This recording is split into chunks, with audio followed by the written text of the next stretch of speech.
If you ever find yourself stuck in the trunk of your car, stay calm.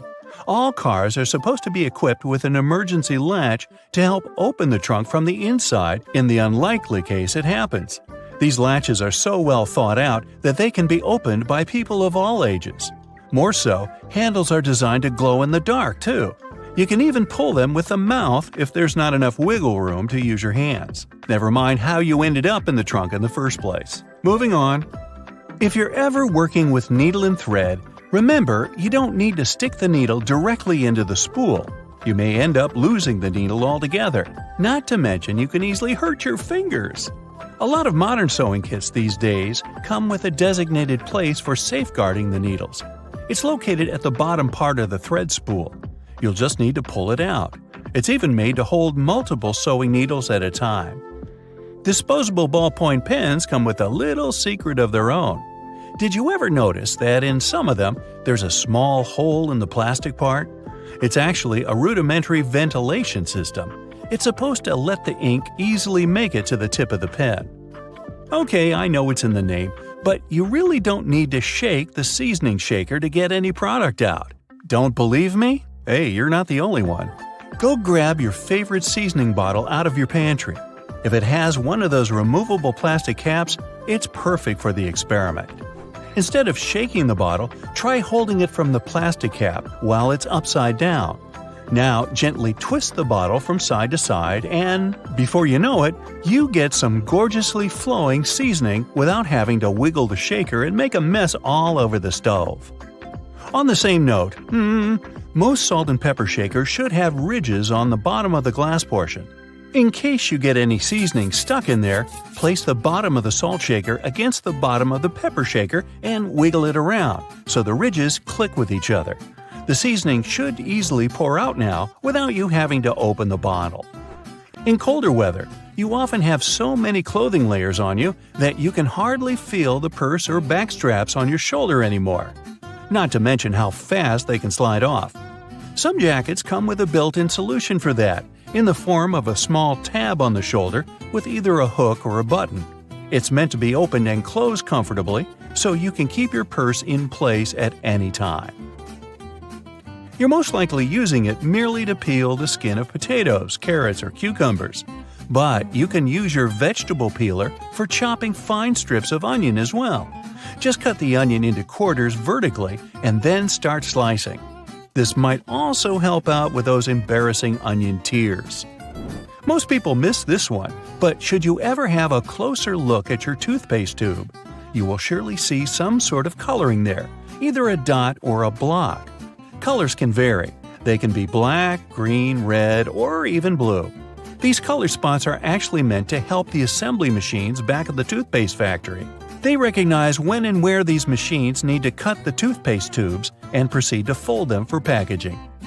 For most types of footwear, if there's anything that seems a bit out of place, always know that it's there for a reason. Most manufacturers don't put extra items on shoes just for fun. It would definitely be a waste of time and resources. For footwear like boots, for example, there's often a small loop at the top back of the shoe. It's there to help you when you need to put the shoe on, since you can quickly pull on it. Plus, you can also hang the shoes somewhere, most likely to dry, since most boots are meant to be worn in the colder weather. Now, I've been guilty at least once of overdressing with a bunch of layers just so I won't need to jam everything in my check-in bag. But does it become a problem when you actually have to get seated? What do you do with your coat or your jacket? Well, have a closer look next time you board a plane on the seat in front of you.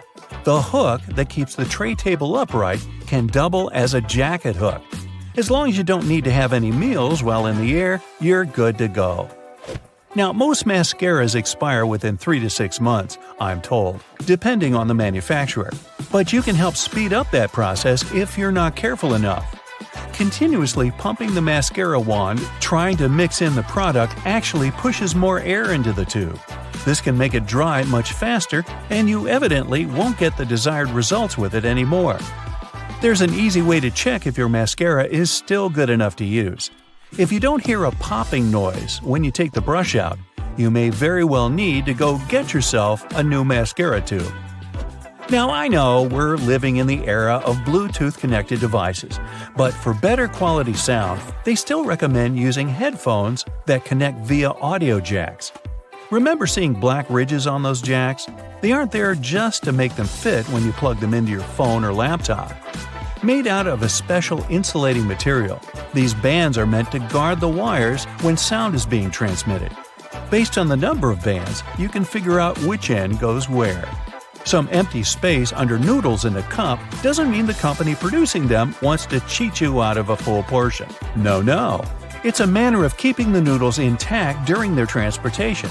It also helps with the circulation of hot water that is poured over the products before you can enjoy them. The V-shaped neckline was initially designed to serve a bunch of objectives. First, as a way of prolonging the life of the garment that would maintain its shape over the years. It's also there to fit your head through the shirt in case it needs some stretching. This way, it ensures a snugger grip around the neck. Lastly, it helps absorb sweat in case you're wearing the shirt while exercising.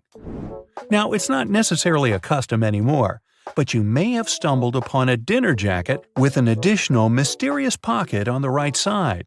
Turns out, this pocket was used by men to easily reach their train tickets, since most of them had to travel to work every day.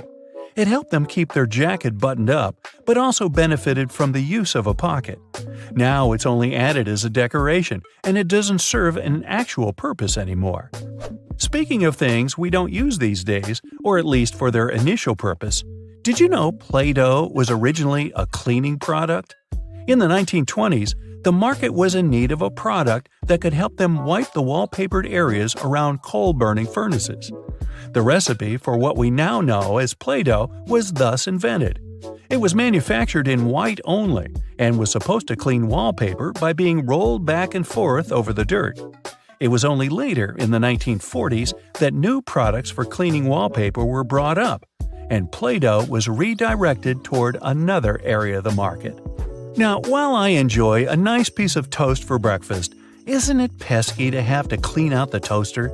Well, not anymore, since I recently found out that toasters have a slide or a panel at the bottom that helps get rid of all those annoying breadcrumbs easily. Now, there used to be a time when you could only have access to video games by inserting cartridges in your console of choice. These tiny objects gave many doctors a lot of headaches.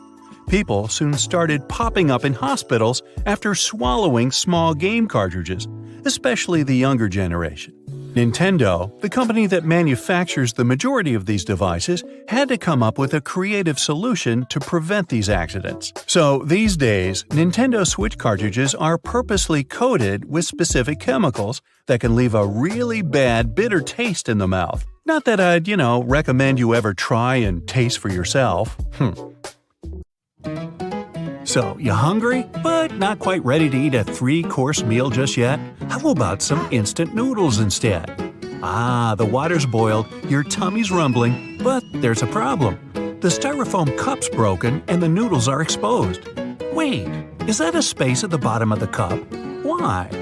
That space is for protecting the noodles. It's not the company trying to save money or anything. Notice how the ramen in cups is hardly ever broken, but the one in the packet comes out looking like a mess? This technique is called a middle suspension. The noodles are packed in tightly to stop them from getting crushed in the delivery truck. It's not just about the noodles looking nice and long. It also helps those tasty noodles soften more easily. Now, morning breath isn't the best. Luckily, there's an easy way to get rid of it. Yeah, it would have been easy to think that mouthwash was invented for, washing your mouth. Well, mouthwash was originally invented and sold as a floor cleaner. It was sold to hospitals as an antiseptic for years. It never really took off. Some genius in marketing rebranded it as a mouthwash, and the rest is minty fresh history. So, after you've cleaned your teeth, just remember, rebranding can be pretty powerful. It's hard to imagine a world without the internet these days. No streaming, no online games, or pictures of cute little kitties. Yeah, that's not what it was designed for, but who cares, right? The prototype internet was called ARPANET, or the Advanced Research Projects Agency Network. This machine was very sensitive. To stop anyone from turning it off, some clever scientists stuck a piece of paper on it with these powerful words: "This machine is a server. Do not power it down." It was written in red ink. Hey, nice touch. Having your professor scribbling in the margins of your notebook isn't exactly new, except that margins weren't designed for that. They're rat protection. Back in the day, rats would nibble on paper all the time. So if you wrote something on the edge of the paper, it ended up inside a hungry rat. A couple of well-placed lines stopped your best answers from getting eaten. Hey, I can't finish this pizza. Time to cover up those leftovers. Luckily, I have plenty of plastic wrap. A little tug, and the roll just jumped out. Prison break! If you look at the wrap's home, the long, thin box, there's a special little feature that can help you. A cardboard tab on each end. Push them in, and the roll's not going anywhere. Strange that I've never seen them before. It's lunchtime. I'm feeling like a California roll today. Seaweed, rice, cucumber, avocado, and crab meat. Or is it? It's actually imitation crab meat. It's basically cheap whitefish blended with sugar. The fish mixture is then heated and pressed into shape. Yummy! That's maybe why it's called the hot dog of the sea. Nah, I just made that up. Your microwave has a secret we've all seen, but never paid attention to. That black mesh you see on the door is a Faraday cage. It stops the electromagnetic energy, or the microwaves, from escaping. And cooking you, too. That's how it heats up your food so quickly. Every microwave has to have one, and they all vary in quality. This Faraday cage can even stop signals from your phone, which I guess is useful. Hey, you don't need your popcorn to stop popping in order to take a call, do you? Airplane mode's a bit easier, though. Ever taken an IQ test and realized you're Einstein-level smart? Me, neither. The median IQ is only 100, plus there's very little evidence that Einstein ever even took the test. In the beginning, most people thought the tests were too vague to be helpful in any way. The test was designed for children who needed help with their studies. Later, they realized it could be adapted to identify intelligence, but it was never originally designed for that. Hey, never pop bubble wrap, you're missing out. And, you guessed it, it was never meant to be popped or used in the way we use it today. It was invented as a new textured wallpaper. By sealing two shower curtains together, they created the first bubbles. The idea never really took off, obviously. After failing as wallpaper, it discovered its true meaning in life. It could protect sensitive items. When the first computers were being shipped, bubble wrap was there to help. Imagine a house with bubble wrap wallpaper in every room. Best or worst thing ever? Hey, leave me a comment below. If you owned one of the biggest companies in the world, selling one of the most known products on the planet, how would you keep your company's secret a secret? The formula for Coca-Cola isn't patented. The first recipe was, but when they made changes, no patent ever went through. The secret formula is still only known by a few people at the company. Not only that, but not even Coca-Cola's rival wants the recipe. In 2006, a disgruntled employee tried to sell off the secret, but it didn't work. Hey, take a look at your brand new mattress. Do you see the "Do Not Remove Under Penalty of Law" tag? Wow, that thing looks pretty serious. Good news though, the tags aren't meant for you. They're aimed at the mattress seller. 100 years ago, mattress makers used to create the filling with basically anything. Animal hair, old hospital beds, or clothing. Then strict laws stopped old hospital beds from being used. Their mattresses were filled with germs. Now, on a rainy day, Play-Doh is something everyone can make at home. Mash up some flour, water, salt, food coloring, and wham! Any creative person is amused for hours. Cheap, clean, non-toxic, the perfect modeling clay. But it was never made for that. This stuff was originally for cleaning up walls in the 1930s. That's because people started going crazy for wallpaper, which you couldn't use soap and water on. Eventually, Play-Doh had to find a new home. Now, have you ever finished a lollipop and noticed a hole in the stick? This hole isn't just for show, or to make a musical instrument with after you're done. It's there to keep that tasty sweet treat from falling off. While the candy's still hot, it's poured into a mold.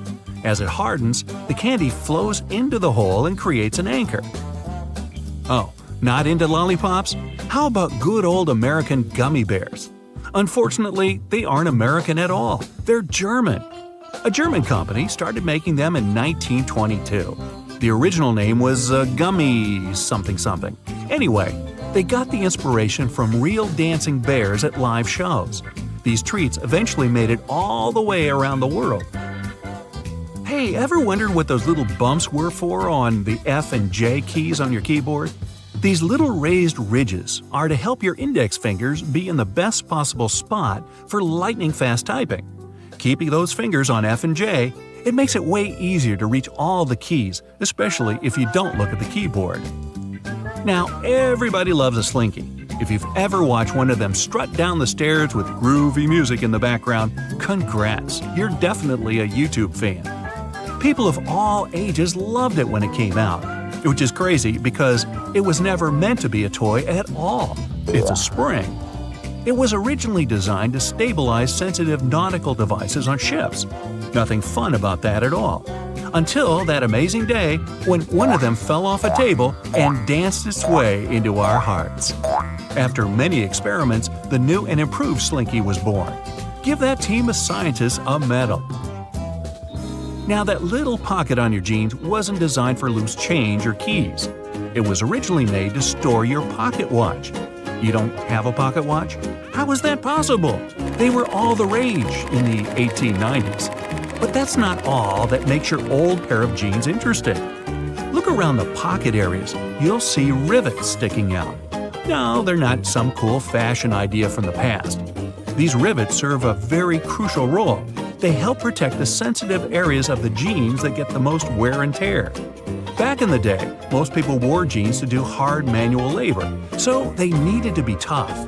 If those guys back then saw you paying $100 for a pair of ripped jeans, they'd probably pass out from shock. You see these blades? They have notched corners to make your cutting experience smoother. Ooh! The front edge notch helps with separating blades during manufacturing, while the trailing edge notch helps the blade glide easily. And a fun fact, that notch on the front also helps you spot unused sections of the blade, just a little visual indicator to make your life easier. When it comes to silver versus black blades, they're both made from the same stuff. But black blades are sharper and are better suited for cutting through tough materials, while silver blades strike a balance between cutting power and durability. If you want that extra cutting oomph, go for black. Oh, almost forgot. The only thing those blades aren't meant to cut is food. It has a rust-proofing oil coating, which is not safe for humans.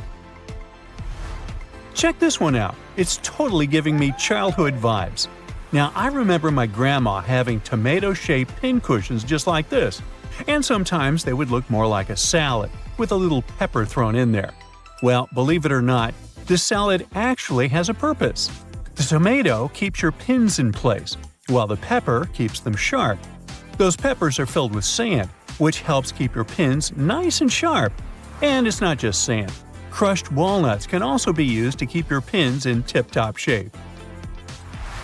Now look at this multiple pocket tool and this little hook on it. It's a bit of a mystery, but it's actually pretty handy. I counted at least 4 different applications. 1. You can use it to carry all sorts of awkward stuff, like camping gear or heavy parcels. 2. Need to twist some wire or play around with knots? The parcel hook has got you covered. 3. This hook can save the day with those stubborn zippers, like the ones on your luggage. 4. It's great for pretending to be a budget version of Captain Hook.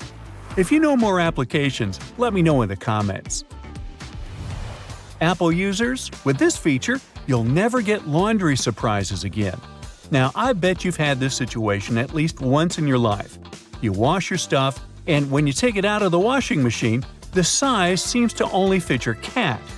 Your iPhone camera can actually translate those funky laundry symbols for you. There are 2 requirements though. You must have iOS 17, and your phone must be in English. Take a photo of the care label, go to the Photos app, and see the details of the image. Everything will be automatically decoded and explained to you. Now, many toasters come with nifty removable crumb trays at the bottom. It's super important to give these trays a good clean every now and then to keep your toaster running smoothly and avoid any potential fire hazards. Just pop them out, shake out the crumbs, and you're good to go. Where you shake them out is up to you. Those little compartments on your gas pump aren't just for show. They're actually there to hold your cap while you're filling up. This nifty feature keeps things tidy and prevents any spills or drips on the handle. So, say goodbye to messy refueling experiences and hello to a cleaner pump. Plus, it makes the whole process way more convenient and efficient. Now, I'll bet your oven gets so greasy and dirty sometimes that you can even hear it oink. Just kidding. I know you're a tidy person. Anyway, if you're looking for a way to bring your kitchen cleaning to a whole new level, here's a tip for you. Most oven doors have handy latches that let you pop the door off for easy cleaning, saving your poor back from the strain. When you're draining noodles or potatoes, there's no need to bother transferring everything to a colander in the sink. Just throw the colander right into the pot, hold it down, and pour the liquid out. It makes life so much easier, especially when you want to save that starchy water for recipes. It's a must for authentic pasta, by the way. So let's say you've snagged this gem at a thrift store a while back for just under $1. It's seen better days, serving as an ashtray, but you decide it's time to give it a new lease on life. Here's the lowdown on how to make it shine again. Mix up a solution of boiling water, baking soda, and table salt in a bowl lined with aluminum foil. Let the piece soak for about 15 minutes and repeat this process 3 times. In between soaks, gently scrub any rough spots with a microfiber cloth. After the final soak, dry the piece off and rub on some toothpaste, baking soda, and peroxide. Buff out any remaining tarnish with a clean, dry microfiber cloth. Rinse it off, and now your piece is practically gleaming like a mirror. These aluminum foil boxes have nifty little tabs on the sides that make it super easy to grab a sheet without any hassle. It's like a fancy little bonus that makes the product a breeze and ensures you'll have a smooth sailing experience every time. Manual can openers often come with a handy built-in feature, also known as a bottle opener. It's like getting 2 tools in one. But did you know that this bottle opener actually has another useful function? It can help you loosen those stubborn, hard-to-open jars. Simply lift the lid slightly at a couple of points with the bottle opener, and then watch it as it effortlessly twists right off. Yeah! Okay, I just found that, apparently, you're supposed to save the first and last slices of a loaf of sliced bread for last. It's like a bread hack or something. Apparently, those end pieces help keep the rest of the bread fresher for longer, and you shouldn't eat them until you've devoured the rest of the loaf. So, next time you're making a sandwich, save those heel slices for the very end. Even bread eating needs a good strategy. Now look at those blue levers on the top rack of your dishwasher. I was curious about them too, and it turns out they're actually water bottle sprayers. They help to ensure that your bottles get a thorough cleaning and rinse during the wash cycle. Many vegetable peelers have those little scoops on top for taking out the eyes from potatoes. And here's a cool tip. You can actually use vegetable peelers in both directions to peel faster, but most people just stick to one direction. When using yellow mustard, make sure to push the lid of the bottle all the way open until you hear a satisfying click. This way the lid will stay securely in place and won't get in the way when you're dispensing the mustard onto your food. It's a simple step that can make your condiment experience hassle-free and enjoyable. So there. You know that little hole at the end of your pot or pan? Well, it's not just for show. You can actually use it as a handy holder for your forks and spoons.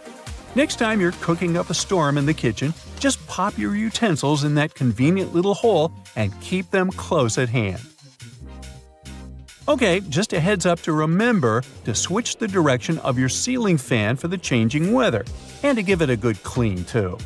I've seen that a lot of folks found it helpful before to reverse the fan's direction by flipping a switch for different seasons. So this is just a friendly reminder to go ahead and do it again.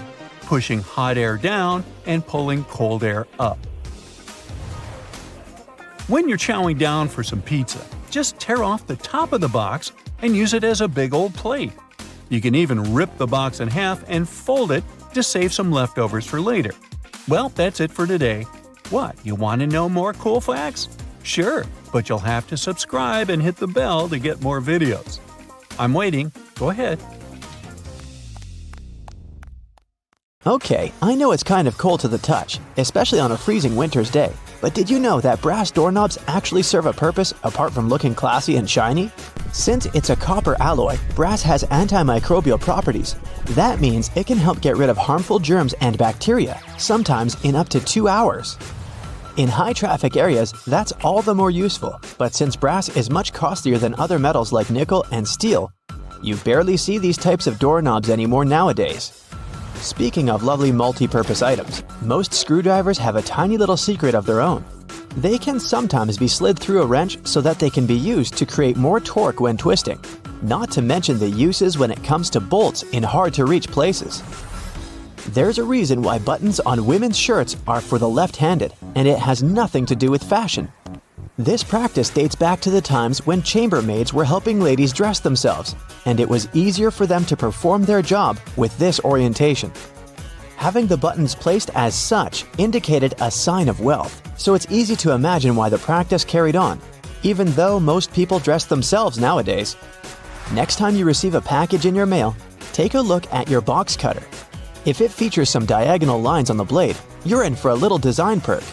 Turns out that these are blades that snap off. Continuously cutting cardboard can dull the sharp edge of the blade.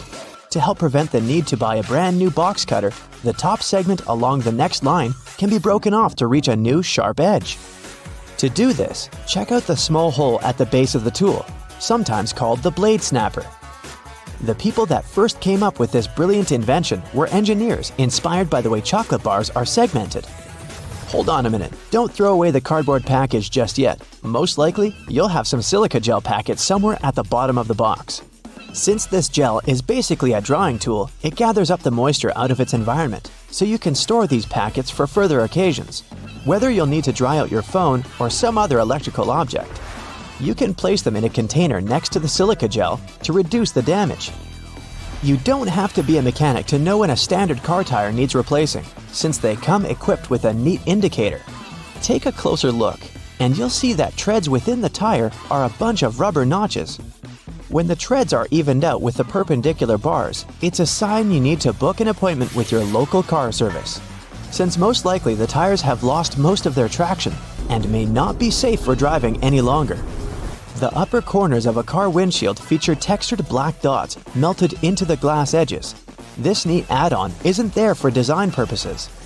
It's called frit glazing, which means that a special type of ceramic paint is added to the window for protecting its sealant from UV rays.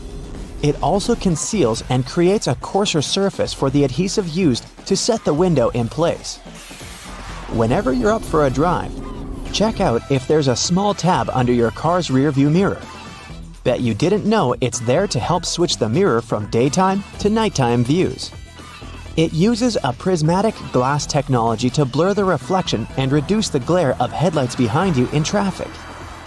People came up with these manually tilted mirrors in the 1930s, but they became standard somewhere in the 1970s.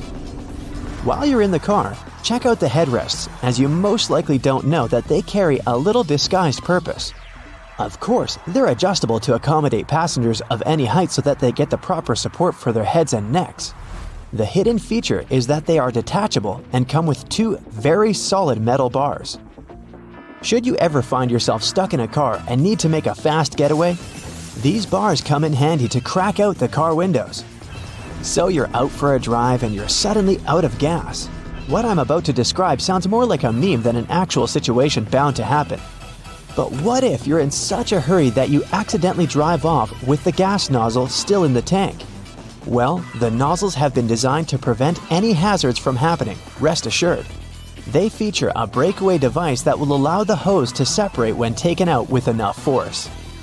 Initially designed in the early 20th century to be worn exclusively by basketball players, Sneakers soon became one of those fashion fundamentals, similar to jeans and leather jackets. If you take a closer look at them, you'll see they have 2 extra holes on the side, similar to the shoelace holes. They're manufactured as such not only to provide extra ventilation, but to allow people to get extra creative with their laces when wearing the shoes. Admit it, you've always thought that chopsticks are merged at the end for the sole purpose of keeping them together until you're ready to dig into your meal. That may or may not be the whole truth. Under a more detailed inspection, the wooden tools feature a square-shaped end. Chopsticks manufactured like this date back to an old Japanese traditional design, which can help with breaking the ends easily. The separated end can then be used as a resting block for the chopsticks to keep it more sanitized in hopes it can be used again, since they won't be touching the table or any other surface. Women's bikes have a special design which, surprisingly, has a historical and fashionable purpose. The lower frame is for the most part meant to make up for the generally shorter height of ladies, compared to that of the average gentleman. While that is the case for handlebars and saddles, the overall frame is lower for an additional purpose. Way back when women wore long skirts and dresses all day, every day they needed to make sure their outfits wouldn't get caught in the frame. That's how we came up with a lower framed bicycle, perfectly made for women and their needs at the time. The fact that toothpastes are multicolored is not just a nice perk to make dental hygiene more fun. There's a secret meaning related to each of the colors, which dates back to the 1970s. In those days, people grew more and more interested in their oral health care, and as such, they were looking for products which could do more than merely clean their teeth. One company was the pioneer in that regard, adding mouthwash to its toothpaste, meaning the blue strip. They later added on the red strip, meant to feature ingredients which helped with gum care. Speaking of toothpaste, check the cap next time you open a new tube. You may be in for a little surprise. There's a pointed cone shape inside the cap, so you can puncture the seal of the toothpaste without cutting yourself or ruining your manicure. Not to mention, it's more hygienic since you won't be able to transfer germs or other bacteria into the product itself. On the subject of bathroom countertop items, toothbrushes come with a neat add-on hidden in the bristle patterns. Apart from making the toothbrush look cooler, they also do come with a practical purpose. Most toothbrushes come with a pattern of blue bristles intertwined with white ones. The blue dye is meant to fade out, signaling the time when you need to replace your toothbrush. Dentists say that toothbrushes should be replaced every 3 to 4 months, but it does serve as a great reminder in case you forget. Still love playing with Lego? Don't judge. Hey, it's a great hobby for all ages. Notice there's a hole on top of the Lego heads? Behold, you're looking at a safety feature that the people at Lego designed to prevent choking hazards. The most dangerous issue should a person swallow any of these pieces is the blocking of the airways. Designing a hole inside the Lego head helps the air to flow freely through the piece until it can be removed safely. We're now used to all sorts of modern light bulbs, some tubular, some shaped like diamonds, and some even twisted altogether. Historically, light bulbs were round and the initial shape served a purpose in itself. It was mainly connected to the fact that glass bulbs were hand-blown, which gave them the round shape to begin with.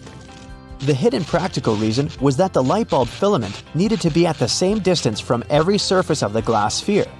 The easiest way to achieve this was to make the glass in the shape of a globe. Decades ago, no one would ever imagine keeping a stick in their pocket that could hold hundreds of gigabytes. We've come a long way since then, and got used to USBs transferring our files from device to device with ease. In 2000, 2 major companies developed and sold the first USB flash drives 1.0, which snowballed into USB 2.0, 3.0, Type-C, and so on. Physically, they can endure rough treatment and won't get damaged easily, especially if you get proper protection. By design, USBs are almost perfect. So perfect that you always make the mistake of inserting it in the wrong way. Admit it, the 2 square holes are used to help the USB secure its position once it's inside the port. It's not strong enough to keep it stuck, but strong enough to do its job. You can protect your USB with proper encryption. This means that if anyone gets their hands on them, they won't be able to read them. Encrypted files end up being scrambled into gibberish of a series of letters and numbers instead of comprehensive words to anyone who tries to read it. The file is only accessible if someone gets their hands on that USB. But if you're using certain online services like messaging or emailing, then encryption is simply not enough. Sure, the person on the other end can't read the contents of the work, but the hosting website can. This is where end-to-end encryption comes in.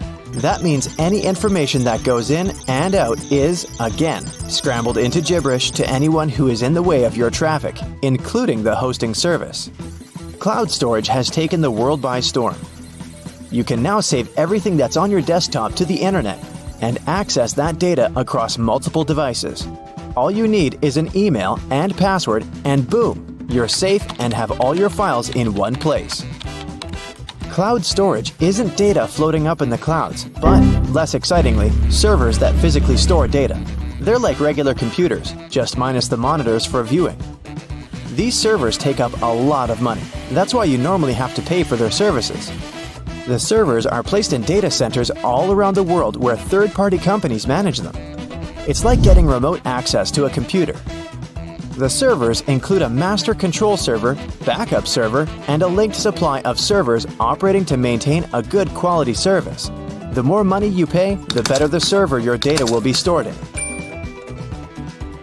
In the realm of computers, you just can't delete something to be gone forever. Whatever file you want to remove is already present in the hard disk as electrical impulses. And, depending on your gadget, it will be disposed of in a recycle bin or the garbage. That isn't to say that it isn't still there. It simply implies that the file has been moved to a different folder from which you can easily recover it. So, if you're worried about accidentally deleting a crucial document you've been working on for weeks, don't panic. It's not gone for good. But if your device breaks, then all your data is lost. If you own a device that has Windows 10, then you've probably been shutting down thinking that your computer or laptop is completely off. This is not the case. Windows 10 doesn't actually shut down, but goes into a state of hibernation. It keeps your app saved for you to recover. The proper way to shut it down is by resetting it. Windows operating system is known for being user-friendly with all the commands displayed in front of you. But for computer whiz kids, know that you can open the search bar and type CMD for the command prompt.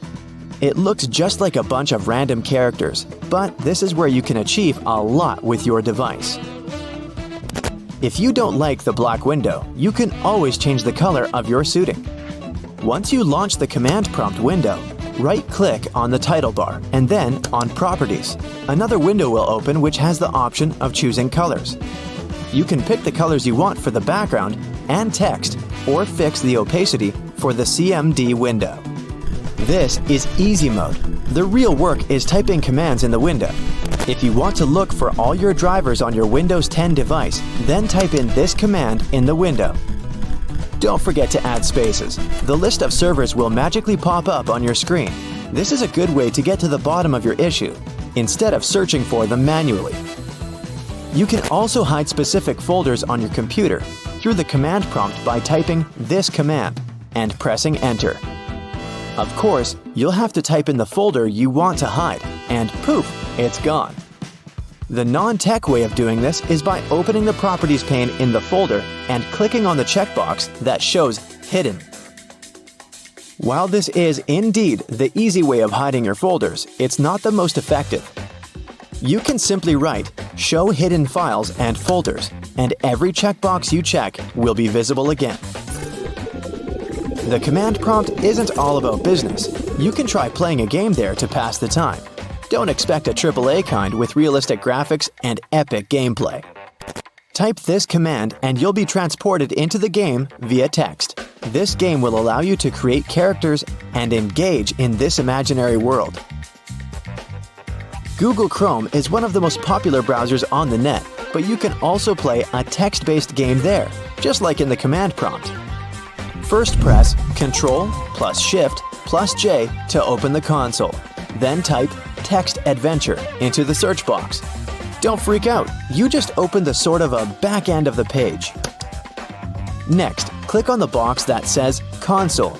You'll be greeted with a text that will ask you if you want to play a game. Type Yes, and you'll instantly begin. They'll give you some basic commands which are easy to follow and an opening premise of the journey. If you're looking for something a little more contemporary, then get ready to play some solitaire. No worries, you don't have to type some command to play it. All you need to do is type solitaire in the search bar, and you're there. You can play the exciting game of solitaire in your web browser. And when you get bored, you can play the classic game Pac-Man. If you're from the generation of the classic bulky phones, then this next game will bring back all those memories of your childhood. Open Google and type Snake, and there you go. When the internet is down, you can play the dinosaur game in your browser window while you're impatiently waiting for the Wi-Fi to come back. This game is very simple. After pressing enter, you just have to hit the spacebar to jump over obstacles. And at a certain point, you'll have the option to duck down, which will make it even more challenging. Even without Wi-Fi, you can still have a good time. You can pause the game whenever you want by pressing the Alt key or F11. You can just click on your screen to continue the game at any time.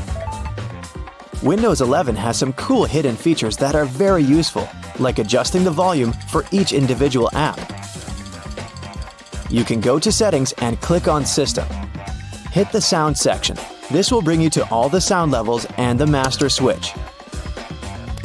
Copy-pasting is so essential to our everyday workflow that Windows 11 decided to take it to a whole other level with clipboard history. This option allows you to save your copied texts in one designated area, which you can access anytime. And the good news is that this option is also available on Windows 10. Just click on the Windows key plus V, and you're good to go. If you have too many windows opened on Windows 11, you can grab the window that you want to keep and shake it.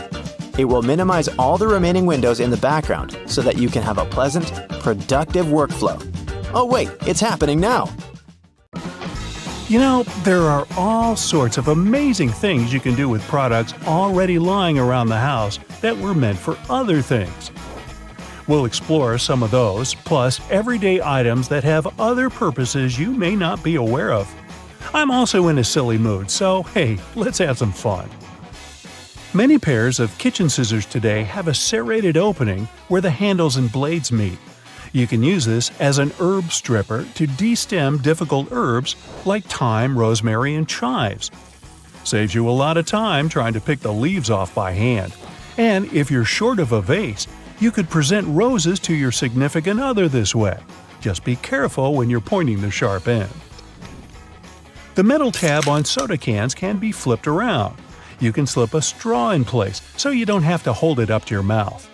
This stay-on tab replaced the pull-ring tab created in the early 60s. You remember those, don't you? Those could be quite sharp and easily discarded where they could be a menace for others. Now, you can pop your straw straight into one. Also means you can produce some bubbles and make a mess. Sometimes when you purchase an article of clothing, you receive a plastic baggie with an extra button and a swash of fabric. While the fabric is clearly used to patch holes, it can also be used to test the effects of various cleaners on certain surfaces. It's handy too to test wash cycles before using them to wash the whole garment. And if you want to clean your nose with it, that suggestion never came from me.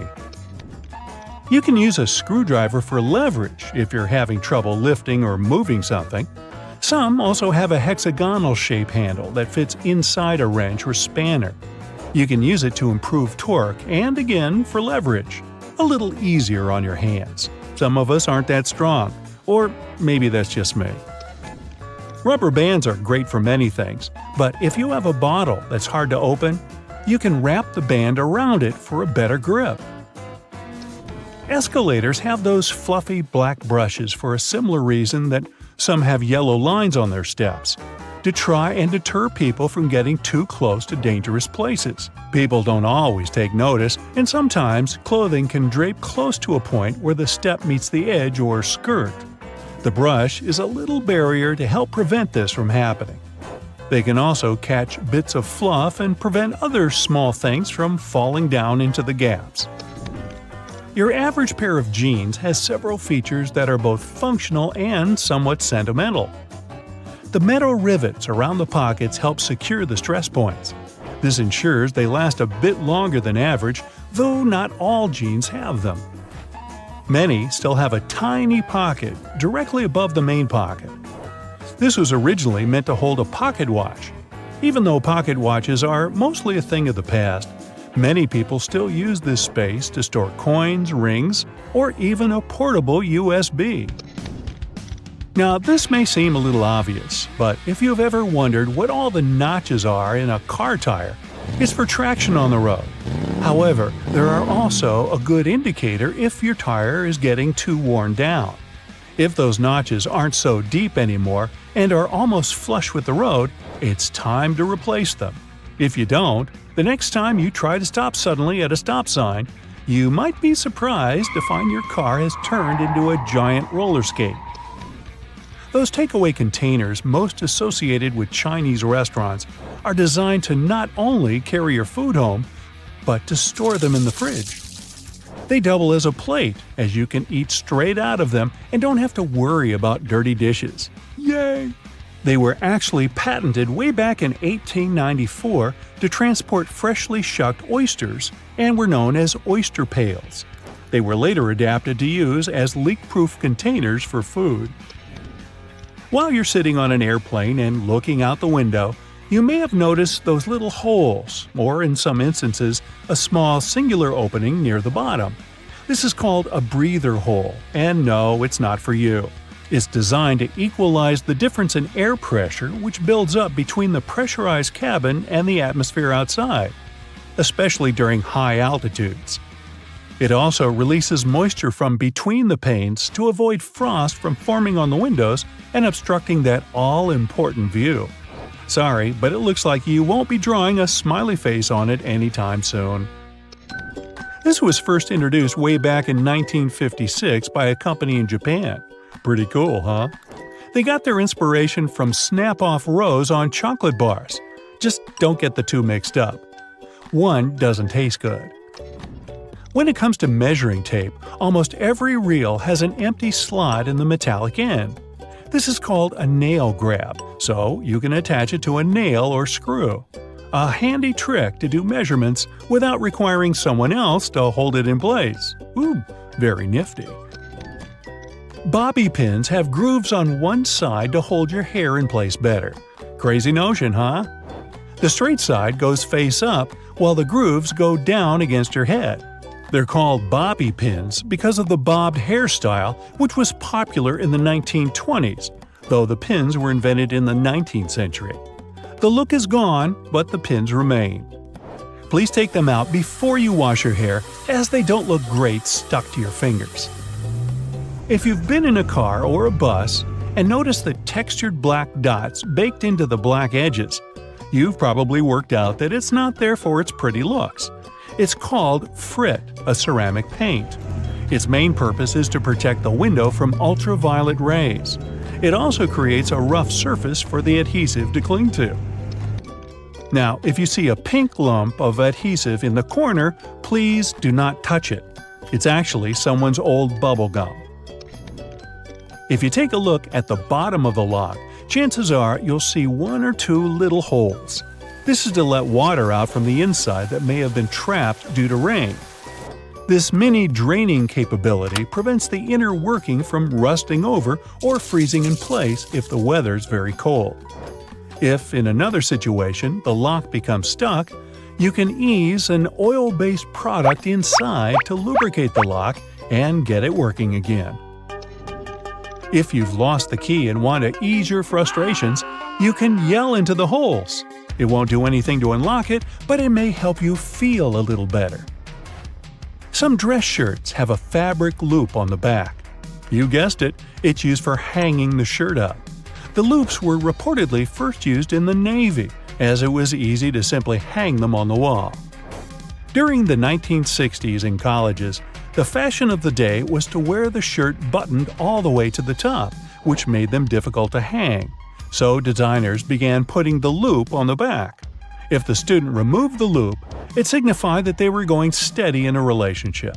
Unless your friend ripped one off for a prank, now everyone's asking whom you're with.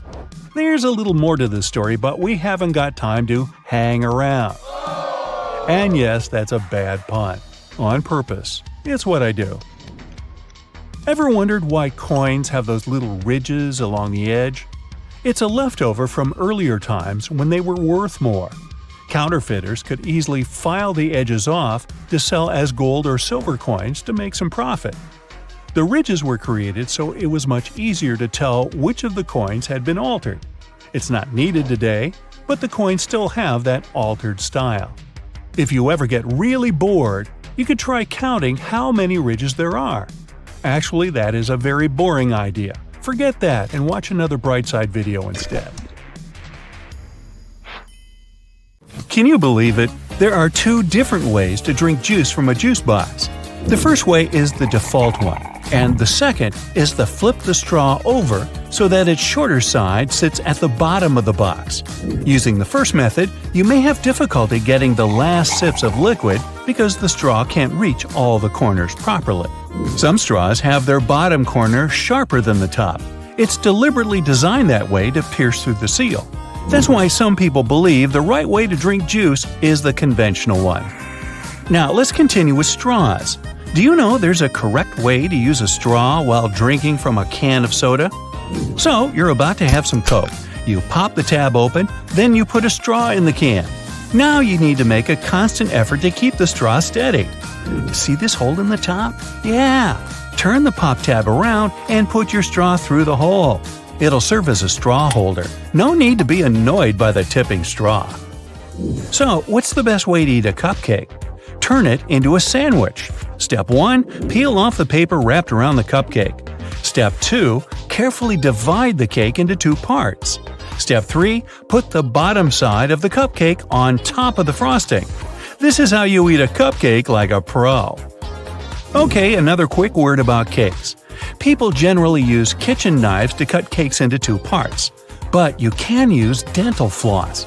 Take a piece of floss and wrap it around the cake horizontally. Hold the ends tight with both hands and pull them in opposite directions. There you go! Now you have an evenly cut cake. Smooth, huh? You can use floss to cut through a cake vertically too. This way you'll reduce the chance of messing up the frosting. Do you use your fingers to dip your Oreos in milk? Try using a fork. Stick it between the wafers vertically and dip the cookie in milk. Well, you try it. I'm sticking with my fingers. Been doing it all my life. Hey, call me a rebel. You put your food in the microwave. The plate is hot and the upper part of the dish is steaming. You start eating. Oh no, not again. Your meal hasn't heated evenly. If you want your dish to be equally warm, arrange it in a donut shape and leave an empty spot in the center. The middle part of your dish takes longer to heat up.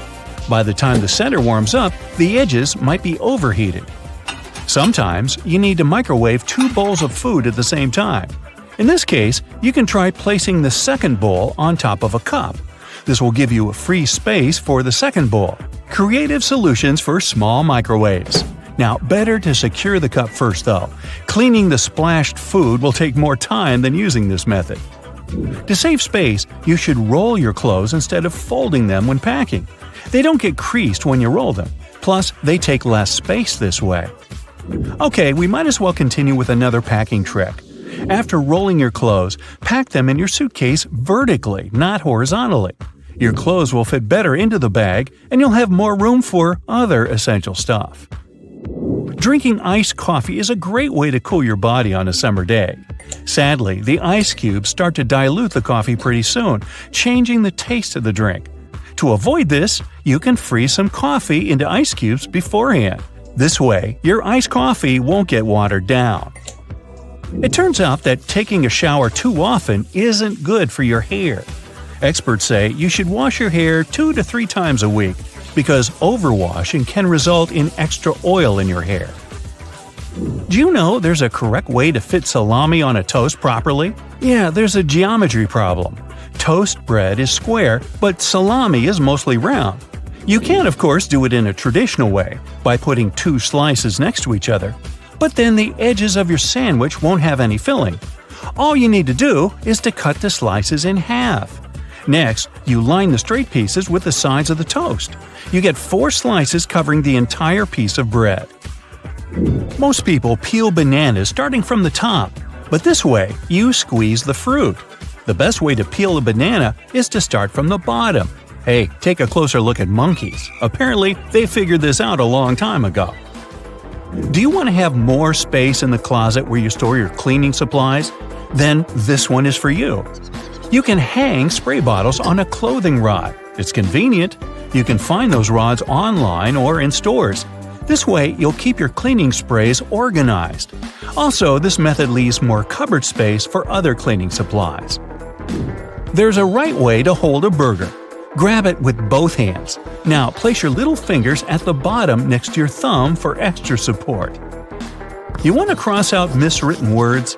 You can draw a line on top of them, but in most cases, you can still read the words. Instead of scribbling some lines, just write a bunch of random letters on the top of the word you want to cross out. Problem solved. What is the best way to cut crusty bread? By turning the loaf upside down. The underside of the bread is usually softer than the top, but try not to squeeze the bread too much. The traditional way to drain pasta is to place the colander in the sink. After that, you drain the water and put your pasta back in the pan. But this method isn't the most effective. Sometimes, pasta gets into the holes of the colander. The second option is less difficult. Place the colander into the pot, and while holding them together, drain the water. This way, you don't have to move your pasta from the pot. This trick works best if your colander fits your pot. If you don't want to buy several colanders, you can still use this method, but you should be more careful during the draining process. Now, does your freezer ever spoil food? You put ready meals and groceries in the freezer. 2 weeks later, you'll open it only to find your food freezer burnt. There are 2 reasons for this. First, you stock your freezer with too much stuff. Overloading can block the vent. Then the air inside the freezer won't circulate properly. The second reason might be the wrong temperature. The recommended freezer temperature is 0 degrees Fahrenheit or a bit lower. Now, what's the best way to hold a steering wheel? Most people clutch it at 12 o'clock, 2 o'clock, and 10 o'clock. This is not very safe, even if you have 3 arms. For those of us with just 2 arms, the proper way to grab the wheel is to put one hand at 3 o'clock and the other at 9 o'clock. It means placing your hands where the joints are, in case you need to give way to airbags. Holding the wheel differently prevents them from fully inflating.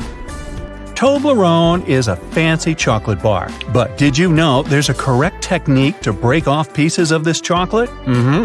Just push the triangle you want to separate toward the rest of the bar. Who would have thought? Pringles are another hard-to-eat but delicious thing. While trying to dig a piece out of the can, don't shove your whole hand in there. Instead, use a sheet of paper. Fold it lengthwise and slide it into the can. Then gently pull it out, together with Pringles. Now you have a tray of crispy goodness. Imagine you're an art detective, and your task is to explore the mysteries behind the world's most famous paintings. I'm talking about works from Da Vinci, Michelangelo, Picasso. So, grab your magnifying glass, as this journey is about to begin. First off on your list is Rome. After enjoying delicious pasta, you head to the Sistine Chapel, home to the world's most famous ceiling. Oh, and you know how they say Michelangelo painted the frescoes lying down? This is just a myth. Actually, the painter created a complex system of platforms that allowed him to paint standing. You're checking out the creation of Adam, that fresco in the middle. The Italian artist Michelangelo, the author of this masterpiece, was widely known for his study of human anatomy. Art experts argue that the right part of the painting is an anatomically correct depiction of an enlarged brain. To proof-check this, you try overlapping a picture of the organ and the artwork. It seems to be a match. The cerebellum, the optic nerve, and the pituitary gland are all there. Even the floating green scarf thingy appears to match the vertebral artery. Some researchers think it was Michelangelo's way of depicting knowledge and wisdom, but you have to sleep on it to decide what you think. Moving on, you catch a train and arrive in Florence. Time for a quick gelato break, then straight to the Accademia Gallery. One of art's most celebrated sculptures is waiting for you inside, Michelangelo's David. David is a 17-foot tall marble wonder. It was carved for about 3 years.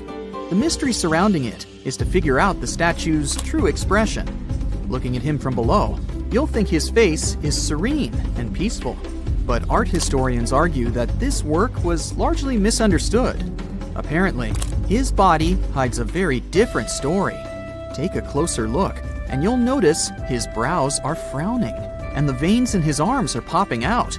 That doesn't look too relaxed, does it? Michelangelo's idea was to depict David right before an important confrontation, so maybe he wasn't all that serene after all. Italy is so rich in art, you can't leave just yet. You're still in Florence. You pay a visit to the famous Uffizi Gallery. Many famous paintings are hosted by this museum, but you're checking out Botticelli's Primavera, or Spring. This artwork is mysterious from the get-go. Experts can't say the exact year it was commissioned. It remained untitled for years, until the painter Giorgio Vasari finally came up with a name for it.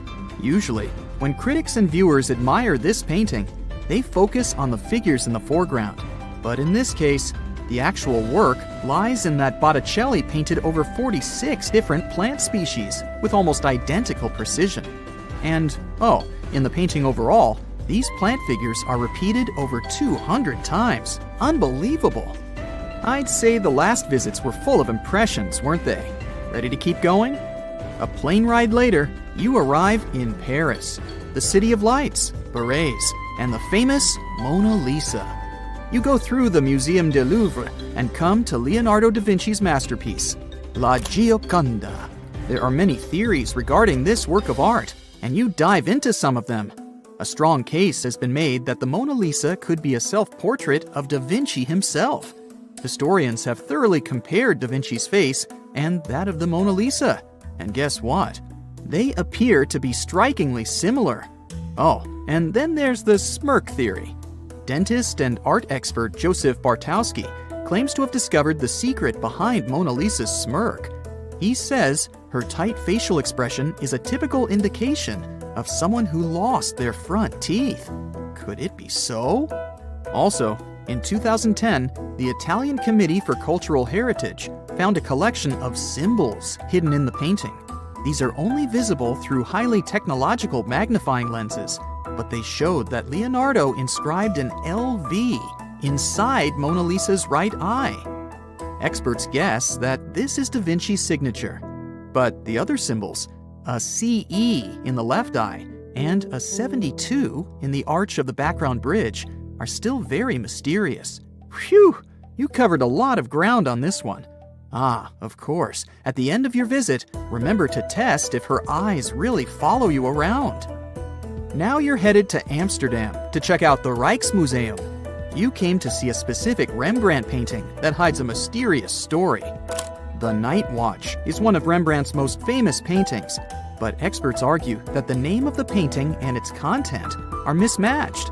Let's take a closer look. The painting depicts a large group ready to embark on a mission. Rembrandt's technique is called chiaroscuro, highlighting the contrast between light and shade.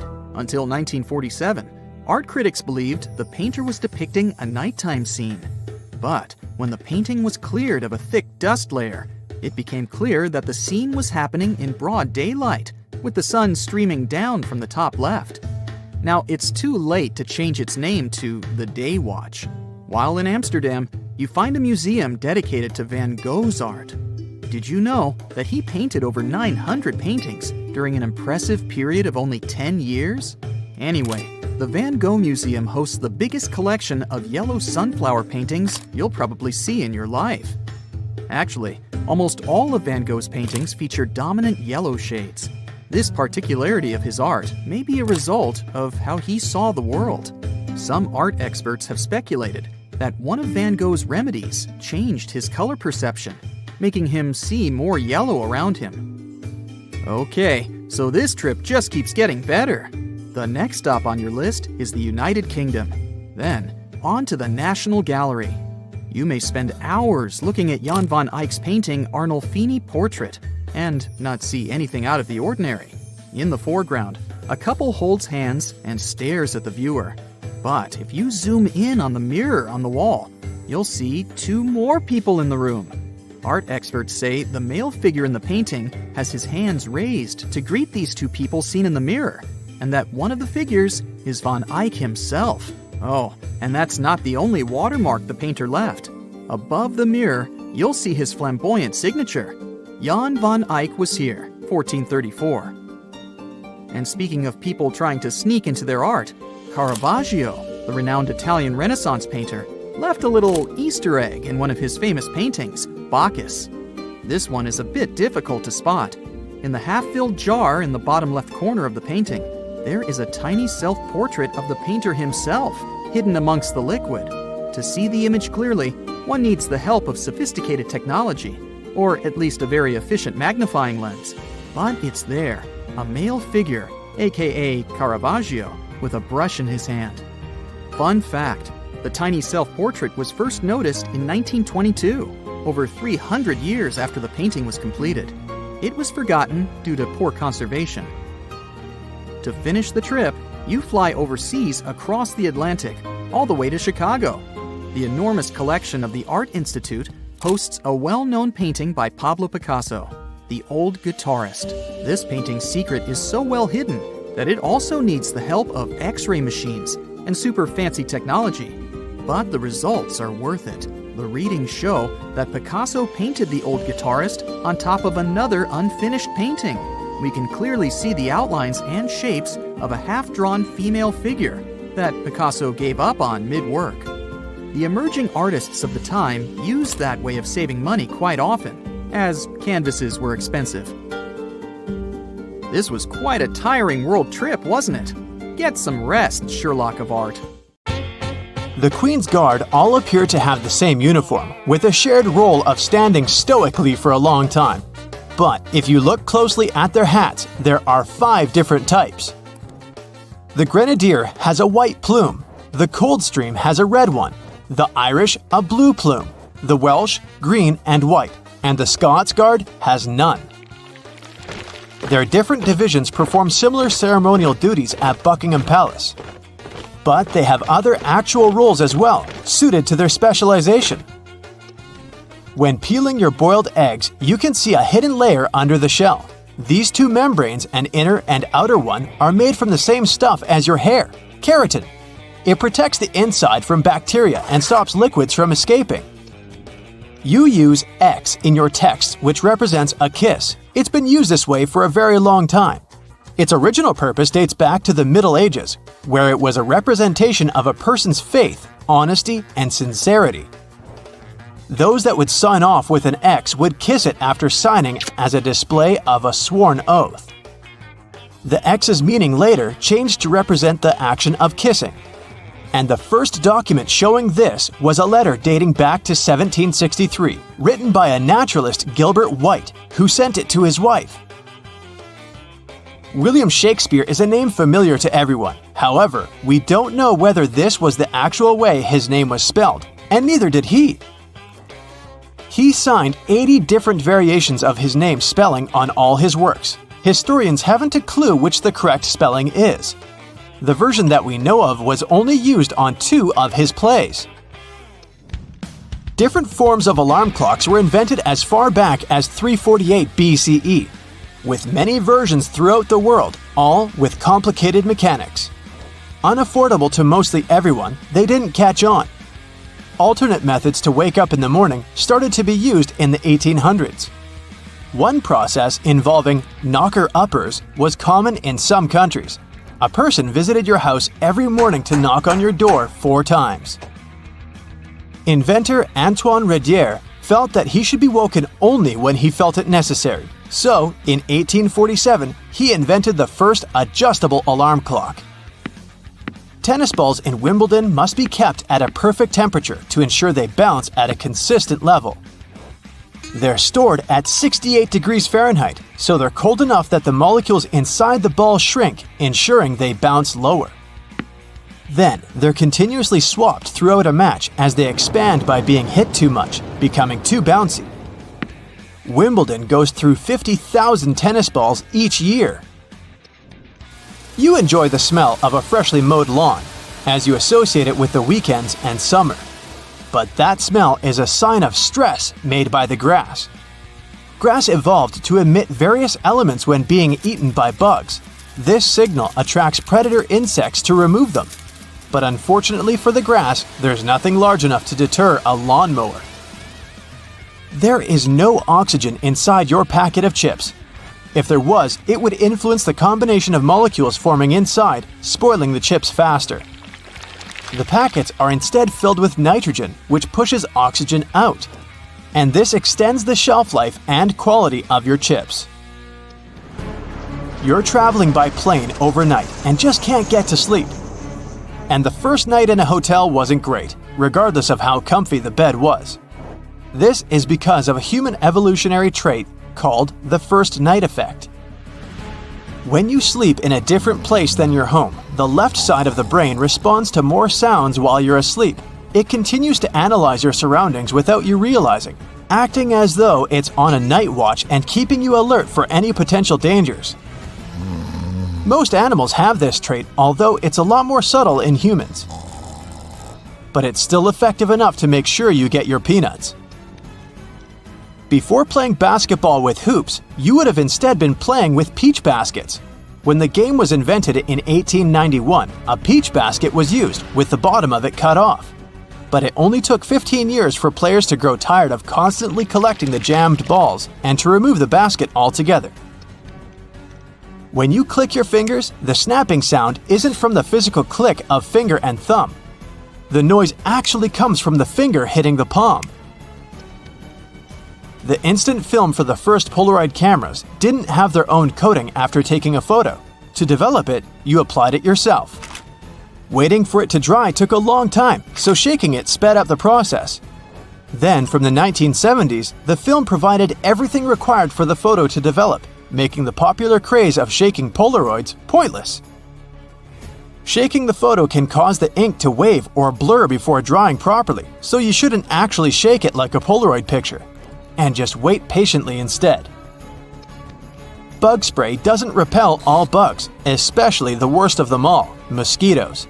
It does cover the scent of carbon dioxide, which is what attracts mosquitoes. But the spray only protects you for a short distance. Mosquitoes can also track carbon dioxide over long distances. They will continue to stalk you until they find a gap in your invisible bug shield. A great alternative is lavender, which contains linalool. This fragrance completely overloads the mosquito's senses, making it unable to track you. The half belt on the back of some jackets appear like a fashion accessory. It was initially designed that way for larger jackets, as they could also be used as a blanket to wrap around oneself. The belt's position helps hold the material together, so it's easier to walk with whilst keeping you warm. Ketchup wasn't originally intended to be your favorite condiment. In 1834, a physician, John Cook, sold ketchup as a cure for indigestion. It was an immediate hit, and today, 10 billion ounces are purchased annually in the USA, although not as the intended medicine. Thomas Edison made over 1,000 inventions, and one in particular, the light bulb, is most famously linked to him. However, he didn't actually invent it. Warren de la Rue, a British chemist, had solved this scientific challenge 40 years earlier. There were also 20 other inventors who made alternate versions before Edison did. But earlier varieties relied on cotton thread and only lasted up to 14 hours. Edison, in 1880, used a carbonized bamboo thread instead, and his worked up to 1,200 hours. It became the most commercially viable light bulb, and today's ones are similarly shaped to Edison's original. The first treadmill was used in England in 1818. It was a large wooden cylinder with a handrail, although it wasn't used to keep fit. Convicted criminals would be forced to use these for up to 10 hours per day as a punishment. The energy output potential was realized, and soon it was built to work with water pumps and grain grinders. It was so effective that it was used in all prisons throughout the country. But in 1902, it was decided that it was too harsh and stopped. And now, this cruel punishment is mainly found in gyms. During the 1940s, there was a shortage of cocoa, and it was important to find a solution to this problem. A production company found a way by mixing only a small amount of cocoa with hazelnuts and milk, and the original Nutella was created. It started out as a loaf spread, like a stick of butter. It then transformed into a creamier version inside a jar in 1951. But it wasn't until 1964 that it was given its famous name. Your passport might be a dark shade of either green, blue, or red. The darker color not only makes them appear more official, but is intended so that through its journeys, the dirt that's collected is more easily hidden. Wasabi was first used back in the 8th century. It wasn't meant as a spicy condiment as it's served with sushi today. Initially, it was used for its antimicrobial properties that help avoid the harmful reactions to fish with sushi that's a bit too old. You just spent the entire morning running errands up and down the street, and you finally stop to treat yourself to a cup of coffee. You enter the nearest coffee shop, place your order, and notice that actually you really need to use the bathroom. It's a regular-looking public one with multiple stalls. As you pick yours, the one in the middle, you get inside and your mind starts to wander. Why on earth do bathroom doors have a half-inch gap between the door and the lock? And why on earth do they have a huge gap between the door and the floor? Can we have a drum roll for this moment, please? Well, my friend, there is not only one specific reason why public bathroom doors have so many gaps in them, but rather several. Public toilets are designed to make people spend as little time there as possible. You aren't supposed to feel comfortable or at home. So the design would have to reflect this notion. Here come the gaps. In some bathrooms, gaps are so big that users may even feel self-conscious about doing their business out of preoccupation that the rest of the people standing in line will see them. Then there's the matter of pricing. Making custom doors can be a heavy burden for the people building public toilets. This would mean understanding exact measurements so that doors would always fit the mold of the stalls it's supposed to be installed into. Now, not all the gaps in public bathrooms are necessarily the same size. They may vary, even if this variation is small and often unnoticeable.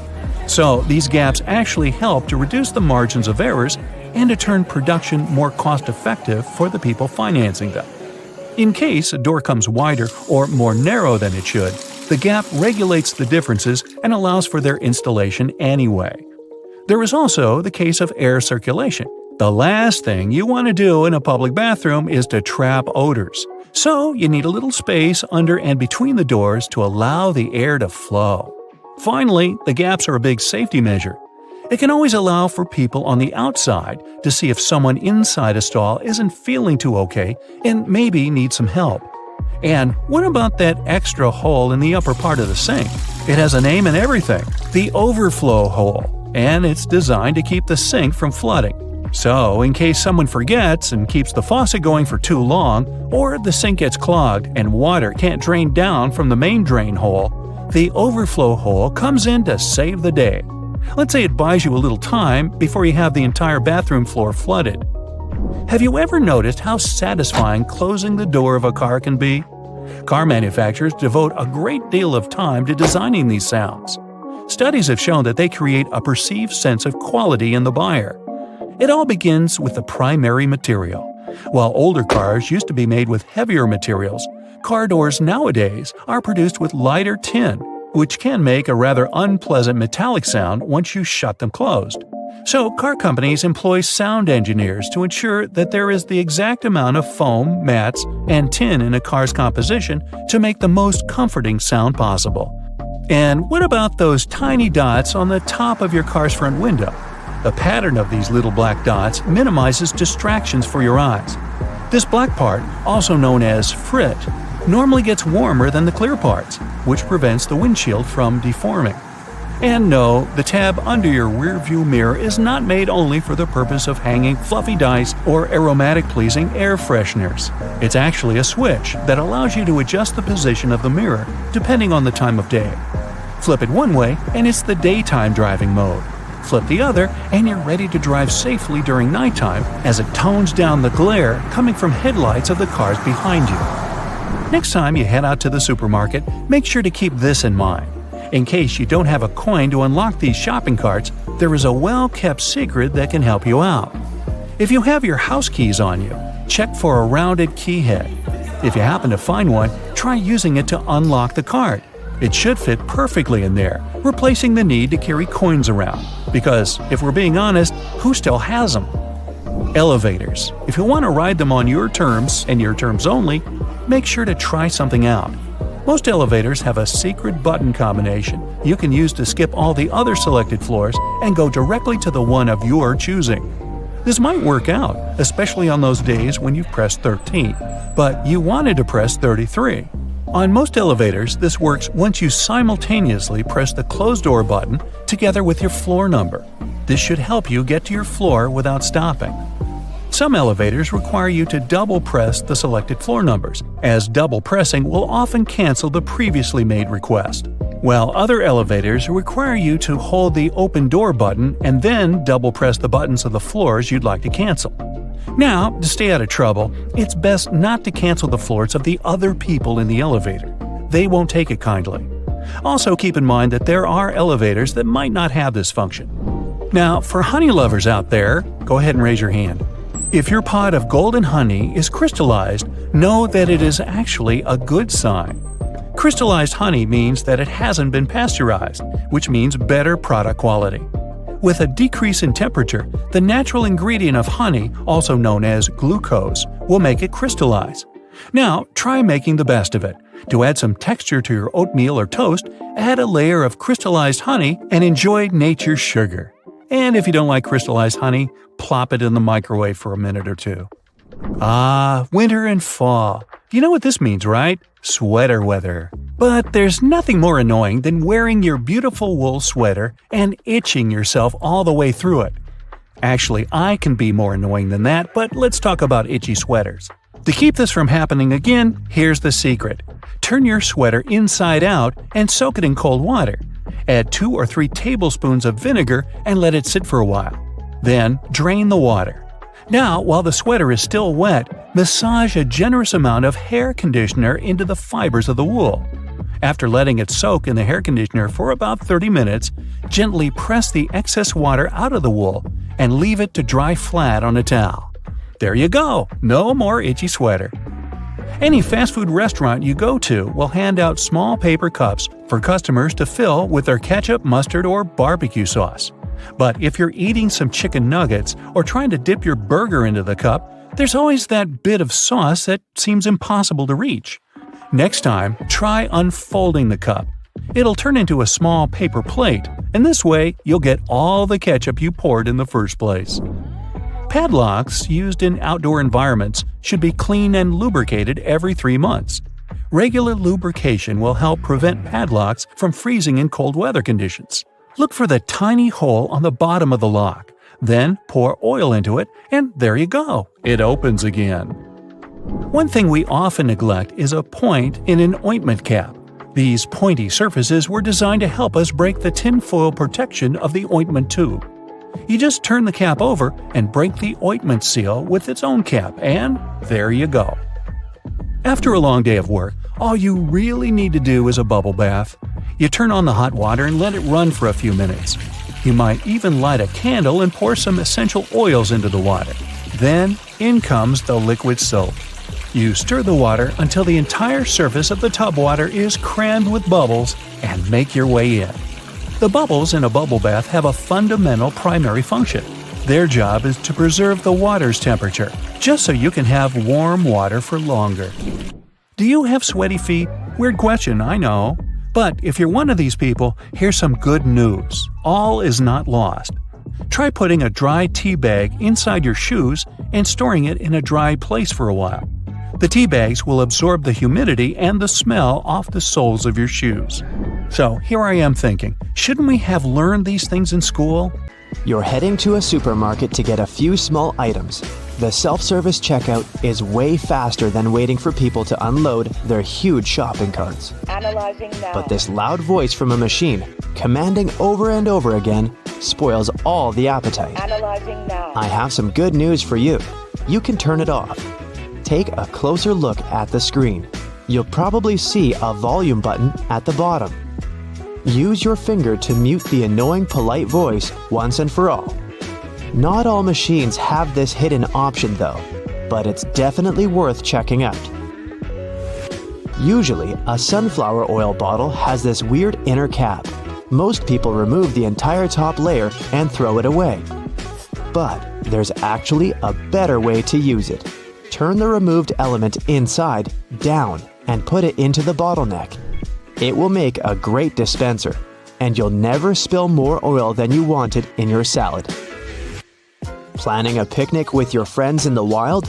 Forget about the classic picnic basket. We got it all wrong. It's not a basket, but a bucket. Yep, it's way better to put your picnic stuff into several buckets. This will help evenly distribute the weight among all guests. And when you find a nice spot for your picnic and get all the stuff out, turn the buckets over and use them as stools. When the food is over, put the buckets into each other to save space on the way back home.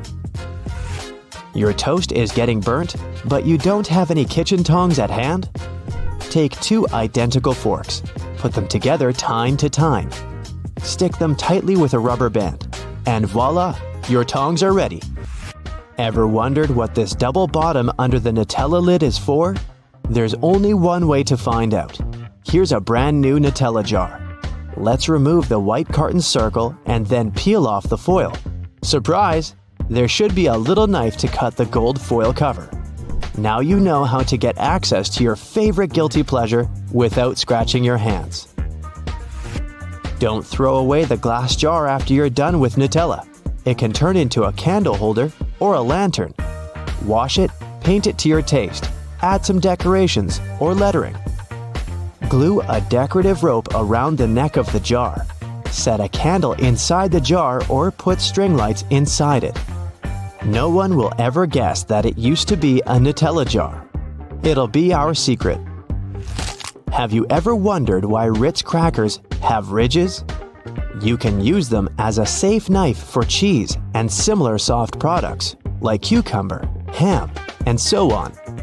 Just roll the cracker as if it were a tiny pizza cutter and press. Now all the ingredients fit on your cracker perfectly. Enjoy your snack. Do you have one of those old baking trays that you never use but still hesitate to throw away? Good news! You can recycle it and make a gorgeous frame for a painting or a picture. There are 2 ways to do so. Degrease the surface of your tray and attach the image to the bottom. In this case, the frame will stick forward. Or you can flip the tray upside down, and the edges will hide behind. Hang this construction on a wall or put it on a shelf. And feel free to use metal paint to give your frame an appropriate color. An old cutting board can make a great frame for a mirror. Use double-sided tape to attach a matching mirror to the surface of your board. Make sure the mirror is firmly glued. And now you can hang it on a wall using the board's handle, or put it on a cabinet and lean it on a wall. Don't forget to wash and dry the cutting board before beginning this DIY. We don't want the mirror to smell fishy. Another superpower of a cutting board is keeping wires tangle-free. Wrap some string lights around an old wooden cutting board and put it in your closet. The next holiday season, you'll have it completely untangled. A hairdryer can make a great mini vacuum cleaner when you need an emergency cleaning. Cut a plastic bottle and dry it. Put a layer of fabric on the fan of your hairdryer. Then place the fan in the plastic bottle bottom portion. Fix the bottle and attach it to the hairdryer using a plaster. Turn it on and you're ready to clean the mess. You can use a retro gas stove grate to hang your indoor plants. Attach it to the wall with screws or nails. Now you're ready to hang flower pots, string lights, and any other decor items. If the color of your stove grate doesn't match the interior, you can always fix this using spray paint. Chopsticks and wooden ice cream sticks can also turn into a beautiful panel that will decorate your interior. Glue the edges together to create a grid. You can also put together your name or any other word you want out of sticks. Then wrap the grid around with string lights and enjoy your decor. Don't throw away wrinkled kitchen foil. It can help to sparkle up your day. Crumple identical foil balls and glue them over a glass, a mirror frame, or even a book. and your life will immediately become more glamorous. If you need to sharpen your dull scissors, take aluminum foil and crunch it up into a ball. Sharpen the edges of the scissors right on that ball of foil. To speed up your ironing routine, place sheets of tinfoil under your ironing board and then put the cover back on. The tinfoil will reflect the heat. The iron will get hotter and will do the job much faster. If you struggle to organize all your jewelry and lose your favorite items from time to time, use a sponge to store it. Just make a few cuts and put your shiny little friends inside these cuts. They will sit firmly in the sponge and won't fall out or mix. You can also use a sponge to create an organizer for your jewelry. Find a cute box, cut your sponge into matching pieces, and put them inside the box. Use glue or tape to attach the sponge to the box, and enjoy your new jewelry casket. You can easily make chocolate-filled strawberries at home. Take a plastic syringe, fill it with chocolate paste, remove the leaves from a strawberry, and stick the syringe into the hole from which the sprig usually sticks out. Squeeze chocolate into the berry, and it's ready. You can use the same technique when you bake eclairs, apples, or want to leave a chocolate note on a pancake to surprise your significant other in the morning. Wooden pants hangers with metal clips can be handy when it comes to hanging curtains or a backdrop for your photo shoot. If you need to hang curtains but don't have any special hooks, attach several plants hangers along the entire length of the curtains, and then hang this construction on a ledge. An old metal tea jar serves as a mini shelf for small things in your kitchen. Apply double-sided tape to the jar and stick it to the top corner of your cabinet. New iPhone models with large screens have a convenient option called reachability. Thanks to this function, you don't have to struggle to reach the top of the screen. This feature can be found in the phone's accessibility settings. It allows you to lower your screen down. The rumble strips on the side of the road are there to wake up sleepy drivers who doze off behind the wheel. When your tires drift off onto these strips, the noise and vibration work like an alarm clock. Most kitchen shears have metal plier-like teeth in the middle. They allow you to use the device for multiple purposes. They're placed between the handle grips for you to crack nuts, crab shells, and whatnot. You can also open jars and bottles with their help. Some people even use these teeth to remove stems from herbs. If your audio jack has 3 rings, it means your device can produce stereo sound, and your earphones have the microphone function. The black grating on a microwave oven door is called a Faraday shield. It stops microwaves from getting away. If they do, your food won't cook properly. The digits on an egg can tell you a lot about the product. In many countries, there's a special labeling system. The first number indicates the method of production. The following 2-letter code stands for the country where the egg was produced. And then you can find a registration number. It indicates the laying hen establishment. The first number in this code can vary from 0 to 3. 0 means it's an organic egg. 1, it's a free-range egg, which means it was produced by a hen that was allowed to wander around outdoors. 2 stands for an egg produced in a deep litter indoor housing. 3, you're about to buy a cage farming egg. A black band that runs along the edges of your windshield is called the frit. It's a baked-in ceramic paint that starts as solid black bands near the edge of the windshield. Then it dissolves into smaller dots. The frit makes the glass rougher, and the adhesive sticks to it better. The frit protects the urethane sealant. It's the substance that fixes the glass to the frame. It also prevents the sun's ultraviolet rays from melting the adhesive. As for the black dots, they help distribute the temperature in the car more evenly. They're aesthetically pleasing, too. Without them, the contrast between the glass and the dark band would be too obvious. If you see a pair of jeans with an extra loop, those are special jeans for cyclists. They're likely to belong to the commuter clothing line, and the loop's main purpose is to hold your bike lock. Many zipper sliders have outer rings, especially if such sliders are supposed to be used together. These rings are added so that you can connect the sliders with a lock and keep pickpockets away. Keyboards come with little legs. They were designed for you to be able to tilt your keyboard. This way you can actually see which keys you're hitting. At the same time, a flat keyboard doesn't make your wrists so tired, And people who can type without looking at the keyboard don't need those legs whatsoever. An olive spoon is usually made of stainless steel and has a small hole cut in its bowl-shaped head. The main purpose of this utensil is to lift olives, cherries, pickled garlic, and other products from liquid-filled jars, cans, or bowls. The hole in the middle allows you to drain the liquid gathering in the spoon fast and easily. What'll they think of next? Donuts are shaped like rings because, otherwise, they get overdone at the edges and remain uncooked and gooey inside. Make a hole in the center and both the outsides and the insides will be cooked at the same time. Round-shaped donuts with no holes are usually filled with custard, cream, or jelly. Such donuts don't have any corners, which means there are fewer weak spots for the filling to spurt out from. If you grab a full juice box a bit too firmly, you can get sticky liquid all over the place. To avoid such situations, flip up the tabs on the sides of the juice box. You can use them to hold your drink. Some cars have a tiny coffee cup sign on the dashboard. It's the vehicle's anti-drowsiness mechanism. Some manufacturers equip their cars with a drowsiness detection system. It analyzes the speed, wheel angle, and lane deviations, and figures out if it's time for the driver to take a break. If it is, the vehicle makes several audio signals and the coffee cup sign starts to flash. Produce stickers on fruit and veggies you get at the supermarket are full of information. If there's a 4-digit code on the sticker, the product was grown conventionally. In most cases, it also means that pesticides were used in the process. If the product is organic, its sticker has 5 digits, and the first one is 9. Genetically modified products also have a 5-digit code, but the first number is 8. Sugar used to be sold in sugar loaves.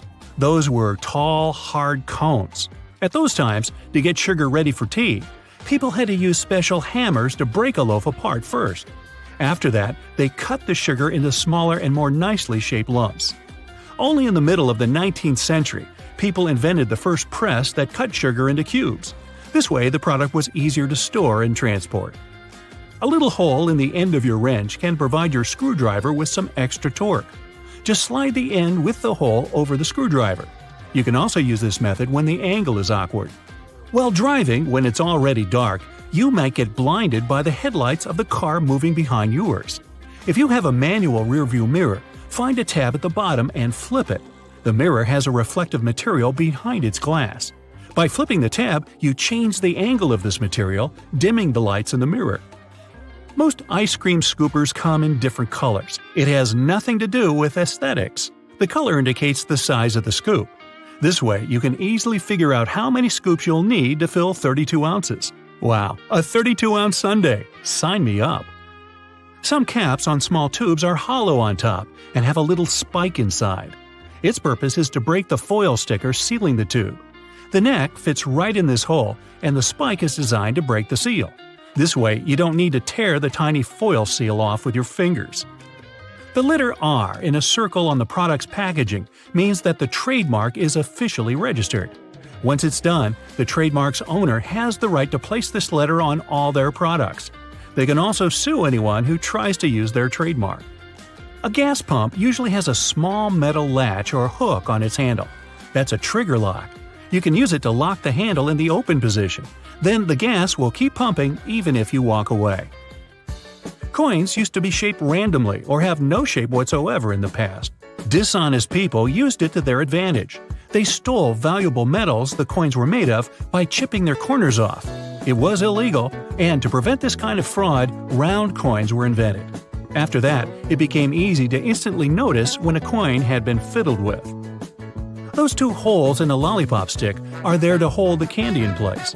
When the stick is dipped in hot liquid syrup, it flows into the holes and solidifies. Now your sweet is there to stay. Fabric squares that come with clothes are for you to try out your cleaning products on them first. This way, you won't ruin the entire item once you decide to wash it. The holes in the bottoms of earphones allow air to circulate up and through the speakers. It helps to increase low frequencies, making the bass sound deeper. The sound quality also becomes much better. Don't I sound better? Thank you. You can adjust your stapler so that it staples documents together only temporarily. It's done by rotating the crimp area. Most staplers have 2 options for stapling. One is standard, but the other side bends staples away from the center. Later, when you don't need them anymore, you can easily remove them by hand. If you store peanut butter jars upside down, the oil will move to the bottom and all the solids will be on top. Hey, don't laugh, that matters to some people. You don't want to get caught with your peanut butter down. You'd need a drop of liquid, a state-of-the-art laser 3D printer, and a couple of hours of work to make the tiniest fidget spinner ever. Its width will be smaller than that of your hair strand. At least researchers at Oak Ridge National Laboratory managed to do just that. A double-stuffed Oreo cookie aren't double-stuffed, in fact. A math teacher weighed 10 regular Oreos, 10 double-stuffed Oreos, 10 mega-stuffed Oreos. Turns out, double-stuffed Oreos are only 1.86 stuffed Oreos. Chipotle peppers aren't some special type of pepper. They're good old jalapenos. Dried and smoked jalapeno is chipotle. In its gaseous form, oxygen is colorless and doesn't have any odor. But when it's liquid or solid, this substance looks pale blue. After being caught by a black hole, a star gets ripped apart by its enormous gravitational forces. Some parts of the star's remains hurtle into the black hole. The rest, in the form of a huge jet of plasma, is ejected with such force that it travels hundreds of light years away. Not so long ago, scientists decided the dino's family tree had to be redrawn for the first time in 130 years. Apparently, two species of dinosaurs had to be grouped together from the very beginning. Those were the lizard-hipped meat-eaters like T-Rex and bird-hipped vegetarians such as the Stegosaurus. A camel can drink up to 30 gallons of water in a bit more than 10 minutes. This water is stored in the animal's bloodstream. As for its fatty hump, it provides the camel with nourishment when there's little food around. Some sea animals like salmon or turtles use our planet's magnetic field to find their way home.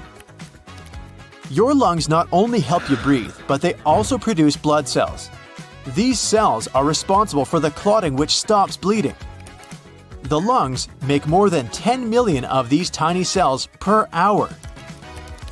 Only two letters never appear on the periodic table. Those are J and Q. Spin a ball when you drop it and it'll fly through the air while falling. This phenomenon is known as the Magnus effect. You can see it at work in different sports, for example tennis or baseball.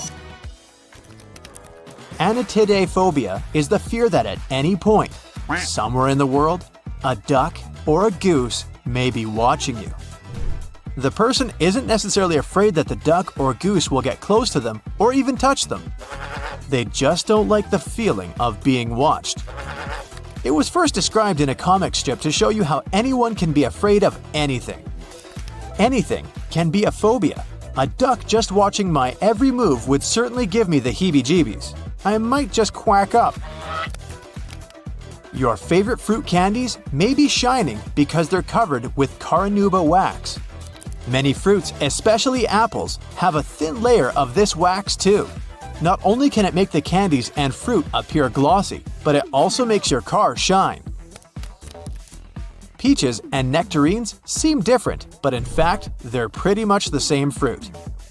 If the fluffiness gene is dominant, we get peaches. If not, we get smooth nectarines.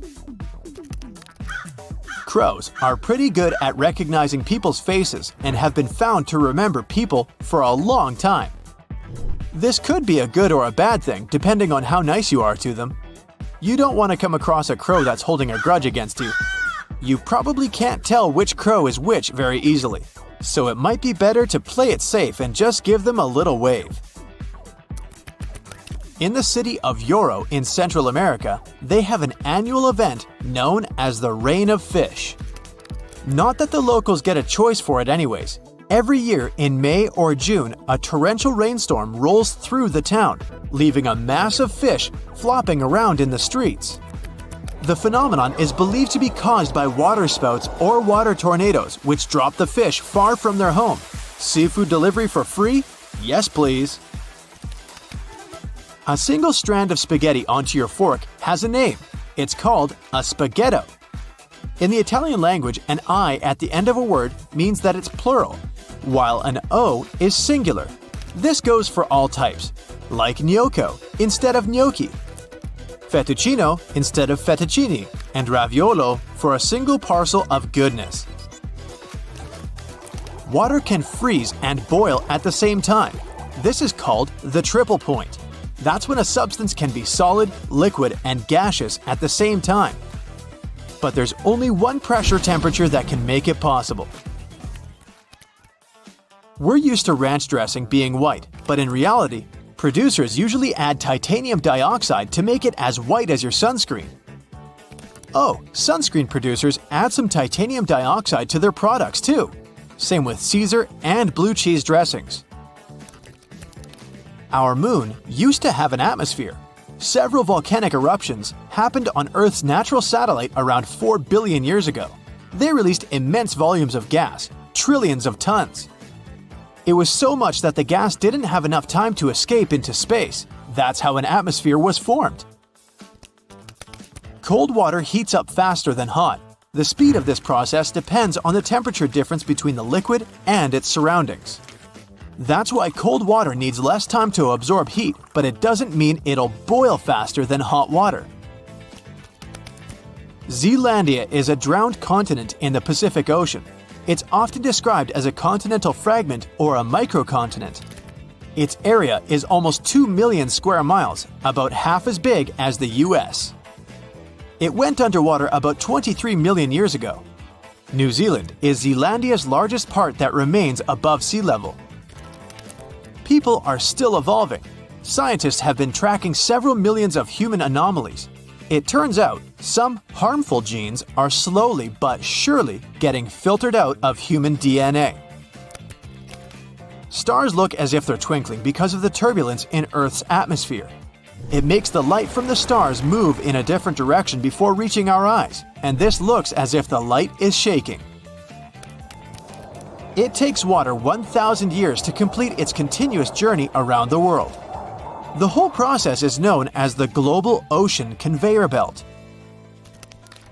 Bismuth is a brittle, shiny white metal with a pink tinge. If you melt it and then let it cool really slowly, it'll form iridescent cubic crystals. Those Skittles and M&M candies are colored with beetles. Red food dye is made of carmine, which is made with cochineal beetles. Red lipsticks are made with these beetles too. The rocks, metals, and other minerals and things that make up the planet are packed into the ground more tightly in certain places than in others. This has surprising consequences. Gravity varies slightly depending on where you are. How high up you are also has an effect, so if you're at the top of Mount Everest, you'd also weigh slightly less. Don't look down. One scientist has a theory that a substance existed in ancient microbes before chlorophyll, that's the thing that makes plants green, evolved on Earth. This substance reflected sunlight as red and violet colors, which combined to make purple. If true, the young Earth may have been teeming with strange purple-colored critters before all the green stuff appeared. Apples taste better when they're sliced because they're exposed to oxygen. It activates the enzyme called polyphenol oxidase, responsible for ripening and visible browning. The same thing happens when you hit an apple. The oxygen enters the apple through tiny cracks and it starts to ripen. Are you into white chocolate? Well, it's actually not even close to real chocolate. It's basically a mixture of sugar, milk, vanilla, and cocoa butter. Cocoa butter isn't enough for chocolate. It should contain chocolate liquor or powder. The only product that never expires, even if you don't store it in the fridge, is honey. It has a low pH and lots of sugar. That's why organisms that cause spoiling can't live in honey. If two pieces of the same kind of metal touch in space, they bond and get stuck together. It doesn't happen on Earth because water and air keeps pieces apart. People are more honest when they're tired. That's why most confessions are made during late-night conversations. Firefighters usually extinguish flames with wet water. It's water mixed with special wetting agents. These are chemicals that help water soak into objects and spread everywhere more easily. The Sun is an average-sized star, and still it could fit 1,300,000 Earths. The star is also 333,000 times as heavy as our planet. People have been able to spell their emails in Morse code since 2004. That's when a new symbol, @ was added to the code for the first time. The character is actually called a comet and consists of the A and C signals with no break in between. Linda is an intern at a dental clinic. She's walking up to her car with a coffee in one hand and a purse in the other. She takes out the keys, but they fall out of her hands. She puts the bag on the car's roof, picks up the keys, opens the door, starts the engine, and drives away. She pulls out onto the road and realizes she must have left her bag on the roof. Linda pulls over, gets out, and looks back. Her purse is on the ground. Linda's approaching it, but a truck runs over the bag.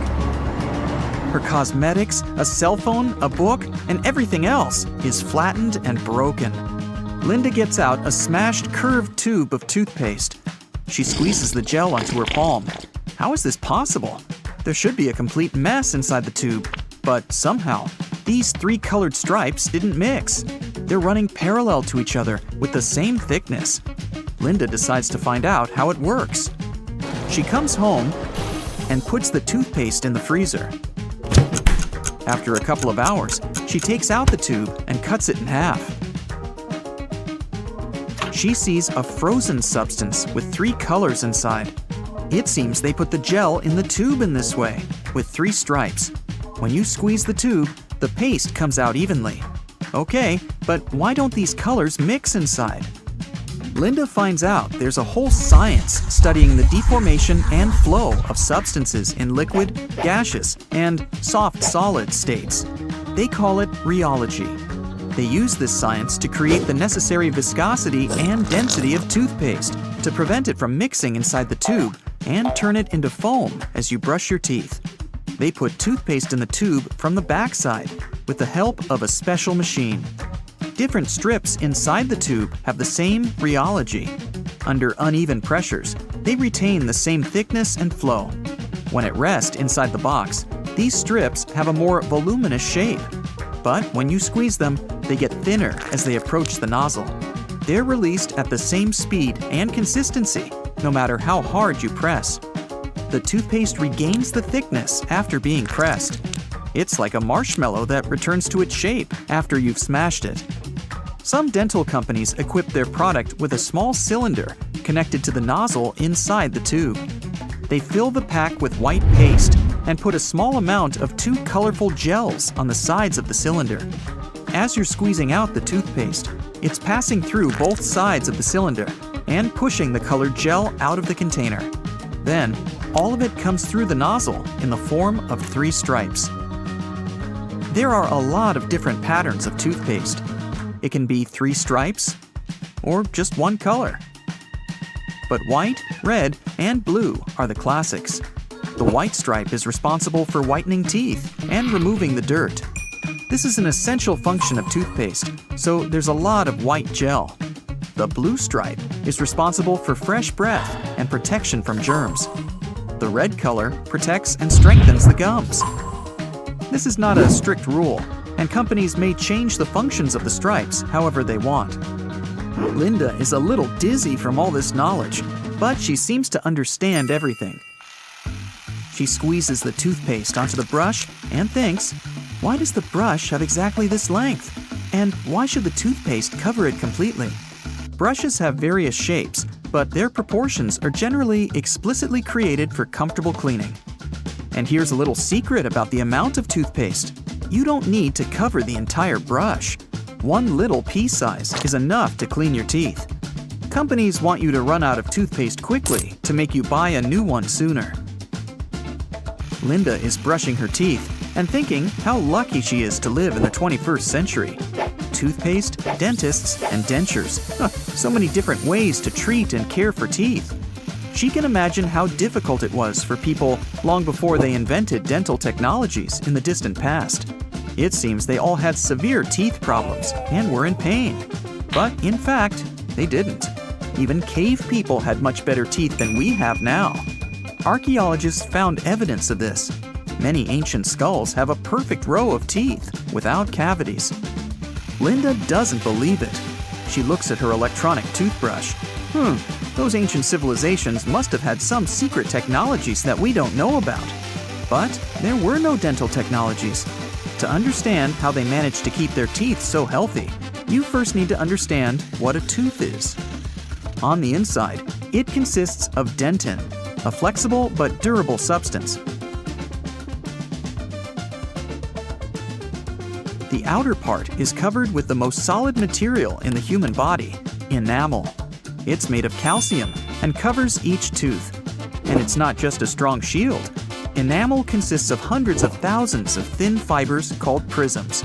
One prism is brittle, but a bundle of 1,000,000 can be as hard as a diamond. The prisms are closely twisted with each other, like a rope, and form an ideal tooth structure. That's why teeth are a perfect tool for survival. Imagine a cave human eating meat and vegetables. This food is different from steak and salads at a restaurant. Back then, food was quite dense and solid. To chew it, you had to have strong jaws and teeth.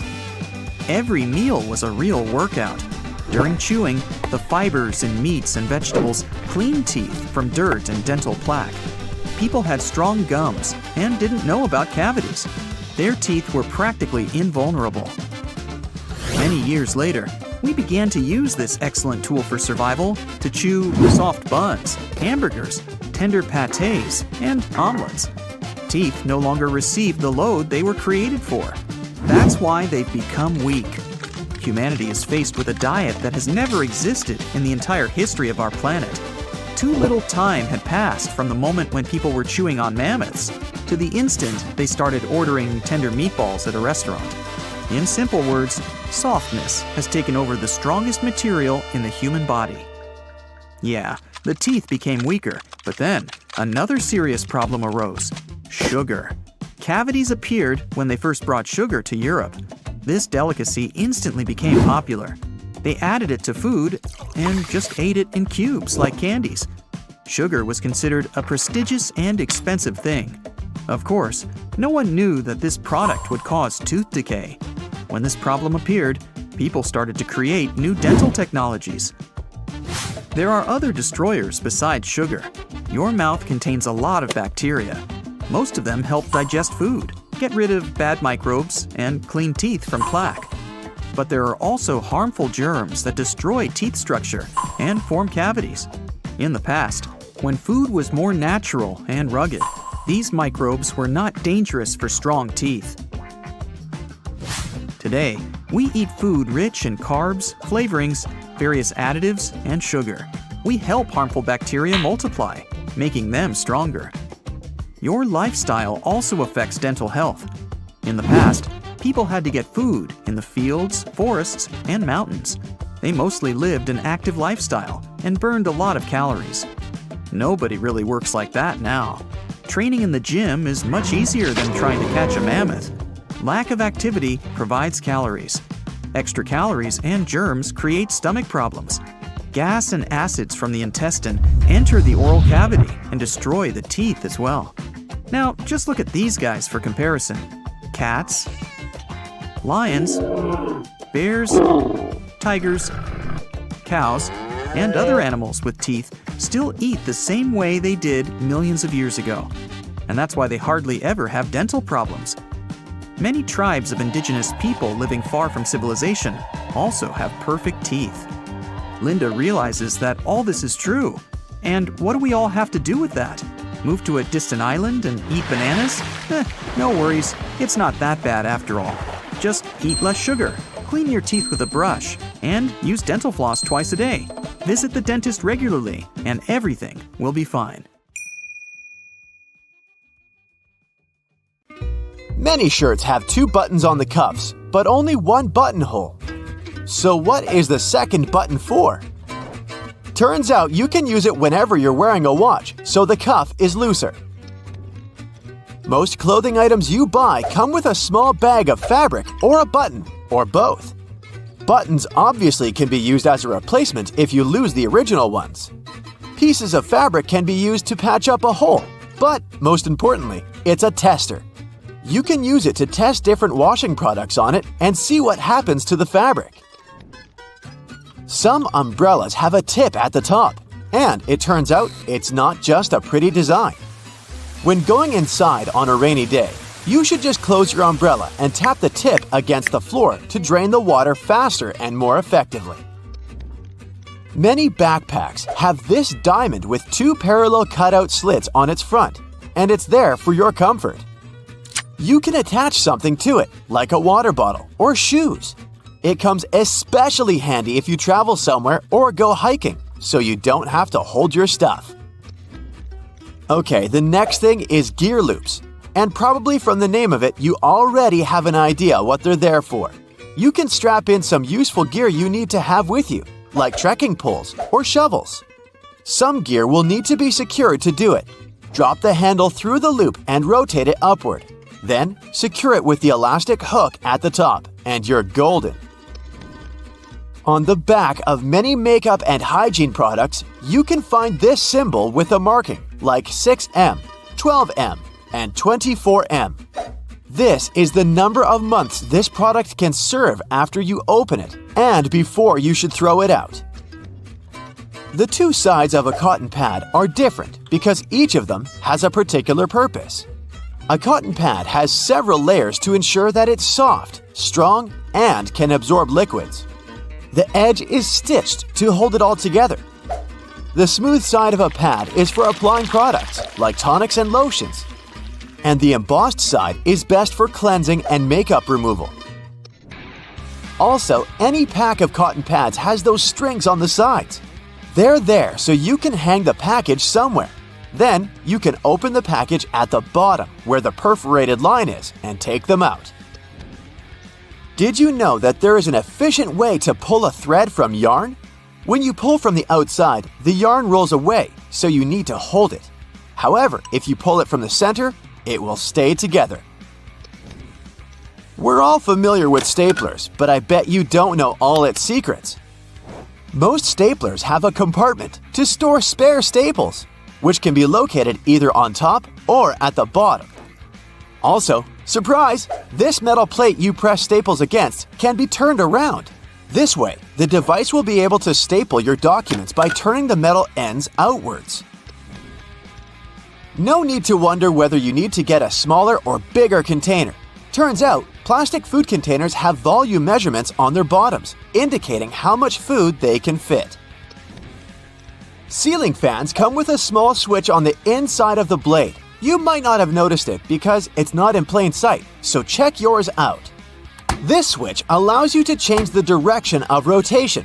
Now, why would you want to do that? The blades of a fan push the air in different directions, depending on the way they rotate.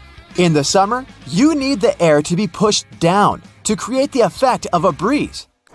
In the winter, the direction should be changed so that the air is pushed towards the ceiling. It then heats up before going down the walls. Have you noticed that the gas tank sign on cars' dashboards has a little arrow next to it? Well, this arrow has a purpose. It points at the side of the car where the gas tank is located. It's very useful for forgetful people who constantly wonder where their gas tank is, and also for those who drive rentals once in a while. The answer is right in front of your eyes. If you can't find the arrow on your panel, then the fuel hose on the icon indicates the side instead. All car tires have 12-digit numbers printed on them, and they're actually important codes for car owners if they want to get the right tire. The first letter identifies the type of tire. P stands for a tire for light passenger cars, and LT is for heavy vehicles. Then, the following numbers stand for the width of the tire, its radial, and its diameter. Measuring tapes have that metal stud on the end, which you can use to attach the tape to the surface you measure. This way, you don't need to hold it yourself. But there's also a small slot, which can be used to hang the tape on a nail, again to free your hands and keep measuring. The bottom of the end of the tape has a ridged edge. It will help you make a mark if you don't have a marking tool with you. On the tape, There are black diamonds that are placed every 19.2 inches. They're useful for construction workers when spacing engineering joists. They can also be useful for you if you want to hang something heavy, for example. The diamond will mark the exact center of a wooden joist. Those are placed 16 inches apart from one another. There, you can drill something to that center to make sure whatever you hang is safely attached to the joist instead of the unreliable thin wall. Pictures will survive, but it's particularly important if you're hanging something heavy. Did you know that batteries have an expiration date? Yes, it's printed right on their label, but I've never noticed it before. The expiration date doesn't mean you can't use it after that. It's more like a recommended usage period, after which the manufacturer can't guarantee full battery life due to deteriorated components. These little feet keyboards have are actually a standard. The height of a keyboard should be adjustable, allowing the angle between 0 degrees and 15 degrees. The reason to fold the feet out is for you to see the keys better, in case you don't type blindly. A little problem that comes with it is that, in this case, your wrists are bent, and it's not good to keep them in this position for a long time. Pans have those holes on the ends of their handles. They're not just there for you to hang them. You can also place your cooking spoon in there. It'll hang right above the pan, and the sauce will not spill around. Make sure to tap off the sauce or food beforehand, though, so that it doesn't go down the spoon's handle. Stickers with numbers you can find on fruits can tell you some information on how the food was grown. A 4-digit code that starts with a 4 means that the fruit was grown conventionally, meaning it contains chemicals and pesticides. So your best choice should be a fruit with a 5-digit number. And if you see the number 9, it indicates that the fruit is certified organic. On the bottom of plastic bottles, you can often notice a mark of a triangle with a number engraved in the middle. This number specifies the type of plastic that was used to produce the bottle. These codes help people and local recycling centers to sort returns. Products that were made of plastic of types 1 and 2 are the easiest ones to recycle. Plastics of types 3 through 7 are tougher to recycle. So get this, an extra hole at the upper part of the sink has multiple hidden functions. First, in case someone forgets to close the tap, the water won't overflow and the bathroom won't get flooded. Second, thanks to that hole, the water drains faster and it gives an escape for the air, helping the water flow down.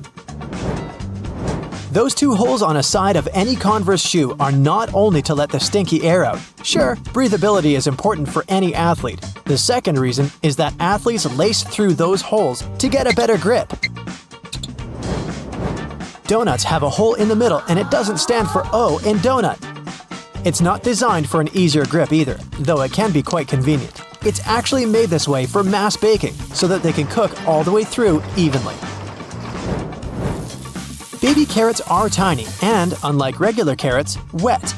Baby carrots aren't some special sort of carrots. They're actually made of regular carrots by cutting off the skin and outer layers and then polishing them to look that pretty.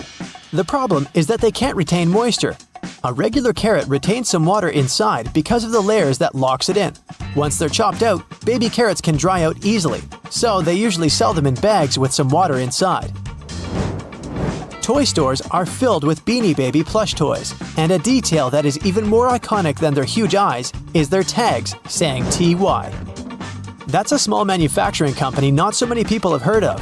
Beanie Babies appeared in 1993 and they went insanely popular. TY is the name of the company, but it's not an abbreviation. It's the actual name of the company's founder, H. Ty Warner. Most metallic zippers have a hidden lock inside them to save you from awkward situations, such as an undone fly. Oh boy. Don't leave the zipper handle in an upward position. When you pull it downwards, it automatically locks. It's all thanks to those tiny grooves hidden underneath the handle. Almost any public toilet has a large gap between the floor and the door. The reason for such a zero privacy thing is to actually minimize the level of privacy and comfort, so that people wouldn't stay there long and there'd be no lines. It's also easier to clean, and safer if some emergency occurs. Headrests in a car are about comfort, and detachable headrests are about safety. If you pull the headrest out of a seat, you'll see two bars, which are quite sturdy. If you ever get locked or trapped in a car, you can get out of there smashing the window with these bars. Many cups and mugs have little grooves on the bottom on purpose. They're designed for dishwashing machines. The grooves let the water flow and not spill over your feet when you take the cup out. Also, those grooves let the air flow, so the cup doesn't crack even if the tea is scalding. Almost all measuring tapes have a metal tip with a small slot on the end. You can use this slot to hang the tape on a nail or a screw to make measurements without anyone's help. Sometimes this tip has a row of sharp points along the edge on one side. That comes in handy when you want to leave a mark without using a pencil. Doorknobs are usually made of brass, bronze, and some other copper alloys for a reason. They have an antibacterial effect, so they stop microbes from spreading. They get rid of a range of harmful germs pretty fast, within a couple of hours. But don't forget to wash your hands anyway. Grocery carts have loops for a reason. You don't want to put your jacket in a cart next to potatoes and onions. Hang it on a loop. This little hook-like thing is there to help you better organize the space in your cart. The carts also have a super handy grid. Whenever the cart's full, you just need to lift the grid and attach the shopping basket for extra purchases, placing it in between the horizontal bar above the wheels and the hooks the grid has.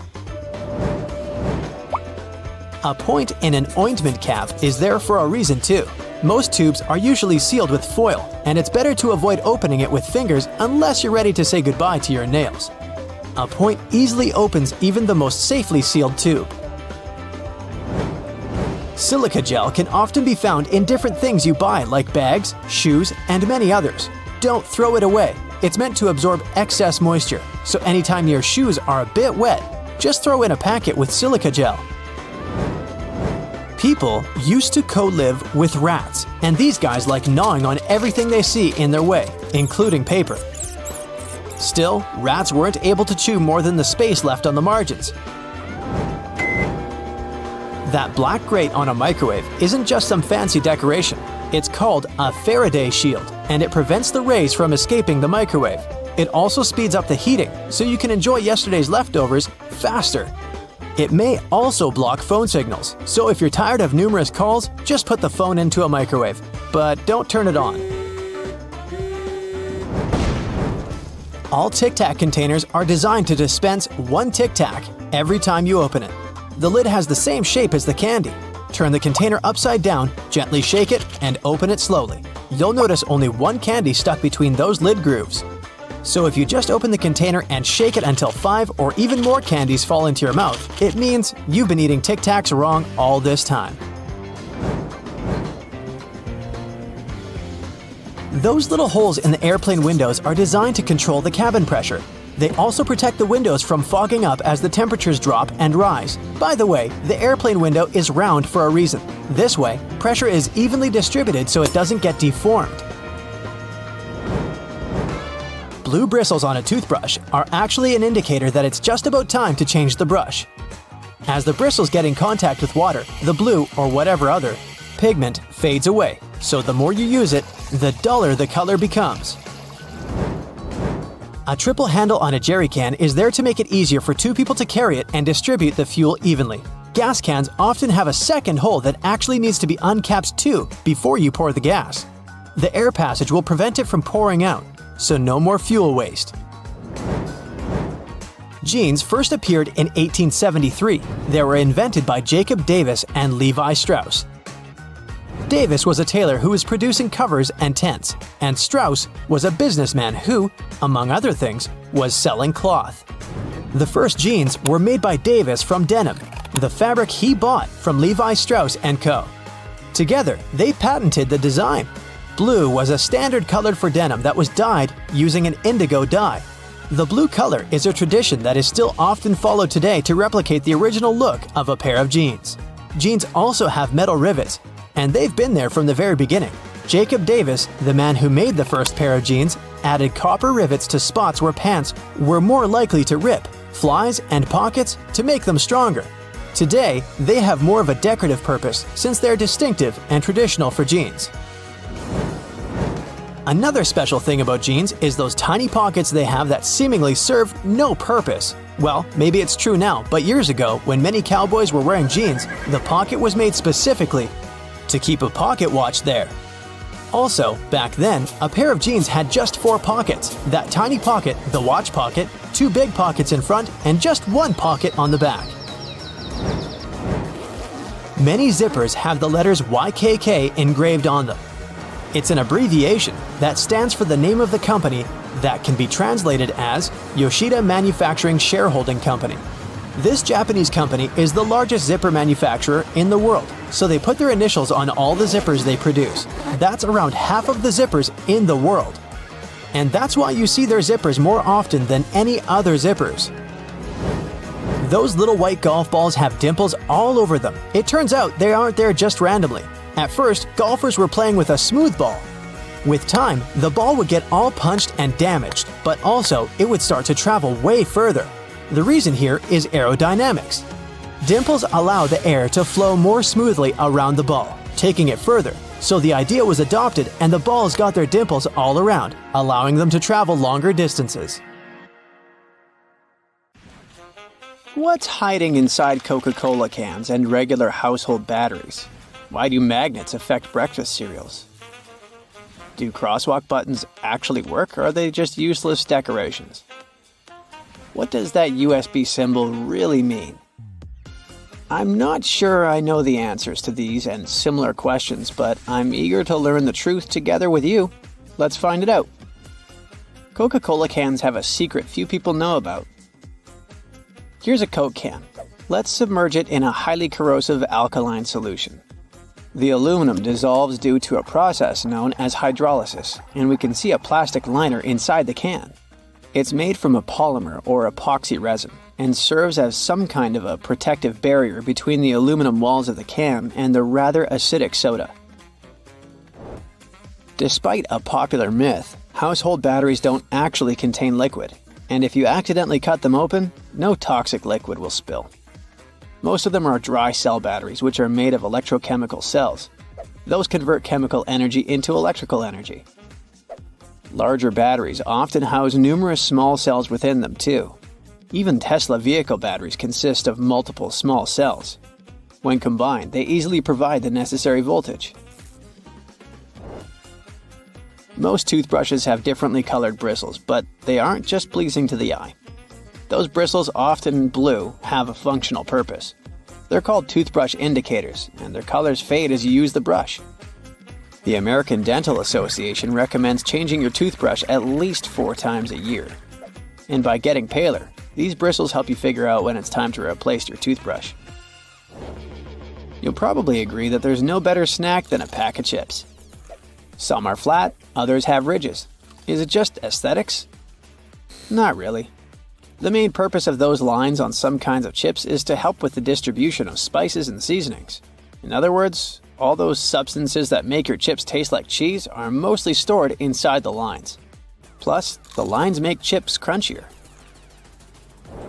Now this one might be a surprise, but some breakfast cereals are magnetic. That's because they're often fortified with iron in the form of a fine powder. Due to the added iron, cereal flakes get attracted to magnets. All this may sound kinda alarming, but in reality, the iron content in the flakes is minimal and doesn't pose any threat to your health. That clear fluid in gel pens is called the ink follower or stopper fluid. The gel in such pens contains pigment particles dissolved in a polymer solution. The main task of the stopper fluid is to be a barrier to prevent the gel from evaporating or leaking out.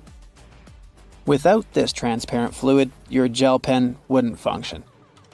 The fluid always stays in one position and doesn't get dissolved with the gel. Neither does it move backwards or flow out of the pen. Many pedestrian crosswalk buttons, namely in New York, are placebo buttons. They do literally nothing when you press them. Originally, they were functional after being introduced in 1964, but today, most of them don't affect traffic lights, which are programmed based on the real needs of the traffic flow. Why do such buttons even exist then? It's a simple psychological trick, providing you with an illusion of control. You might have noticed that movie theater seats are almost always red. This choice isn't random, it has strategic importance, which is rooted in visual science. The thing is, red light has a longer wavelength. It means that it's the first color to disappear in low light. It allows the audience to concentrate better on the screen once the movie begins. Such a design choice enhances the viewing experience by minimizing distractions. Speed bumps are crucial for pedestrian safety, but at the same time, they can seriously increase car emissions due to the non-stop acceleration and deceleration they cause. To address this issue, some cities like London are testing fake speed bumps. Those are optical illusions painted on the road. They look raised from a driver's perspective, but in reality, they're flat. Authorities hope that this approach will slow down drivers without having a negative impact on the environment. Soda bottles are always filled in such a way that there's some space between the liquid and the cap. That's because soda contains carbon dioxide. It's a gas that can expand once the bottle's heated. If there's no gap in the bottle, it can break because of the pressure building inside. Also, when you open your drink, the gases go out in the form of bubbles, making the drink overflow. The gap helps with this problem too. The USB symbol, looking like a trident, has always sparked multiple speculations about its origin. One popular idea is that it represents Neptune's trident and symbolizes power and adaptability. But there's also a little bit less exciting theory. A man who claimed to have designed the symbol in the 1980s stated that it was supposed to represent connectivity. The large circle symbolizes a computer, while the attached shapes, the circle, the triangle, and square, stand for different outputs. The design of a tennis racket has a specific feature known as the throat. It's an open space below the head of the racket. This space isn't just for storing balls, it also improves the racket's aerodynamics by letting air pass through. It seriously reduces drag during swings. Speaking of tennis courts are usually built with a north-south orientation. It helps minimize the impact of the sun's position during the game, ensuring that neither player has the sun directly in their eyes. Look closely at a tram's overhead lines, and you'll see that its contact wires zigzag back and forth instead of going in a straight line. That's because all trams have pantographs attached to their roofs. The upper part of the pantograph is gradually worn down by the overhead wire and eventually needs to be replaced. To wear it down evenly, the wire is not installed strictly along the tram's path, but in zigzag patterns. As the tram moves, the pantograph slides along the wire, and it wears down evenly. Those cone-shaped water cooler cups? Their shape is intentionally designed to prevent users from setting the cups down. This allows employees to minimize the risk of spilling water on their desks around various electronic devices. Plus, less material is used to produce cone-shaped cups, which makes the process less wasteful and more cost-effective. It also kinda supports sustainability by encouraging people to drink their water quickly and dispose of their cups immediately after. Most suitcases have 2 zipper pulls, and it serves several purposes. First of all, if one zipper fails, the other can keep the suitcase closed. Even better, having 2 zippers allows you to have easier access to small sections of your suitcase without having to open it entirely. And finally, when you have 2 zippers, you can connect them with a padlock for increased security. Some plastic milk containers have dents on their sides. These dents serve several purposes. When milk spoils, it usually causes swelling and high-pressure buildup inside the container. That's when the dent pops out and doesn't let the jug blow up. Plus, if you decide to freeze the milk, it will expand like any other fluid. And then again, the indentation will pop out and prevent the container from breaking inside your freezer. If you ever had a problem figuring out why fake pockets exist, you need to hear this. The main reason is that if a clothing item has a specific cut or shape, pockets may spoil it. They can alter the item's shape either in the warehouse or already on the retail rack. The solution? Getting rid of the pockets in key areas. Plus, fake pockets are obviously cheaper, and they don't get stretched out. The thermos wasn't actually invented to keep your coffee warm. It was made by a Scottish scientist who wanted a safe place to keep his chemicals at a stable temperature. So, he took 2 bottles, put the smaller one inside the bigger bottle, and vacuumed out the air between them.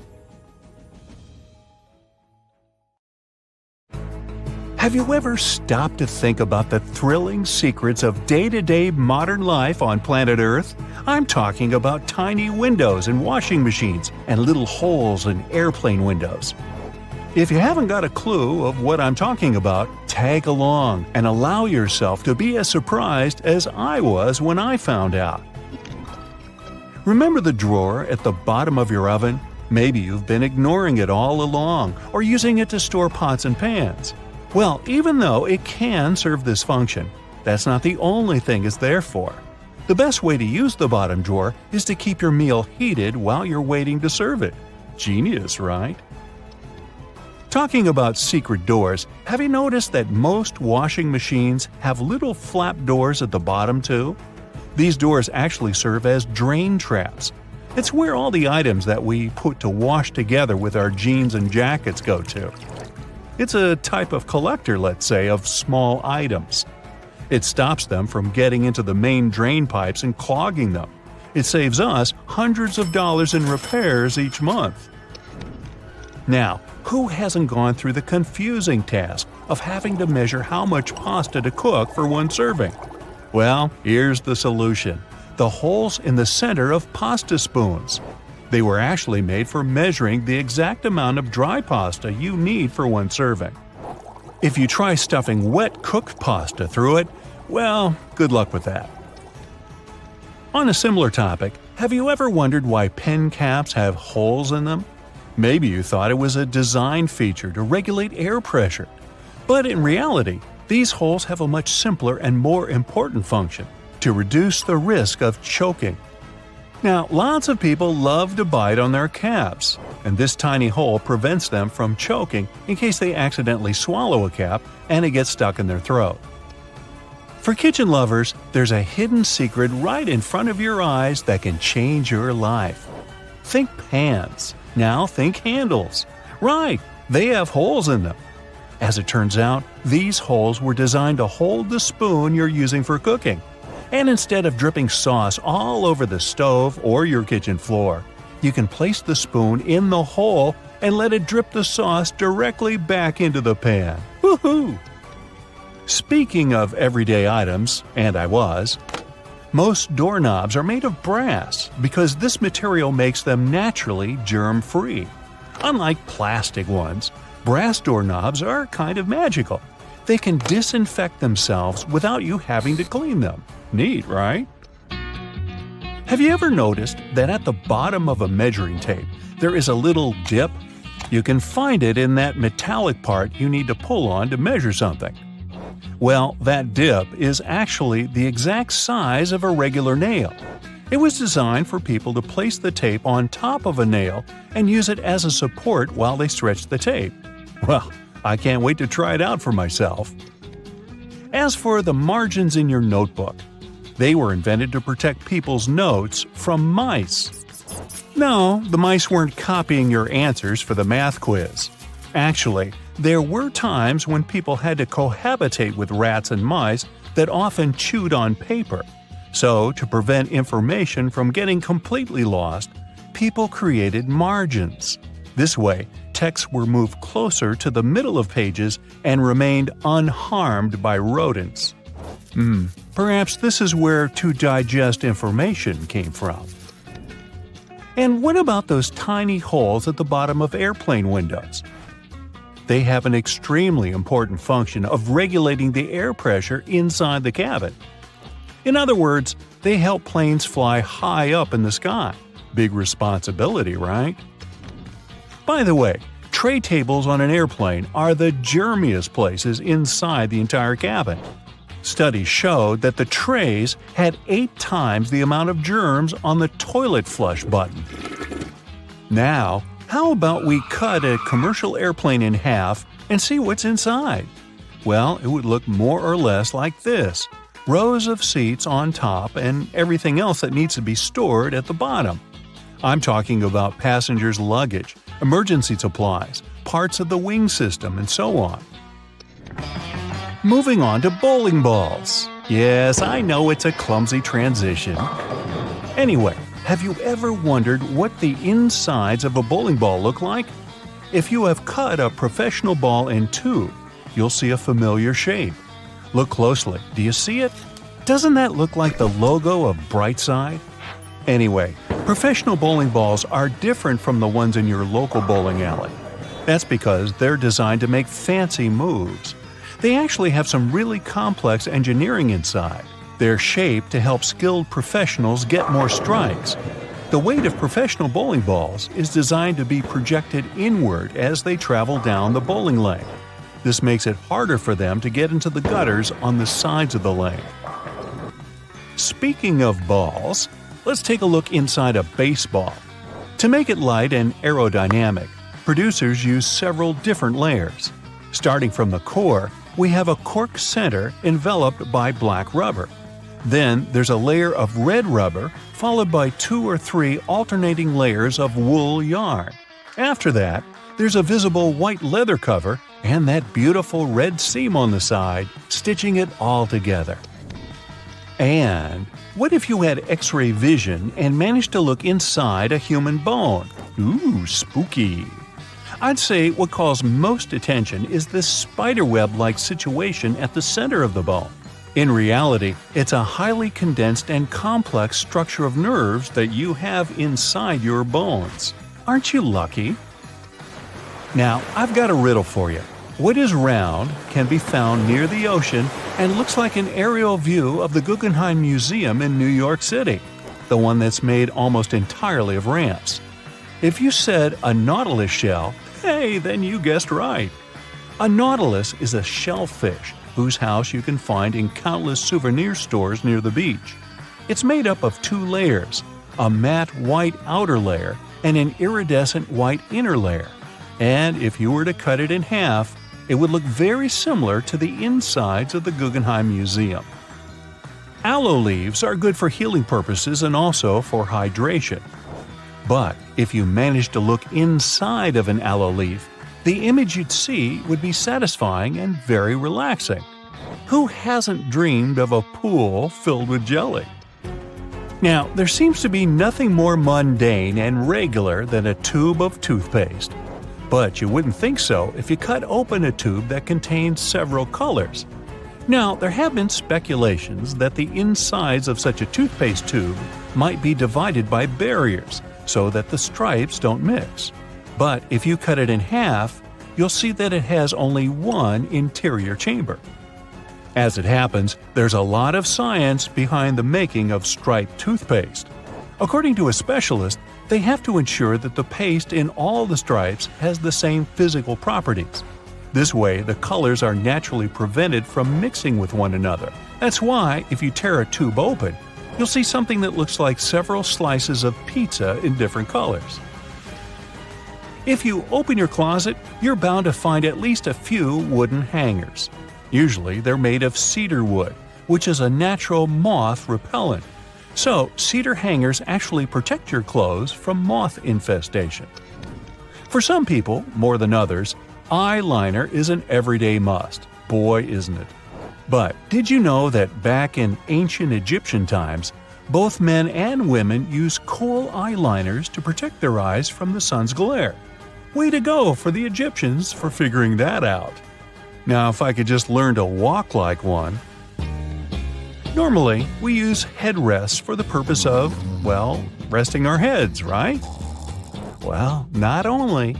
As it turns out, headrests can be easily removed from the seats and used to break car windows in case of emergencies. Now, this one is a trick very few people know about. You probably place your doormat horizontally, like most of us do. But doormats serve the purpose of absorbing dirt from the soles of your shoes before you enter your home. So, for this function to work as it's meant to, the best way to place a doormat is vertically. This way, you take more steps on the top of the doormat before entering your house.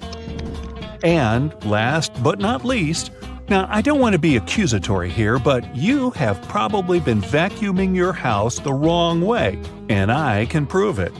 Most people just vacuum floors and carpets in one direction or move the brush back and forth several times, thinking they've got all the dust out.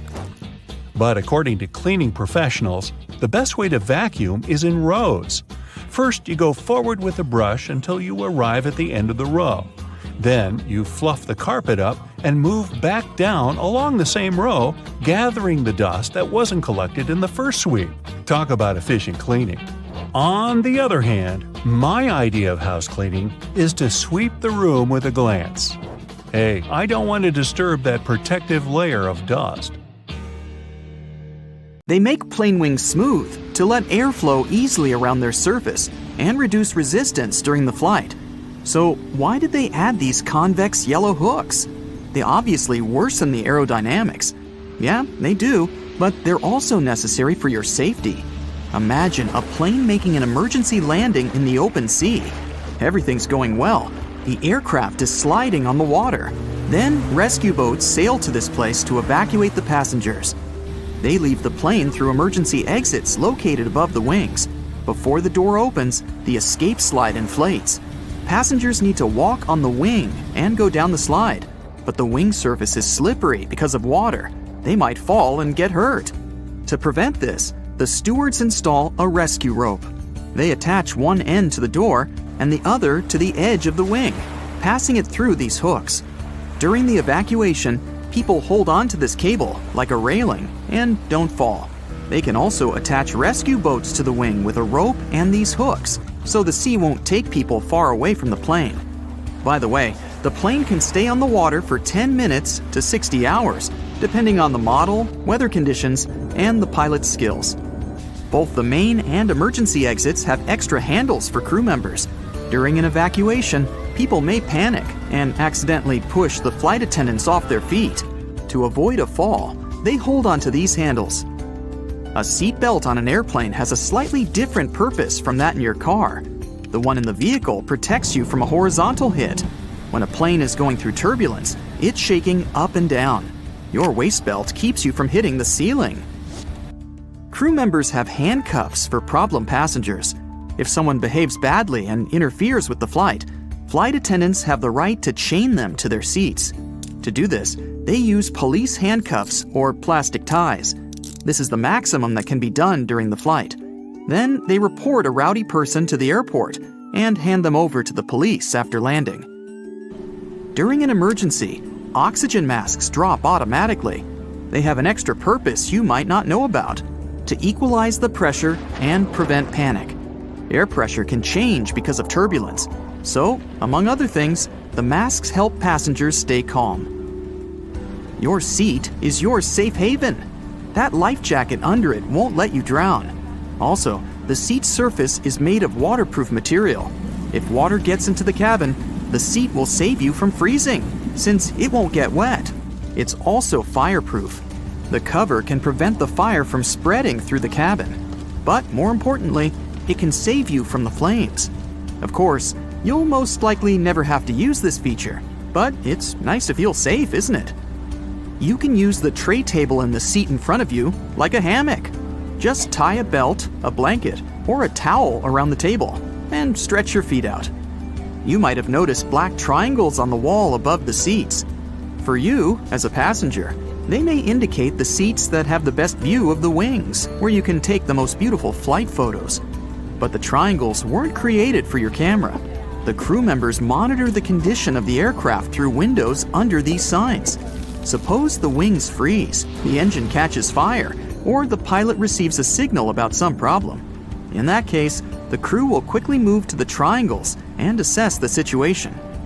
And there you are, sitting under the triangle, looking at the wing and thinking, why are the wings located in the lower part of the plane? They could install them above the windows or right in the center. Actually, some planes have them in the middle and higher up, and each location makes sense. The engine and turbines are under the wings. It's much easier to repair them since they're close to the ground. And in case of an emergency landing in the sea, the wings act as a rescue cushion. They help to keep the plane on the water. Empty fuel tanks under the wing can also help the plane stay on the surface. But this position has certain risks. Debris can get into the turbines on the runway. Fortunately, this is unlikely to happen since they carefully clean it. Planes with wings in the middle get the least air resistance. That's why they build fighter jets and supersonic aircraft this way. Big cargo planes have wings in the upper part of the hull. Thanks to it, the aircraft stays close to the ground. It makes it easier to load cargo. Also, it's safer to land on unprepared runways with high wings, since debris won't get into the turbines. The aerodynamics of these planes works better thanks to such wings. They get less air resistance and deliver cargo faster. Oxygen inside the masks is a combination of chemicals.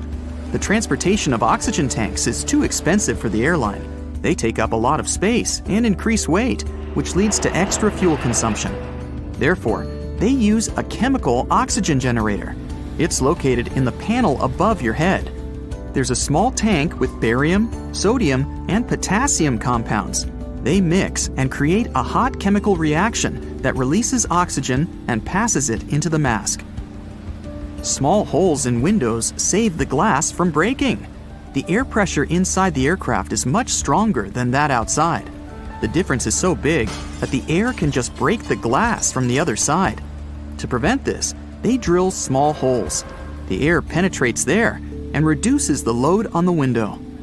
By the way, they have a round shape for the same reason. It's ideal for an equal distribution of air. If they were square or triangular, air streams with moisture would accumulate in the corners. It would lead to destruction. Plus, all water gets dried out thanks to the hole. Windows are made of triple glass. The outer glass takes the pressure. The middle one works like a fuse. The third layer protects the second one from passengers who like to touch it. Technically, the plane could fly with one layer, but it would be dangerous. They also installed extra protection for the wheels. They experience huge loads during landing, but don't worry, they won't burst. The tires can withstand pressure 5 to 7 times bigger than they actually get. See the toilet sign on the door? There's a secret latch under it. Crew members can unlock the door from the outside, so don't expect complete privacy. Of course, it's prohibited for other passengers to do that. The cabin crew can open it in case of emergencies. When flight attendants pass through the cabin during the flight, they always touch the upper shelves above the seats. They don't check if the luggage compartments are closed. Along the bottom of these compartments, there are handles in the form of jagged edges. Flight attendants hold on to them not to fall. It's a pretty convenient thing, especially for those who don't like touching the seats with sitting passengers on the way to the toilet. There's an important reason why they install turbines under the wings. Previously, they put them in the plane's tail to improve the aerodynamics of the flight. If one of the engines stopped working, the cabin wouldn't shake so much. Yes, planes can fly with one turbine running. Also, the wings were thinner and streamlined thanks to turbines in the tail, which was also good for aerodynamics. But it turned out that such a location meant additional costs. The engine in the tail was inconvenient to maintain. They used to place it high, so people needed special equipment and extra time to service it. And of course, it affected the ticket price. They started to install turbines under the wings to save money and time. Have you ever noticed the flashing light in the cabin before takeoff? This happens when the pilot disconnects a plane from the airport power supply and switches to the onboard one. This rapid transition may cause flashing. Ladies and gentlemen, please welcome our special guest today, the garbage bag. Canadian inventors created this irreplaceable household item about 70 years ago. Today, it comes in a huge variety of shapes, colors, and sizes. And if you think it can only serve one basic purpose, I have a big surprise for you. It can even prevent you from unwanted communication, but more on that later. What if I told you that you've been using your garbage bags wrong your entire life? If you take a closer look at it, you'll probably notice that the seam is inside out, and it's not by accident. In fact, you're not supposed to shake up the bag to open it. You gotta place the bag over a garbage can like a hat, and then just push the middle of the bag down to the can. No worries, you're not the only person who didn't know that. This eye-opening trick went viral online and got millions of views. Imagine that you need to dye your hair, paint walls, or mold a clay mug immediately, but you don't have a protective suit on hand. Here comes the good news. You can make one out of a plastic bag. It will take you less than a minute. Just find a bag wide enough to fit your torso. Cut one hole in the bottom of the bag for your head and make 2 holes for the arms on the sides. Voila! Feel free to make a hat from another plastic bag to protect your hair. When the job is done, you can wash this handmade suit and reuse it. Our next hack is for those who don't like to waste money. You can use a real plastic bag instead of a raincoat that looks like a plastic bag anyway. Just make a round cut for your face and you're ready to go. You can reuse it as many times as you want. You can use a plastic bottle to create a recycled bag dispenser. Take a large bottle. It can be either a bottle of soda or washing gel. What matters is its shape. It must be straight so you can easily store bags inside it. Wash the bottle, dry it, and cut off the bottleneck and bottom. Turn it upside down. There you go. Your bag dispenser is ready. You can use your imagination to paint and decorate your DIY project with stickers and lettering to your taste. When the design is ready, attach it to the back of the bottle and stick this holder to the wall in your kitchen or one of the cabinet doors. Imagine you've been planning a perfect hiking weekend for ages. But when you actually get there, it starts raining. Don't rush back home. Plastic bags will serve you well if you need to put your clothes or equipment on wet grass. Also, you can make an emergency sleeping bag cover using a large garbage bag. After the rain, it will serve as a nice mattress to lay under your sleeping bag to protect it from moisture and provide an additional layer for a cozy nap. Just fill the bag with some soft leaves and straw that lie on the ground, and there you go. A large garbage bag can be your best friend when you're camping with friends somewhere in the wild. You can turn it into a temporary handmade shower, toilet, or even a dressing room out of it. Just hang it on the tree and no one will spy on you. If you went for a walk wearing a pair of your favorite shoes that get wet easily, here's an easy tip to keep your socks dry. Put plastic bags over your socks. Tuck the edges of the bags into your socks or trousers, and then put your shoes on. There's one obvious drawback though. Feet can slip inside the shoes, so be careful. These plastic socks are also handy when you're trying to put on tight jeans that usually make your feet stick inside them. Have you ever had your bag torn at the worst possible moment? A plastic bag with handles can become an emergency backpack. Just place your stuff inside the bag, put your hands through the handlers, and you're ready to go. A garbage bag is also a good material for book covers. You can reuse multicolored bags to create a unique pattern for your favorites. You're moving to a new house and packing all your belongings. Suddenly, you run out of boxes. Sounds familiar? No problem. Grab a package of large garbage bags and pack the remaining stuff. Unlike boxes, this packaging will protect your property from rain or snow. Garbage bags are especially good for packing blankets, pillows, and stuffed toys. If you need to make a vacuum packing for your clothes or stuffed toys, simply put your belongings in a trash bag, place a tube from your vacuum cleaner inside the bag, and then turn it on. The vacuum cleaner will remove all your excess hair from the bag, and you'll save space in your suitcase or basement. Someone really special has invited you home to cook a romantic dinner together. Finally, you want to show all your extraordinary cooking skills, but your special someone doesn't have an apron, and you don't want to mess up your new outfit. No worries. Make an emergency apron using a large garbage bag. It will surprise that special someone even more. Speaking of stylish outfits, are you familiar with the term garbage bag dress? Celebrities and famous fashion brands shock the audience with outfits looking like trash bags from time to time. Some of them actually make outfits using garbage bags like fabric. It's a popular option for young artists who can't afford to buy and use expensive fabrics. Garbage bags are very flexible, so they are a useful material for making patterns for future outfits. When it comes to garbage bags, the DIY project's possibilities are almost infinite. People use bags to make lampshades, clothes covers, small cosmetic bags, makeup organizers, recycled glasses, and whatnot. Some even weave baskets, bags, and floor rugs out of them. It's pretty easy to handcraft a rug. You need to cut several bags into equal strips and weave a long braid from these strips. Now twist this braid into a spiral and tie or glue each layer together. To secure this entire construction from breaking, you can screw your rug on a sewing machine from the middle to the edges, as if you're drawing a star. This plastic braid can also serve as emergency laces, a rope, or a handmade ribbon for decorating gifts and flowers.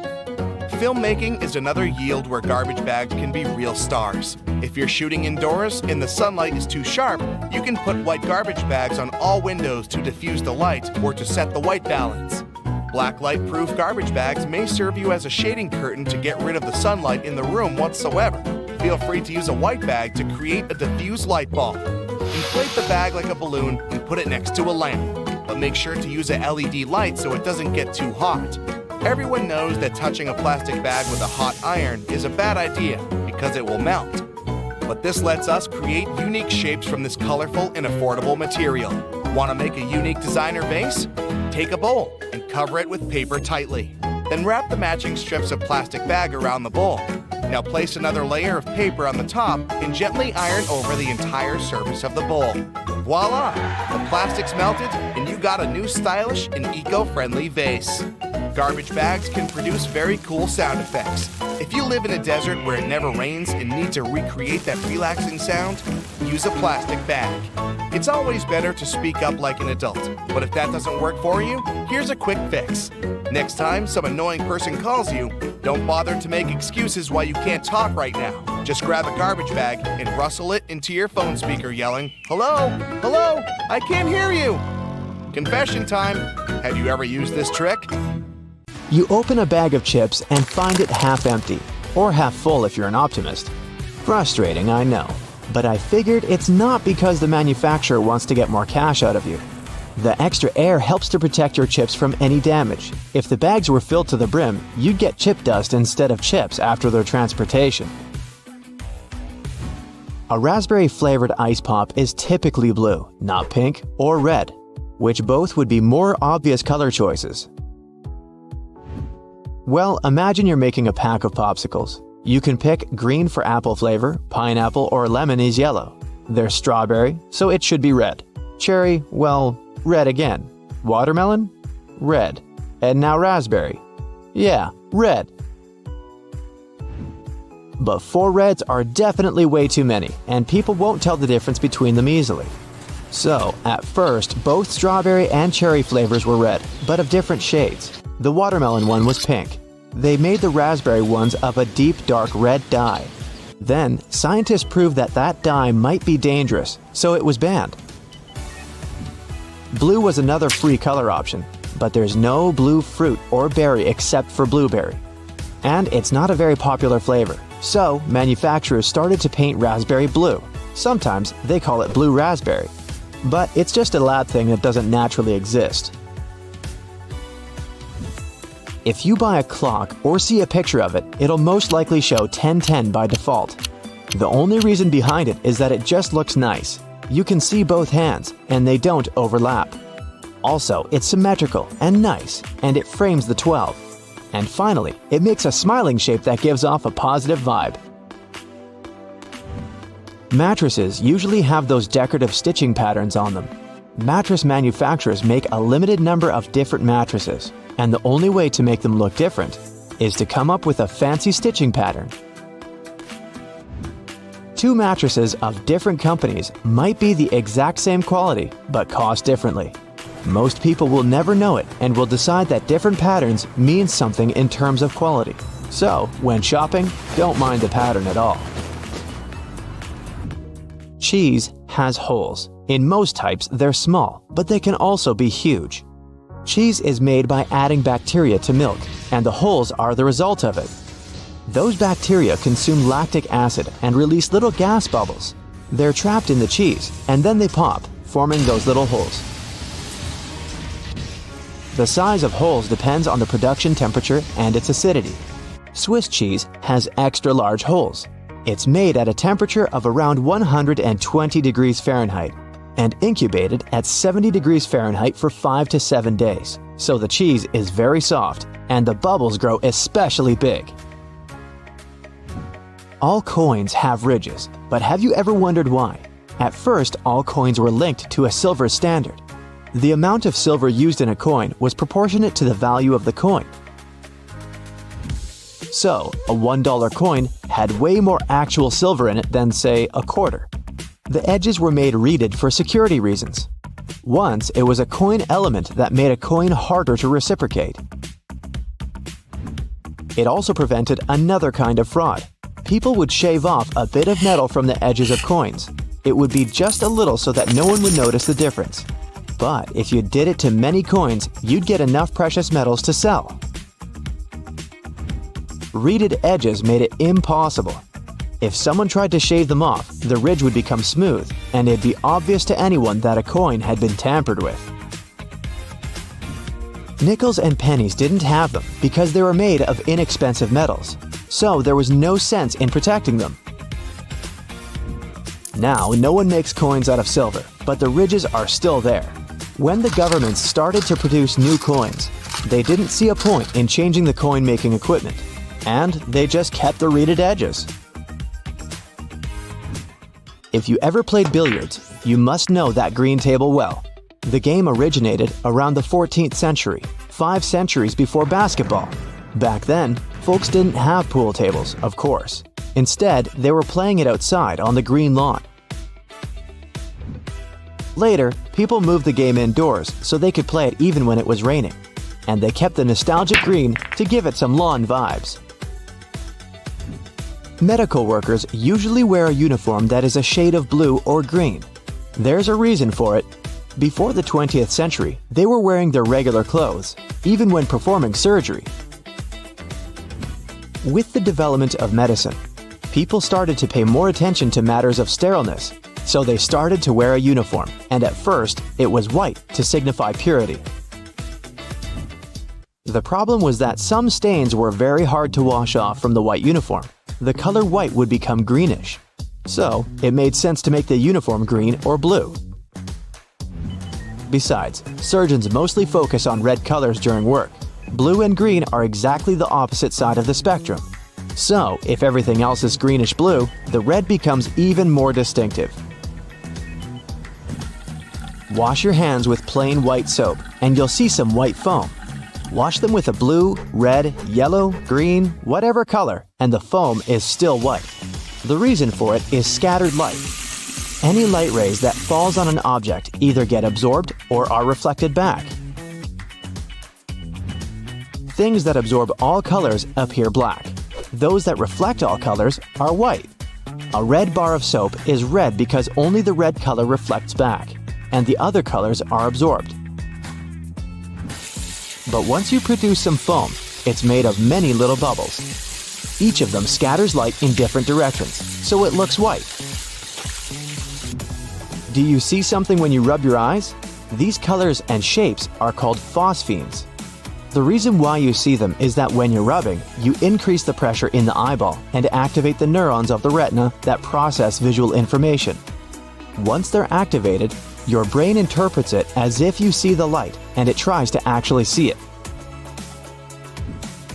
Ever wondered why you have black circles around your eyes when you're tired? The skin under the eyes is very thin, so the blood vessels are very close to the surface, and you can see any difference easily. When you lack sleep, your skin gets paler, and the blood vessels are even more visible. So, you can see those dark circles showing through the skin. Also, with age, your skin naturally gets thinner, so that's why older people tend to have dark circles. But if you're young, try to get more sleep, and they'll be gone. You say Germany, the Spanish say Alemania, and the Germans say Deutschland, and it sounds like 3 different countries, but it's just one. If someone's name is Olivia, she will be more or less of Olivia everywhere, so why do countries have different names in different languages? Countries have existed for a long time. Back when people from different countries couldn't communicate and spoke different languages, they'd refer to some territory the way they referred to it, never agreeing with other countries, and the name stuck. A German tribe called Alemanni once lived in what's now Switzerland. So I guess that's why the Spanish started to call the land Alemania. Then the Germans were united and called themselves Deutschland. In English, the pronoun I is always capitalized. Even the linguists don't know for sure why it's so. At least yet. I comes from the German ich. During the time it evolved from ish to ich and later to I. Some theorize that a little I appeared to be too insignificant in a sentence, standing on its own, so it started to be capitalized to be more distinctive. If you've ever seen a behind-the-scenes video, you might have noticed that they click that clap makes that brief clap at the very beginning of a shot scene. And it's easier to find where the scene starts to add the audio. Another reason is to give more details on the filmed piece. They add information about the scene and take number, the filming date, the camera angle, and other important stuff to the clapperboard that makes it easier to go through hundreds of video pieces later. There's a tricky anti-rodent disc to make sure no rat is aboard. Rats usually get on a boat via mooring chains, so this disc fits onto them, and no rodent can go on a voyage. Jewelry is often sold in small pouches. They actually have a hidden purpose. They help prevent tarnish. Most retailers assure that the ring or whatsoever was sold is safe and secure. In most supermarkets, oranges usually come in mesh bags. Well, those bags don't really have any hidden purpose, but you can turn it into a great scrubbing tool. Just tie it up and see how it works next time you have an extra greasy frying pan. You don't need to scoop the jam out of a double yogurt container section. This type of plastic is quite flexible, so you just need to fold it in half and pour the jam directly into the yogurt section. The hidden function of a cup plunger is actually that it was meant to be used for sinks. Yeah, it works for toilets too, but you can keep an extra one to unclog the sink in case you need it. An extra hole at the upper part of the sink has multiple hidden functions. First, in case someone forgets to close the tap, the water won't overflow, and the bathroom won't get flooded. Second, thanks to that hole, the water drains faster, as it gives an escape for the air, helping the water flow down. Most metallic zippers have a hidden lock inside them to save them from awkward situations, such as an undone fly. Don't leave the zipper handle in an upward position. When you pull it downwards, it automatically locks. It's all thanks to those tiny grooves hidden underneath the handle. Bath foam isn't only for fun or a nice smell. It also helps regulate the temperature. The bubbles keep the water hot, so you can enjoy a bath a bit longer. Anyway, it works for acrylic bathtubs only. Those made of metal lose heat really fast either way. Escalator brushes aren't for keeping your shoes clean and polished. It might be tough to apply wax right on that brush while the escalator's moving. It's for our safety. Brushes won't let you come close to the edge, so a long coat or boot-cut jeans won't end up in between the steps. Originally, golf balls were smooth. They have a dimpled surface now because players noticed that overused balls with damages flew better than brand new ones. At some point, manufacturers started producing balls with dimples. If you take a box of aluminum foil, you'll see tabs you can press on the side. They keep the foil straight and prevent it from rolling. It's also easier to tear off some amount of foil thanks to those tabs. Jerry cans have 3 handles for a reason. It's a smart designer move, so when you carry it alone, you use only the central handle to distribute the weight evenly. But your friend wants to help you out. Each of you grabs the side handle. 2 flat prongs you can see on standard plugs used in North and Central America make sense. But how about those holes near the tips? Thanks to them, the outlet firmly grips the plug so that it won't loosen or fall out of the socket. It's sometimes irritating when you haven't used the entire stick of deodorant. There's a little bit more left, but it's hard to reach it. Okay, the trick is easy. Unscrew the bottom, take a pencil, and force it underneath that moving platform. That way, you'll push what's left of the deodorant out. There's a number put on the side of many cosmetic products. It isn't picked randomly. It tells you how long your product will last after you've opened it. This is why it has an open jar for a graphic symbol. A lint roller is good at removing those tiny fibers, but you can also use it to clean other stuff. For example, when you want to remove the dirt from the utensil tray in your dishwasher, simply take your sticky lint roller and put it into each compartment, and all the crumbs, dirt, and leftovers are all gone. Kings depicted on playing cards are real historical characters. Spades, King David. Clubs, Alexander the Great.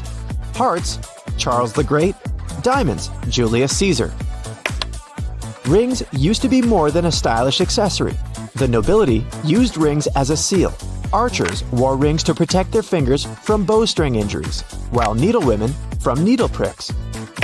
Detachable headrests in cars are all about safety. If you pull it out of a seat, you'll see two pretty sturdy bars.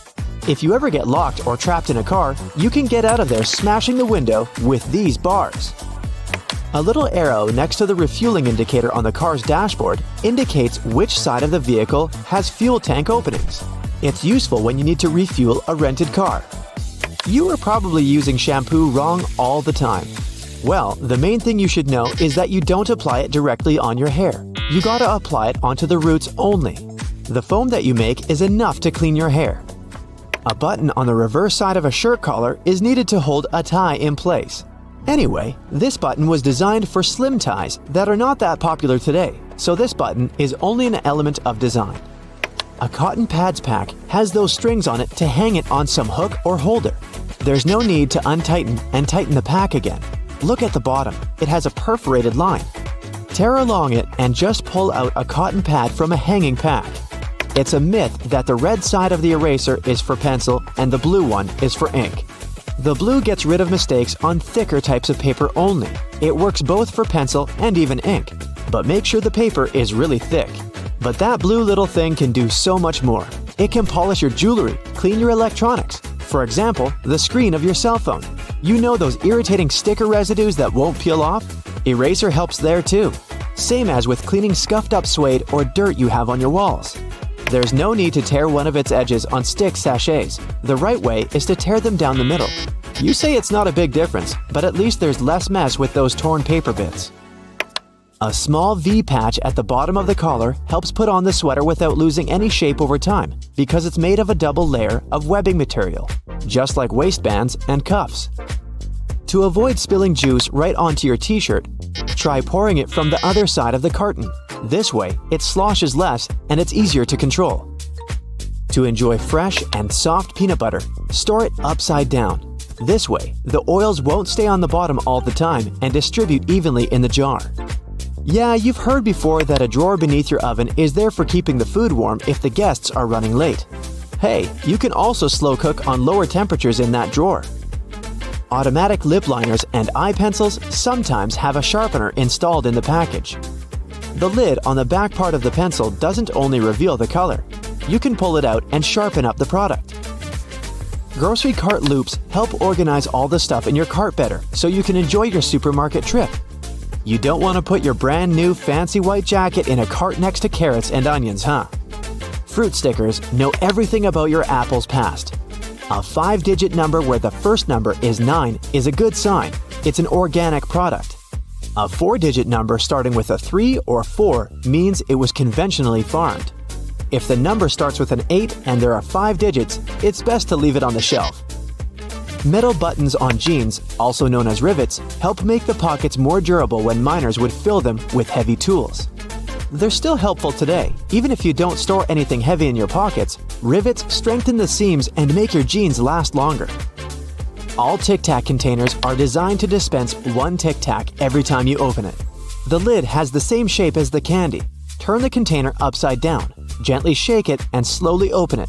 You'll notice only one candy stuck between those lid grooves. So if you just open the container and shake it until 5 or even more candies fall into your mouth, it means you've been eating Tic Tacs wrong all this time. Crackers have holes in them to stop them cracking and breaking during baking. If the holes weren't there, steam would build up inside the cracker and make it collapse. Take a look at a soda bottle and you'll notice a disc inside the bottle cap. This helps seal in the liquid and the drink's fizz, stopping it from going flat. The long neck on your soda bottle is designed like that to encourage you to hold it there. That way, the heat from your hand will only warm that top bit of the bottle instead of heating up your whole drink. It's always hard to see your food in the microwave because of that pesky black grate on the window, but it's there to stop harmful microwaves from escaping. Called the Faraday shield, it protects you as well as ensures that your food cooks properly. Food items like chips come with about 43% nitrogen inside their package. It might seem like they sell you half a bag of air, but it's exactly the opposite. Oxygen, the gas we breathe, would react with the chips inside the bag and make them go rancid quickly. It's called oxidizing for a reason. Nitrogen, on the other hand, is an inert gas that helps keep the foodstuffs fresh and also protects them from breaking during transportation. A bag of chips that has this gas cushion lets you enjoy your crunchies without them turning to potato crumbs. Donuts have holes in them so that the inside and outside cook evenly. Before the holes were added, the inside would often be greasy and doughy while the outside was crisp. Margins on paper aren't for writing in dates and numbering lists. They were originally added to serve a protective function. Back in the day, rats used to be a pesky problem in people's homes, and paper was one of their favorite snacks. Margins were added as a safeguard so that the rats would nibble on blank paper, rather than taking a bite out of your important work. That hole in your hollow lollipop stick isn't to prevent choking should it ever be swallowed. It's actually there to keep the candy in place. Excess candy flows into the hollow tube, and the hole, which when it hardens, keeps the pop in place. If it was a smooth stick, the candy would slide off easily. Vacuums come with so many attachments, but do any of us really know what that one with long bristles is for? It's for dusting and is perfect for cleaning framed art, blinds, and lampshades. What's the difference between a wooden hanger and a plastic one? Aside from helping keep your clothes in shape, cedar wood hangers also repel moths and bugs. Salt isn't just used for cooking. It can get rid of tough smells. Rubbing salt on your fingertips after chopping garlic should remove the smell. It also works on shoes. Toasters have a secret slide in the bottom that can be removed, so you can clean out all those annoying breadcrumbs. If you ever had problems with popping chocolates from the box, look at those little holes around them. They're there to help you. If you push a hole right next to the candy, it'll jump out easily. When you take a sip from a coffee cup with a lid, it decreases air pressure inside the cup, so air tries to get in. The tiny hole on the lid allows air to enter that way, so liquid can smoothly pour out the main hole. More on beverage lids. The small button on them let restaurant workers, and customers too, understand what's in a cup. Near each button, there's a name. Just look at which one is pushed down. The numbers on the fruit stickers tell you how exactly they were grown. If there are 4 digits and the first is 4 or 3, the fruit has been sprayed with pesticides. If there are 5 digits and the first is 9, the fruit has been grown organically. If there are 5 digits and the first is 8, the fruit has been genetically modified.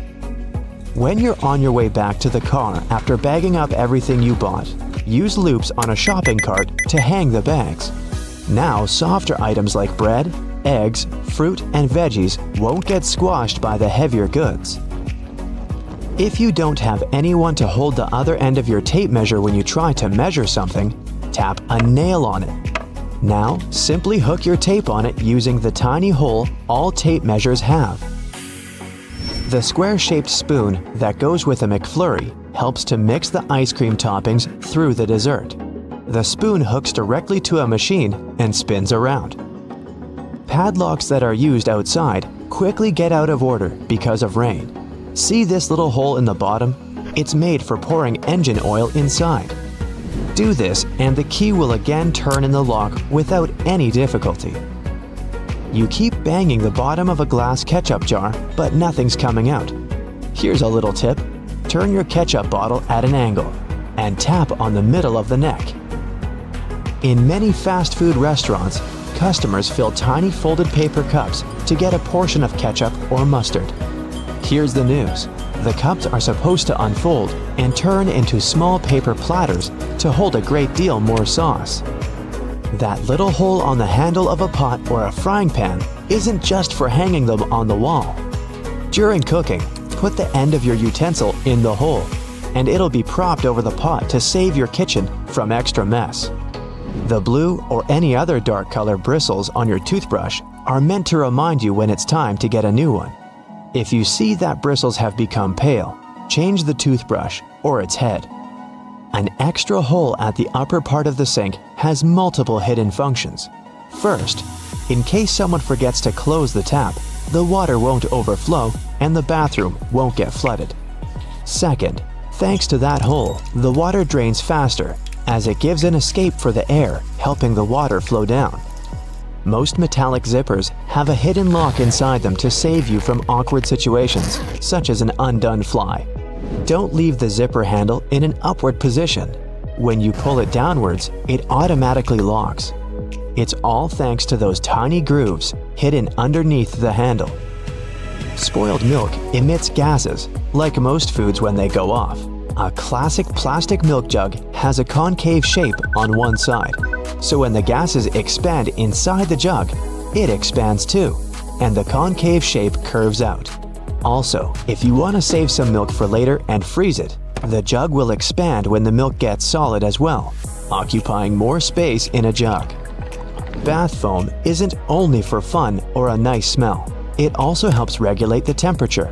The bubbles keep the water hot, so you can enjoy a bath a bit longer. Anyway, it works for acrylic bathtubs only.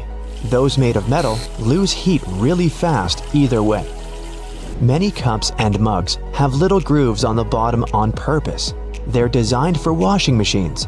The grooves let the water flow and not spill over your feet when you take the cup out. Also, those grooves let the air flow so the cup doesn't crack even if the tea is scalding. A point on an ointment cap is there for a reason too. Most tubes are usually sealed with foil, and it's better to avoid opening it with fingers unless you're ready to say goodbye to your nails. A point easily opens even the most safely sealed tube. Escalator brushes aren't for keeping your shoes clean and polished. It might be tough to apply wax right on that brush while the escalator's on the move. It's for your safety. Brushes won't let you come close to the edge, so a long coat or bootcut jeans won't end up in between the steps. All Tic Tac containers are designed to dispense one Tic Tac every time you open it. The lid has the same shape as the candy. Turn the container upside down, gently shake it, and slowly open it. You'll notice only one candy stuck between those lid grooves. So if you just open the container and shake it until 5 or even more candies fall into your mouth, it means you've been eating Tic Tacs wrong all this time. The pom-pom on top of your beanie wasn't put there as a fashion accessory.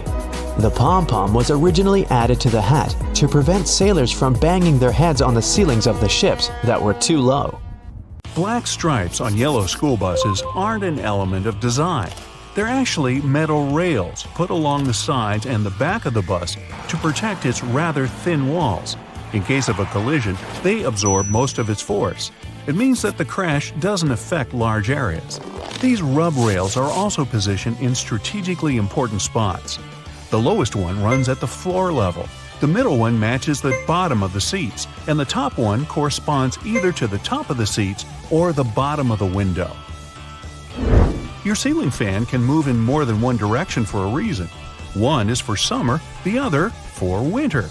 When the weather is hot, ceiling fans should move counterclockwise. This makes them pull the warm air up and push the cold air down. And the clockwise, winter mode, moves the warm air down and raises the cool air.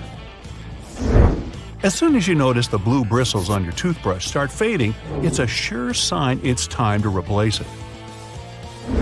You can adjust your stapler so that it staples documents together only temporarily. It's done by rotating the crimp area. Most staplers have two options for stapling. One is standard, but the other side bends staples away from the center. Later, when you don't need them anymore, you can easily remove them by hand.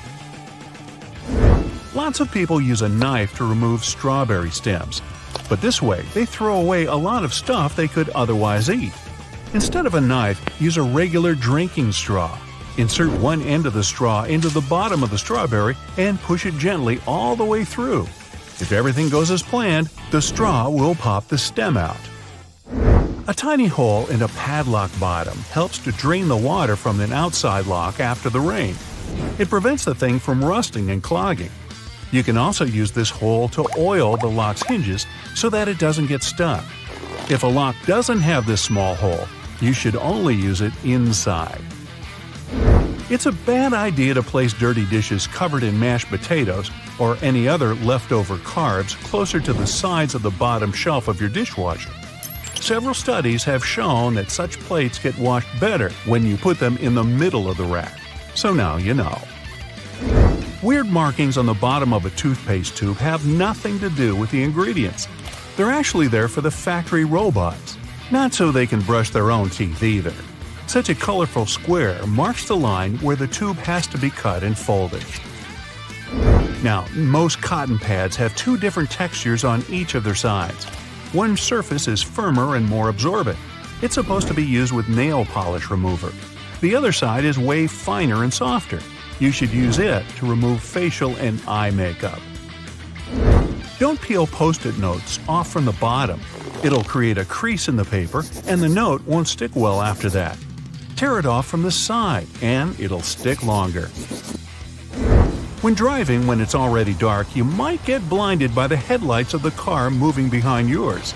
If you have a manual rearview mirror, find a tab at the bottom and flip it.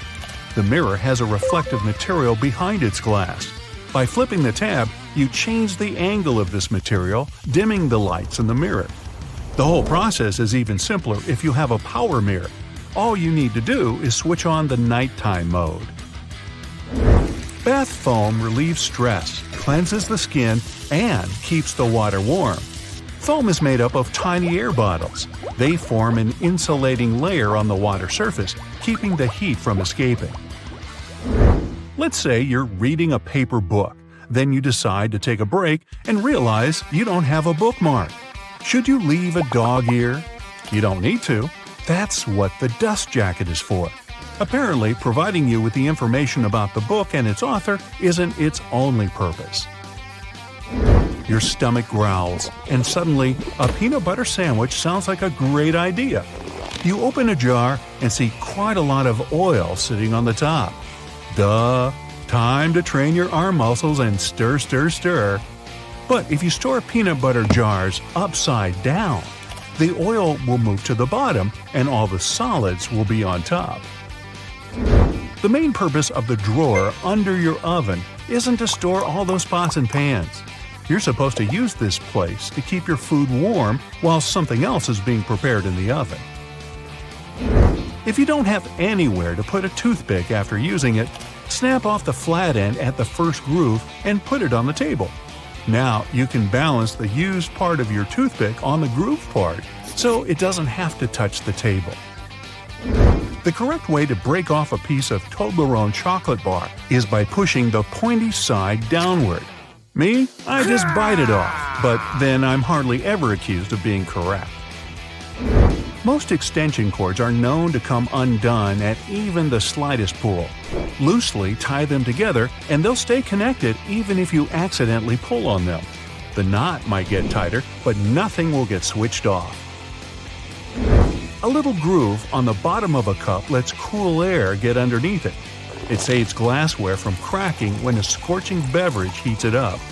And when you place cups upside down in the dishwasher, the groove prevents water from gathering in the cup's bottoms.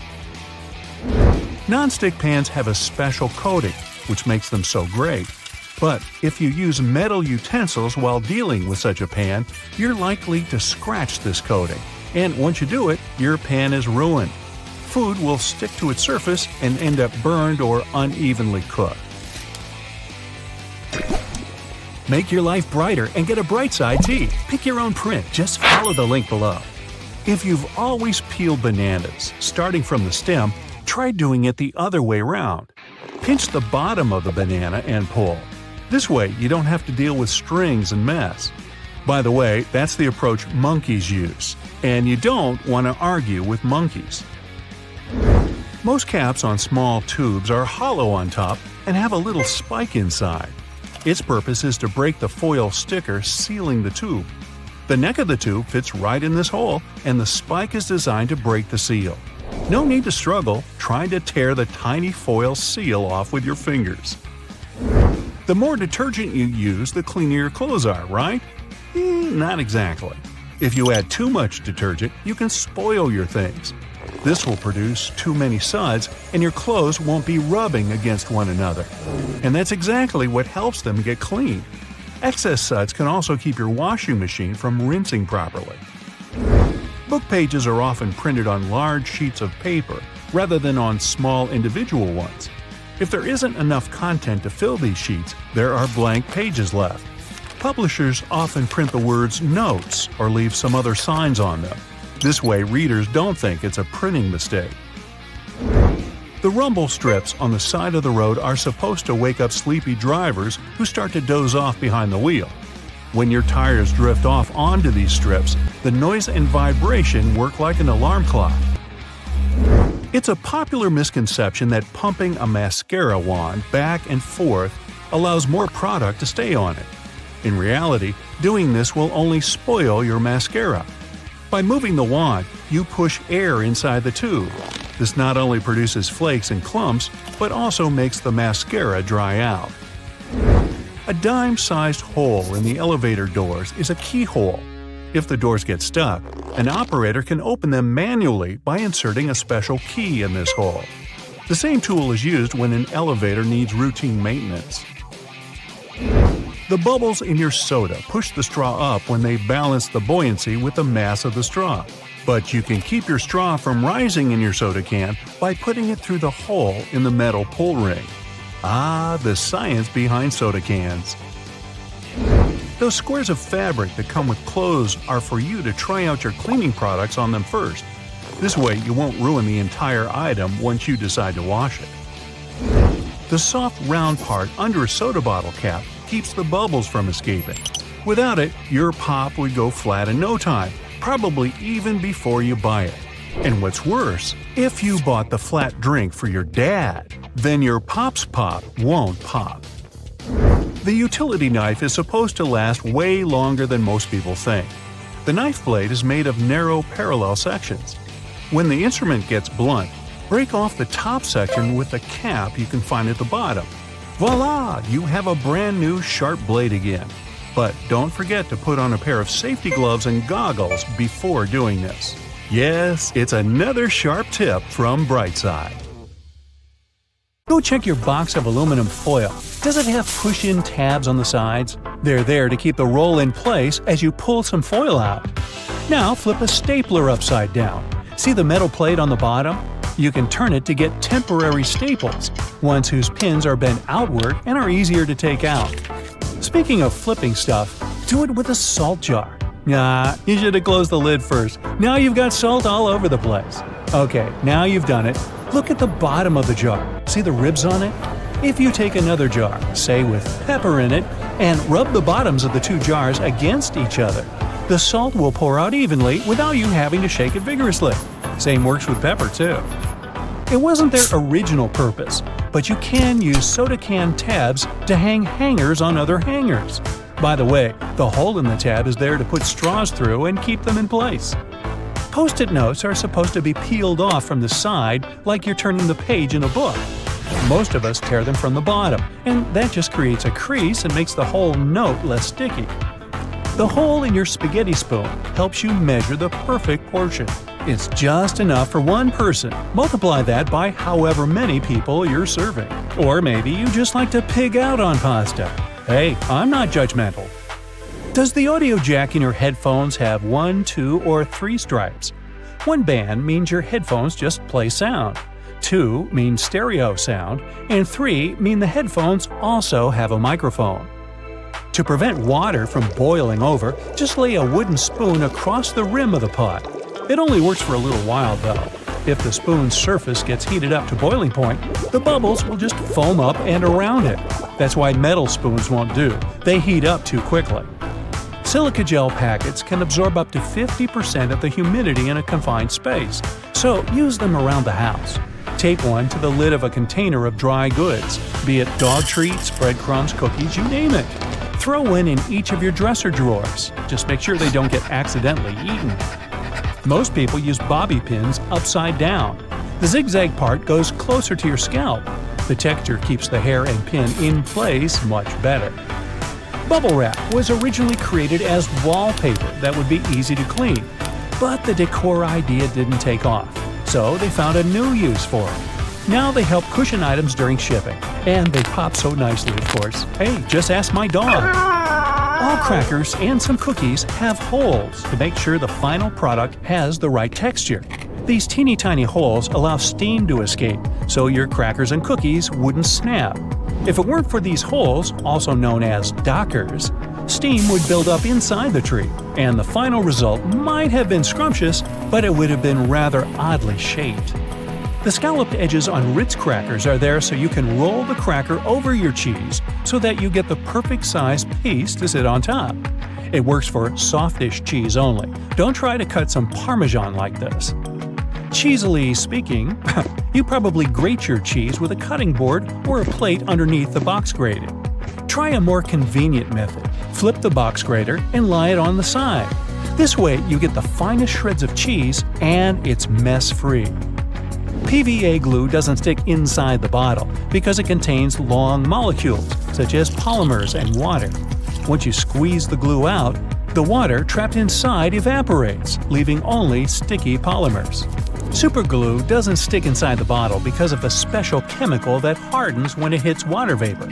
So the glue doesn't stick because the container keeps water out. The bread goes stale just because it loses moisture. When you add water to the flour, it changes texture, and the starch molecules get pretty disorganized. Hey, I can relate. That's why bread is soft and fluffy when it's freshly made. But the more it cools down, the more water it loses. Starch molecules get their original crystallized state back. Also, recrystallization happens way faster in the fridge. The sole of your sneakers, and even the tires of your car, are just one huge molecule. It's because when rubber is vulcanized, all the molecules become connected through the sulfur, so they turn into one, but a really large molecule. Your jeans are blue on the outside and white on the inside because of a smart way to weave the fabric. The warp thread is dyed, while the weft thread has no color, it's just white. This way, manufacturers reduce the amount of dye needed for each piece of clothing. By the way, most jeans are blue because they were originally dyed with indigo dye with a rich blue tint. This dye was picked for the way it interacted with cotton. When the cotton is heated, most dyes just penetrate it, but indigo dye stays attached to the surface. As a result, each time people wash their jeans, the dye molecules escape the fabric, leaving a unique pattern on each garment. Today, manufacturers use synthetic indigo dye. Bananas have thick skin to keep insects away. However, it gets thinner as the fruit ripens. Once the banana is ripe, it starts getting water from its skin. Birds and animals can also tear the thin skin easily. Hey, smart move, Mother Nature. The public toilets tend to be U-shaped for hygienic reasons. This way, anyone who wants to use it is less likely to get in contact with ceramic, normally swarming with germs. The bottled water has an expiration date. However, the water itself doesn't go bad. The problem is about the bottle. The plastic starts releasing chemicals over time, so the water gets contaminated. You can't drink it anymore. Glass bottled water has an almost indefinite shelf life. Still, some criteria, as changes in room temperature, may lead to a slow increase of bacteria in water, so it might go bad too. If all else fails, try drinking it from the faucet. Who would have thought? Fresh water. In-flight food is way saltier and spicier than back on land. Airlines have to give an extra kick to all the dishes due to in-cabin conditions. The combination of dry air and changed pressure changes how we perceive taste. Also, the taste isn't only about taste buds. It's about 80% smell. But as odor receptors don't work the way they should because of dry cabin air, well, without some extra seasoning, the food would have been almost completely tasteless. And yes, I've been known to be completely tasteless myself. Veins appear blue because they're under our skin, and skin scatters more blue light than red. Also, the skin around the veins looks even redder than the veins, enhancing the contrast, and the veins appear even bluer. However, it's just an illusion. Our blood is always red. Trust me. Supermarket tomatoes look tremendous but taste bland because, for the past 70 years, farmers have opted for fruits that ripen more evenly and look better and more pleasing to customers. Wild tomatoes are dark green and don't ripen evenly. Still, the tomatoes the farmers grow have a teeny tiny mutation in one gene. That's why they're evenly colored but can't produce chloroplast properly. It changes the whole photosynthesis process, leaving the evenly colored tomatoes with less sugar in their tissues. As a result, these tomatoes tend to taste like cardboard. The moral to the story appears to be, go get some ugly tomatoes, or tomatoes. The space below a cup of noodles is there to protect the noodles during transport. This technique is called a middle suspension. This way, they're protected better in their styrofoam cup, and it also helps those noodles soften more evenly and quickly. Now, chewing gum wasn't invented for keeping your breath fresh. It was supposed to be a replacement for rubber. But the rubber experiment failed, giving opportunity to a modern version of chewing gum. Sandwiches have all their filling in between two slices of bread to keep the hands clean. Well, at least it was so when the first sandwich was invented. Some centuries ago, I wasn't around then, the 4th Earl of Sandwich, John Montagu, asked his chef to cook him something yummy he could eat without interrupting his long binge. The chef, I think he was named Pastrami or something, wrapped meat and all the other ingredients in the bread to make the dish grease-proof. And finally, all the ingredients in margherita pizza stand for one of the colors in the Italian flag. Basil represents the green stripe, mozzarella represents the white one, and tomatoes, or tomatoes, represent the red stripe. And if you want it tastier, use ugly tomatoes. Have you ever wondered what these extra holes at the top of your running shoes are for? They're designed so that you can tie the shoes in multiple different ways. That's useful when you want to compensate for things such as a bad stride or even a damaged toe. Plus, you can change the look of your shoes the way you prefer. Many people use a dust jacket of their book as a bookmarker. No problem with that, it will save your book from bent page corners. But the primary purpose of a dust cover is to keep the book safe from distortions. For instance, if you spill juice or drop some of the food on your book while reading it.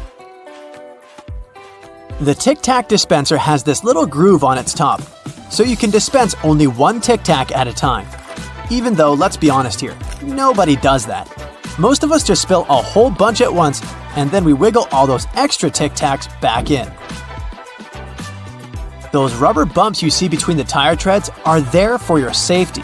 The raised edges tell you what the minimum height of your tread is. If the bump and the edges are even, it's time for you to visit the tire shop as soon as possible. But if the bumps are well beneath the level of the edges, you're good to go.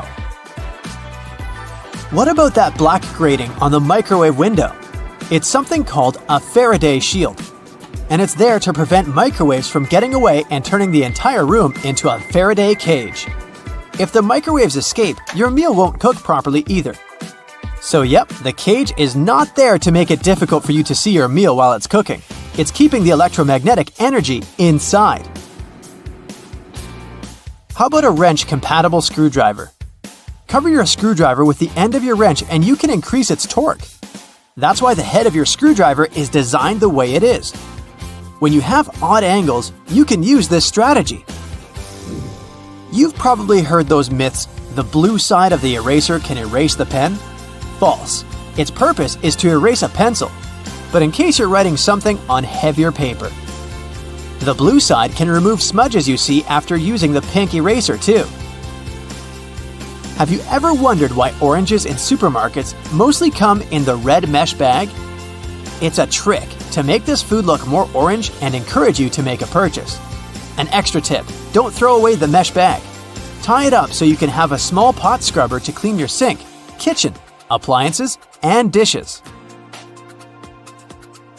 You can see golf balls don't have a perfectly round shape.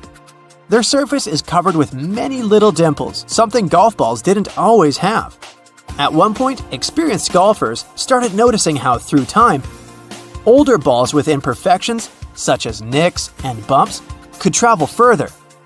Such things create turbulence in the air around the golf ball, which eventually reduces drag.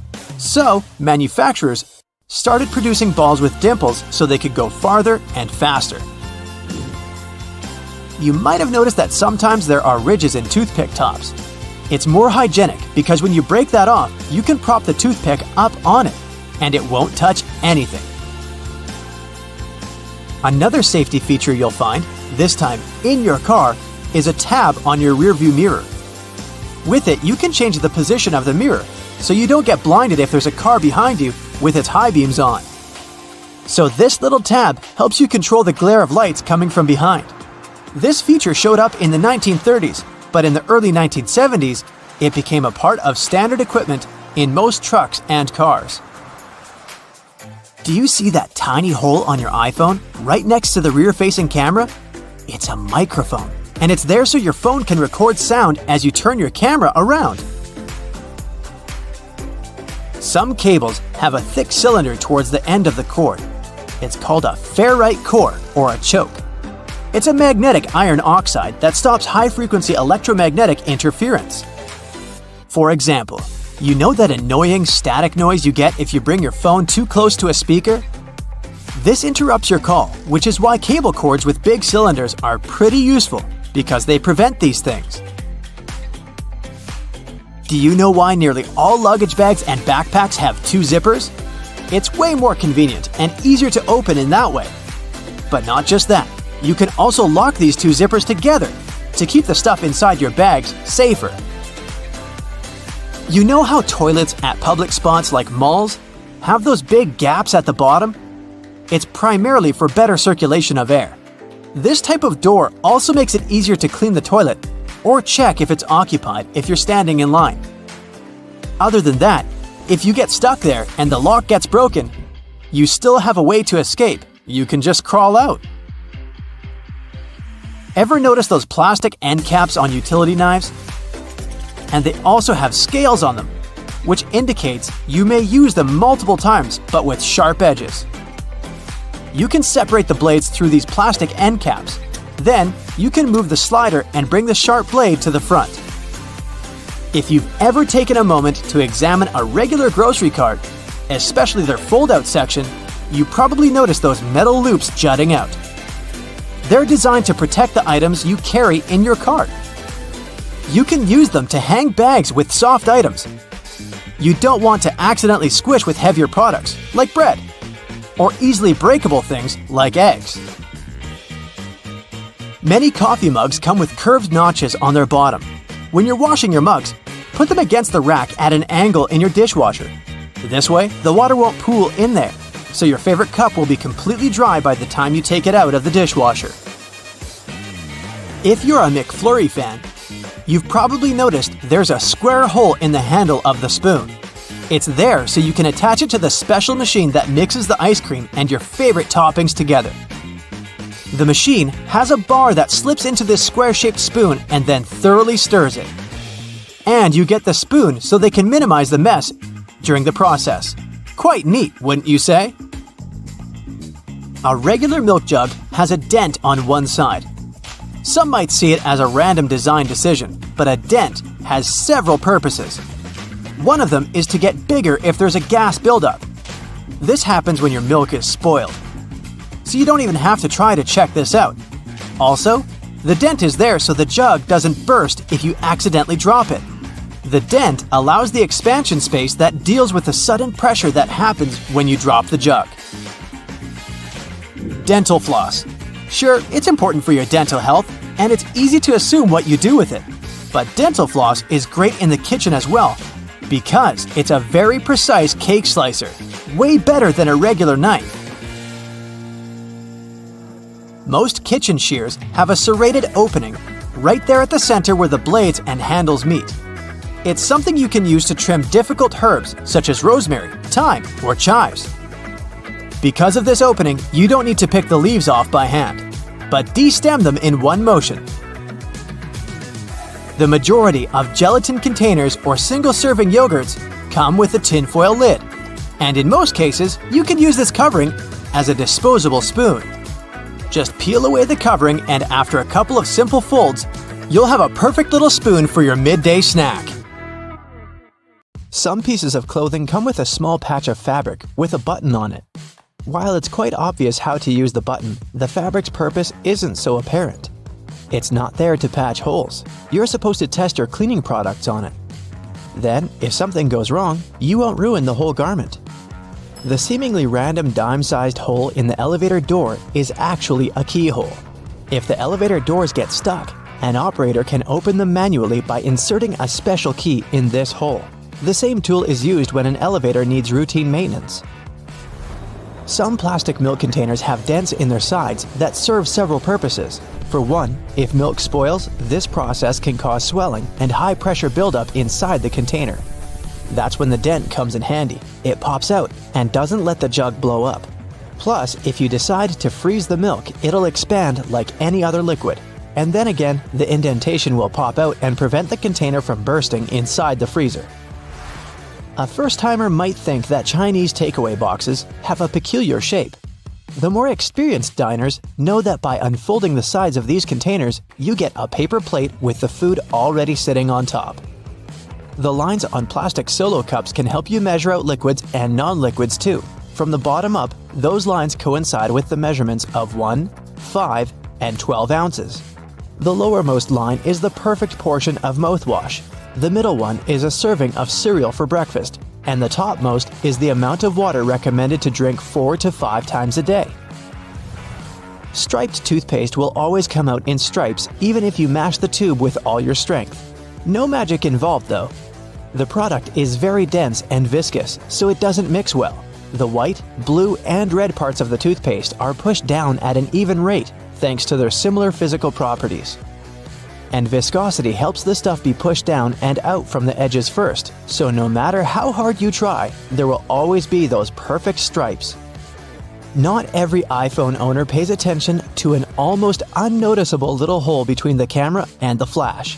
It's the gadget's second microphone. Its role is to block outside noises when you're filming a video. This microphone also makes the sound clearer. Use it when you're on the phone in a noisy place. Dental floss can slip out from your fingers and tangle. To avoid such problems, tear off a piece and floss and tie its two ends together. It will be much easier to use and won't hurt your hands. Most frying pans have holes in their handles. You can use it to hang the thing on a hook on the wall, but that's not its original purpose. When you're cooking something in the pan, the hole in the handle is there to hold your messy spoon. It's especially important for plastic utensils because you can't leave them in the pan for long since they can melt.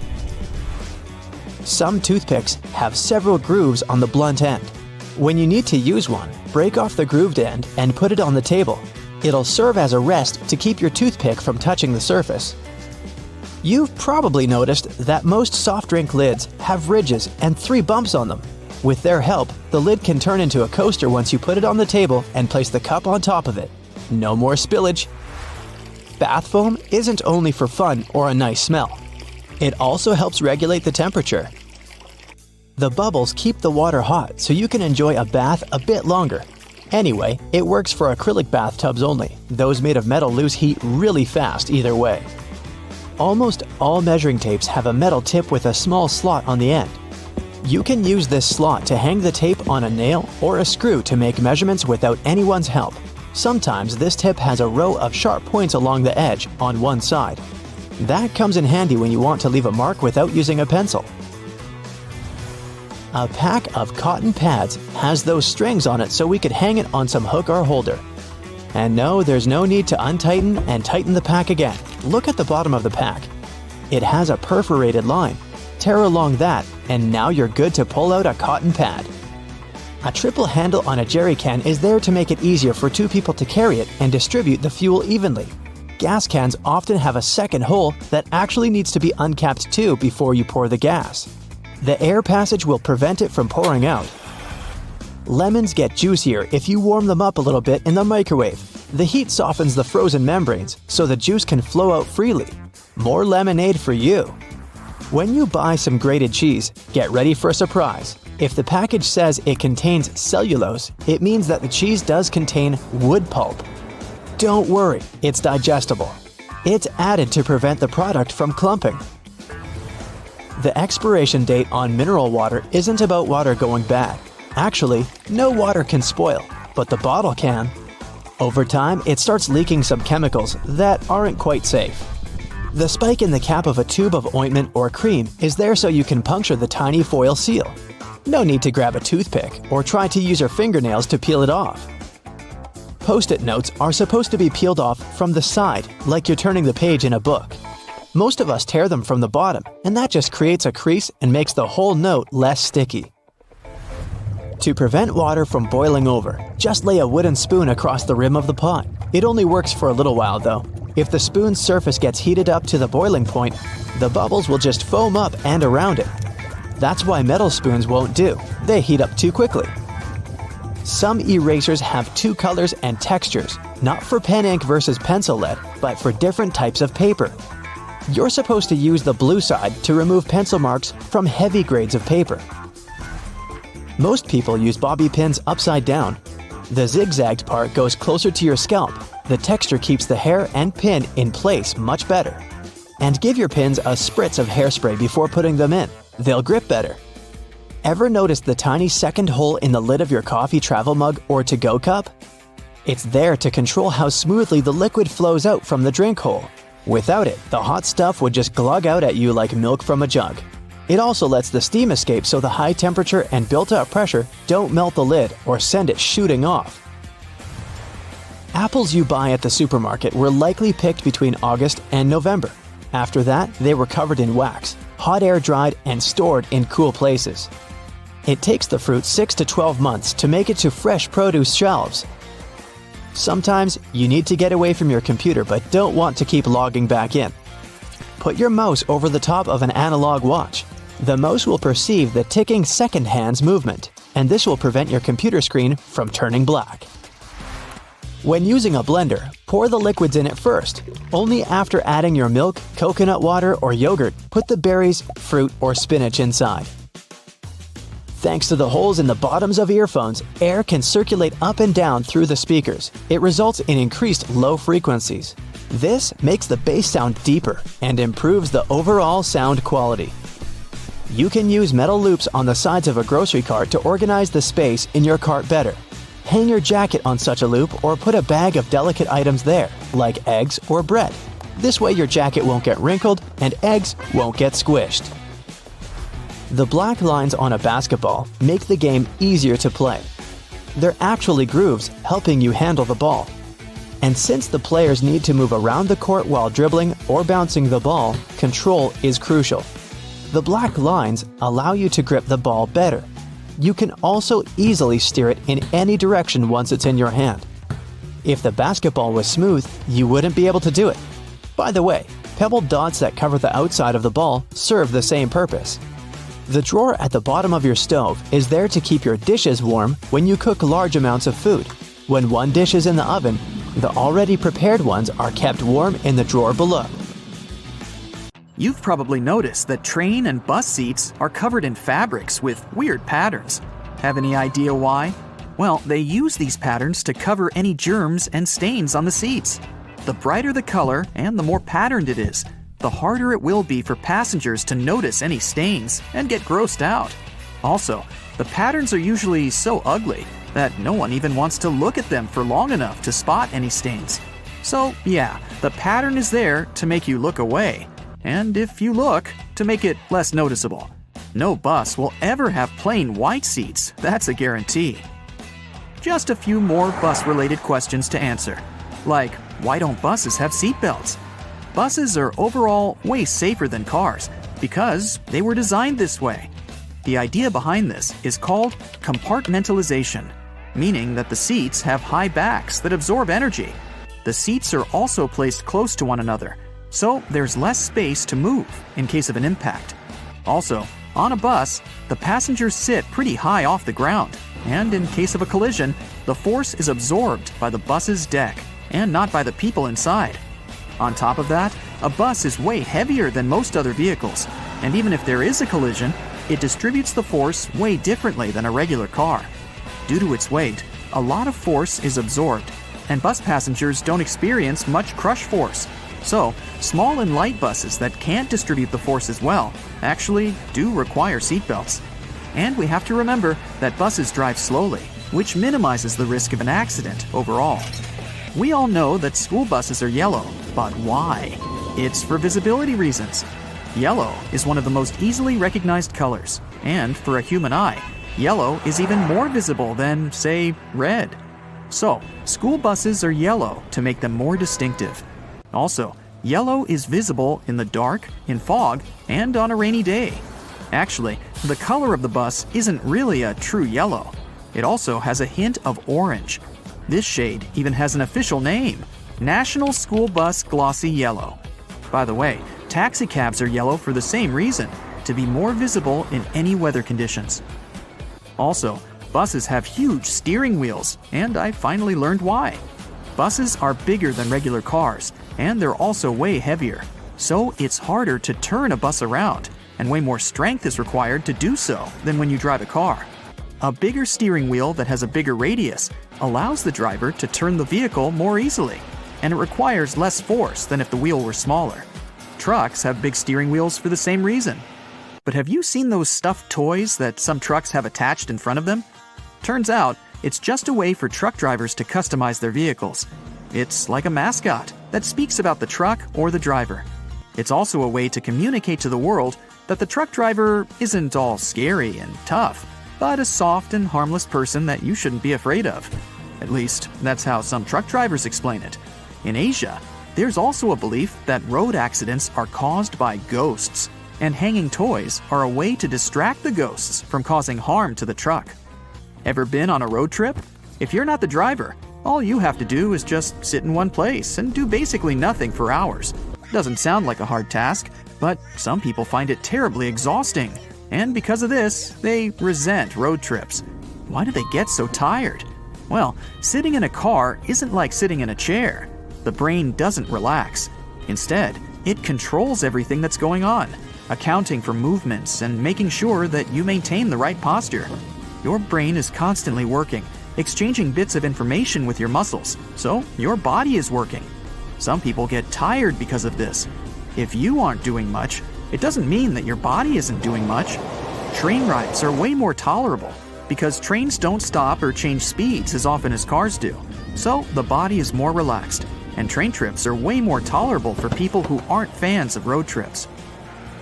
Another mystery is why it's way harder to stand still in the same spot for 30 minutes in comparison to, for example, walking for 30 minutes. Again, it sounds like you're not doing anything when you're standing, so why is it so tiring? Well, standing is a pretty hard task for your body. When standing, the muscles in your legs work very hard to support the mass of your whole body. If you're standing, there are not many muscles working, and only a few of them have to do all the work. When walking, there are more muscles working at the same time, so it's easier. Also, when standing, both of your legs are working without stopping. But when walking, each of them gets a tiny break each time you step using the other leg. Why is it that the same book can have different covers? There are several reasons for this. First, the cover may vary because of the target audience. An edition of a book that is being marketed to older people is usually different from the edition aimed at younger people, with the one for younger people usually being brighter and cuter. The cover can also depend on the country the book is being sold in, trying to attract as many buyers as possible based on the tastes of the population. Next, books vary from edition to edition. At first, a book is printed in hardcover in small quantities to see how it'll do on the market. If the book is a relative success, there is another edition printed, often in trade paperback. The design of the cover is usually updated with every edition. Also, if a book has a movie based on it, there is usually another edition that follows. This edition will take advantage of the movie and use a movie scene as the cover, making it recognizable for people who saw and liked the movie, and encouraging them to buy a copy of the book. Most books are printed on yellowish paper, and few have plain white pages. But why is that? Unless it's a mass-market paperback edition, with paper that's the same quality as a newspaper, meaning bad. It's done with good quality paper. Don't let the yellow hue confuse you. It's usually called cream, and it's a preference for any book because it's less tiring on the reader's eyes. The plain white paper is bleached, and it reflects a lot of light, so it can be exhausting to read for a long time. So, that yellowish paper is the best paper, and publishers regularly use it. Another thing about books is those blank pages they often have at the very end. Their number depends on the number of pages in the book. The thing is that books are printed in signature. A signature is a group of pages that printers fold together and cut to make a book. A signature can have a different number of book pages, with the minimum being 4 and then with other numbers divisible by 4. So, a book that is 300 pages long in total will fit in perfectly, and there will be no blank pages left. But if a book needs 303 pages, it'll need an additional signature, and the extra pages will remain blank, often marked with the word notes or with the message, "This page is intentionally left blank," to let the reader know that there's no important information missing. Ever wondered why most doctors have sloppy handwriting? No, there's no class in medical colleges on bad handwriting. The reason why it's so common is that doctors are always in a rush, and they write as fast as possible to keep their momentum, so there's no time to care about writing nicely. Also, keep in mind that you're not the only person who they write a prescription for over the course of a day. Doctors do a lot of paperwork, working for 10 hours straight, and they're just too tired most of the time to give you a properly written note. Have you noticed that most songs, in general, last somewhere between 3 and 4 minutes? Well, originally, songs were being played on a phonograph record player from a vinyl record, which was spinning at 78 revolutions per minute. So, the size of the vinyl record basically determined the length of the song. There were 2 basic record sizes, a 10-inch one, which had room for about 3 minutes of playtime, and a 12-inch, which could fit a 4-minute song. So, at the beginning of the 20th century, if an artist wanted their song played, they couldn't make it longer than that if they wanted to be able to sell a record. Times have changed, but still, most songs are about 3 to 4 minutes long. The initial reason for sticking to this pattern was also because of radio. If a song was too long, it would either get cut in half or some parts would be left off to make it fit into the 3 to 5 minute radio standard. If an artist wanted the song on the radio, and if they wanted to earn money from it, they'd do their best to make a song that fits the standard, so that the whole piece could be played without alterations. Today, even if there are longer songs, a 3 to 4 minute song is now a tradition that artists typically stick to. That's it for today. So hey, if you pacified your curiosity, then give the video a like.